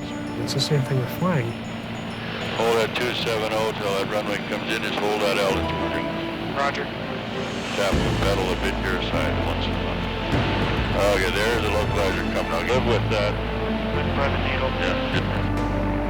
With Audrey looking on, Joe and Graeme break through the clouds and slide the DC-3 right down the middle of the runway. Right handle. Yep.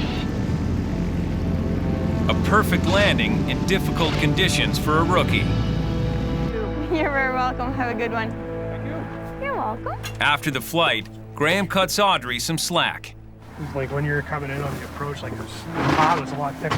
We're coming in right off the lake. AC was like, There's no excuse. We missed it, that's it. But Audrey's been reminded just how much she still has to learn. She has hours of hard work and simulator time ahead before she can move up that long aisle from the ramp to the cockpit. Oh, more practice tomorrow. Yeah. You get on that Good. sim. Yeah. I have to prove them, like, every day when I wake up that, yeah, I earned it and I have it, and I'm gonna prove you tomorrow morning too that I deserve it.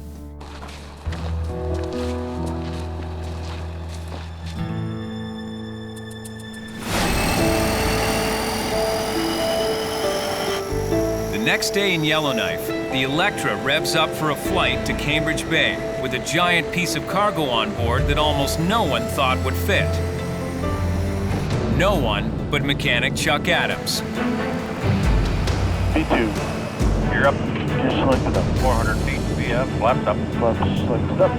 Chuck is personally escorting the 3,500-pound heat exchanger to its destination. I want the trip just as bad too. Just get them guys flying. Yeah, we'll be in Cambridge Bay at 12:50. It's 850 kilometers from Yellowknife to Cambridge Bay in Nunavut. That's just over 2 hours in the turboprop Electra. Runway inside, check. After all the doubts, it looks like they're going to get this job done. 30, 20, 10. They touch down. Cambridge Airport Radio Buffalo 1711, back time. But the delivery is not yet complete, because what went into the airplane Is there a pair of cutters on the forklift? must come out.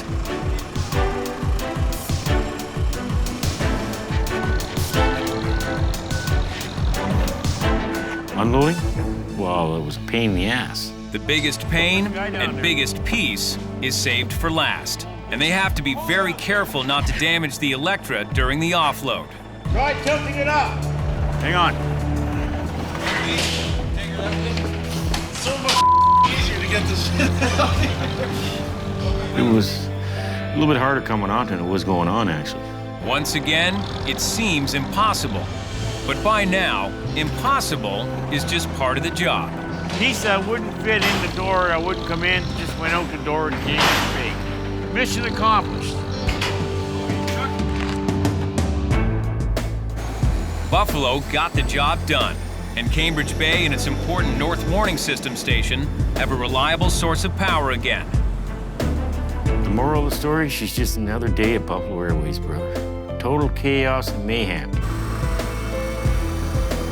69. Entertainment at its finest.